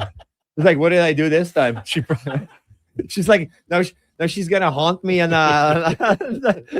through the social media or through emails. So like, oh my god. Well, have safe travels, and we'll. I'm sure we'll line something up here in the next little. I'm bit. gonna miss you guys, honestly. Like this is one of my favorite times of the week. Seriously, That's awesome. like you make it. You make it very enjoyable being here, guys. Well, thanks a lot, and we'll get you. We'll, like I said, the first couple Yeah. of weeks here, we'll figure this. And out. I'll be watching the NHL too, so we can probably talk Oilers. Hopefully, they're on the right path. Exactly. Right. We'll you, see guys. what happens tonight. Should be a good one. Thanks, Larry. Should be a really good one. Yeah, I'm looking forward to it. 6 o'clock. 6 bells. earlier. Yeah, not like 8:18 the other night. Yeah. Hopefully my wife makes a good dinner and we can all enjoy it. Maybe I'm gonna open chips afterwards. Love you, honey. See you, pal. Have a good one. Okay, see you, man. That's Ladislav Schmid, our co-host. He's back on May the 5th after going to camp in Czech. May 5th. Okay. May the 4th be with you. That's what I was going there. Top of the hour, it's Fantasy Frenzy with the former Ross Chef T-Bird, Connor Halley and the Duke of Delburne at 12 o'clock. It's the Lowdown with Alan Mitchell. 2 till 6. 2 till 5, pardon me. Jason Greger will drive you home, and then we'll have the pregame show with Andrew Walker, Landon Ferraro, and Donnie P. Puck Drop is just after 6 o'clock. Those fellas will have the postgame show as well, right after the conclusion of the Oilers and Stars game. We'll be back with you tomorrow morning at 7 bells. Before all that, time now for a Sports 1440 update. Brought to you by AWS Welding Supplies in Nisku. Product sales, servicing, calibrating, free same-day delivery of in-stock items to Leduc, Nisku, and South Edmonton. Your one-stop shop for all things welding. That is awswelding.ca. Hey, thanks everyone for listening. Really appreciate it. Thanks for all the texts and great comments. We could not do the show without you. We're back with you tomorrow to wrap up the week with Eddie Steele at 7 bells. Before that, here is the Duke. This is the Sports 1440 update.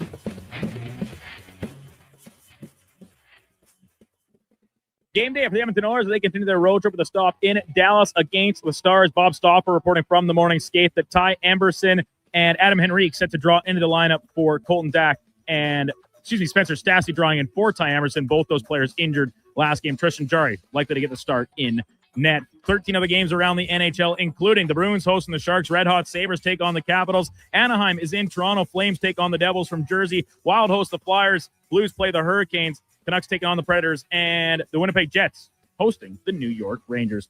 Calgary Flames reportedly signing St. Cloud State forward Tyson Gross, to a 2-year contract. Gross was scheduled as the highest rated college free agent available this spring. Ottawa Senators have been reassigned their first-round draft pick that was originally taken away in the denial of a 2021 trade of Evgeny Dadonov to the Vegas Golden Knights. The pick will, however, come in at 32nd overall in the upcoming draft. Busy night in the association, including the Spurs host in Denver. Boston is in OKC, and the Lakers take on the Bulls from SoCal in the nightcap. Players' Championship from TPC Sawgrass. Maverick McNeely leading the way at 5 under through 13 holes. Coming up on Sports 1440, it is Fantasy Frenzy with Hallie and Douglas. I'm Brandon Douglas at your Sports 1440 update. Sports 14.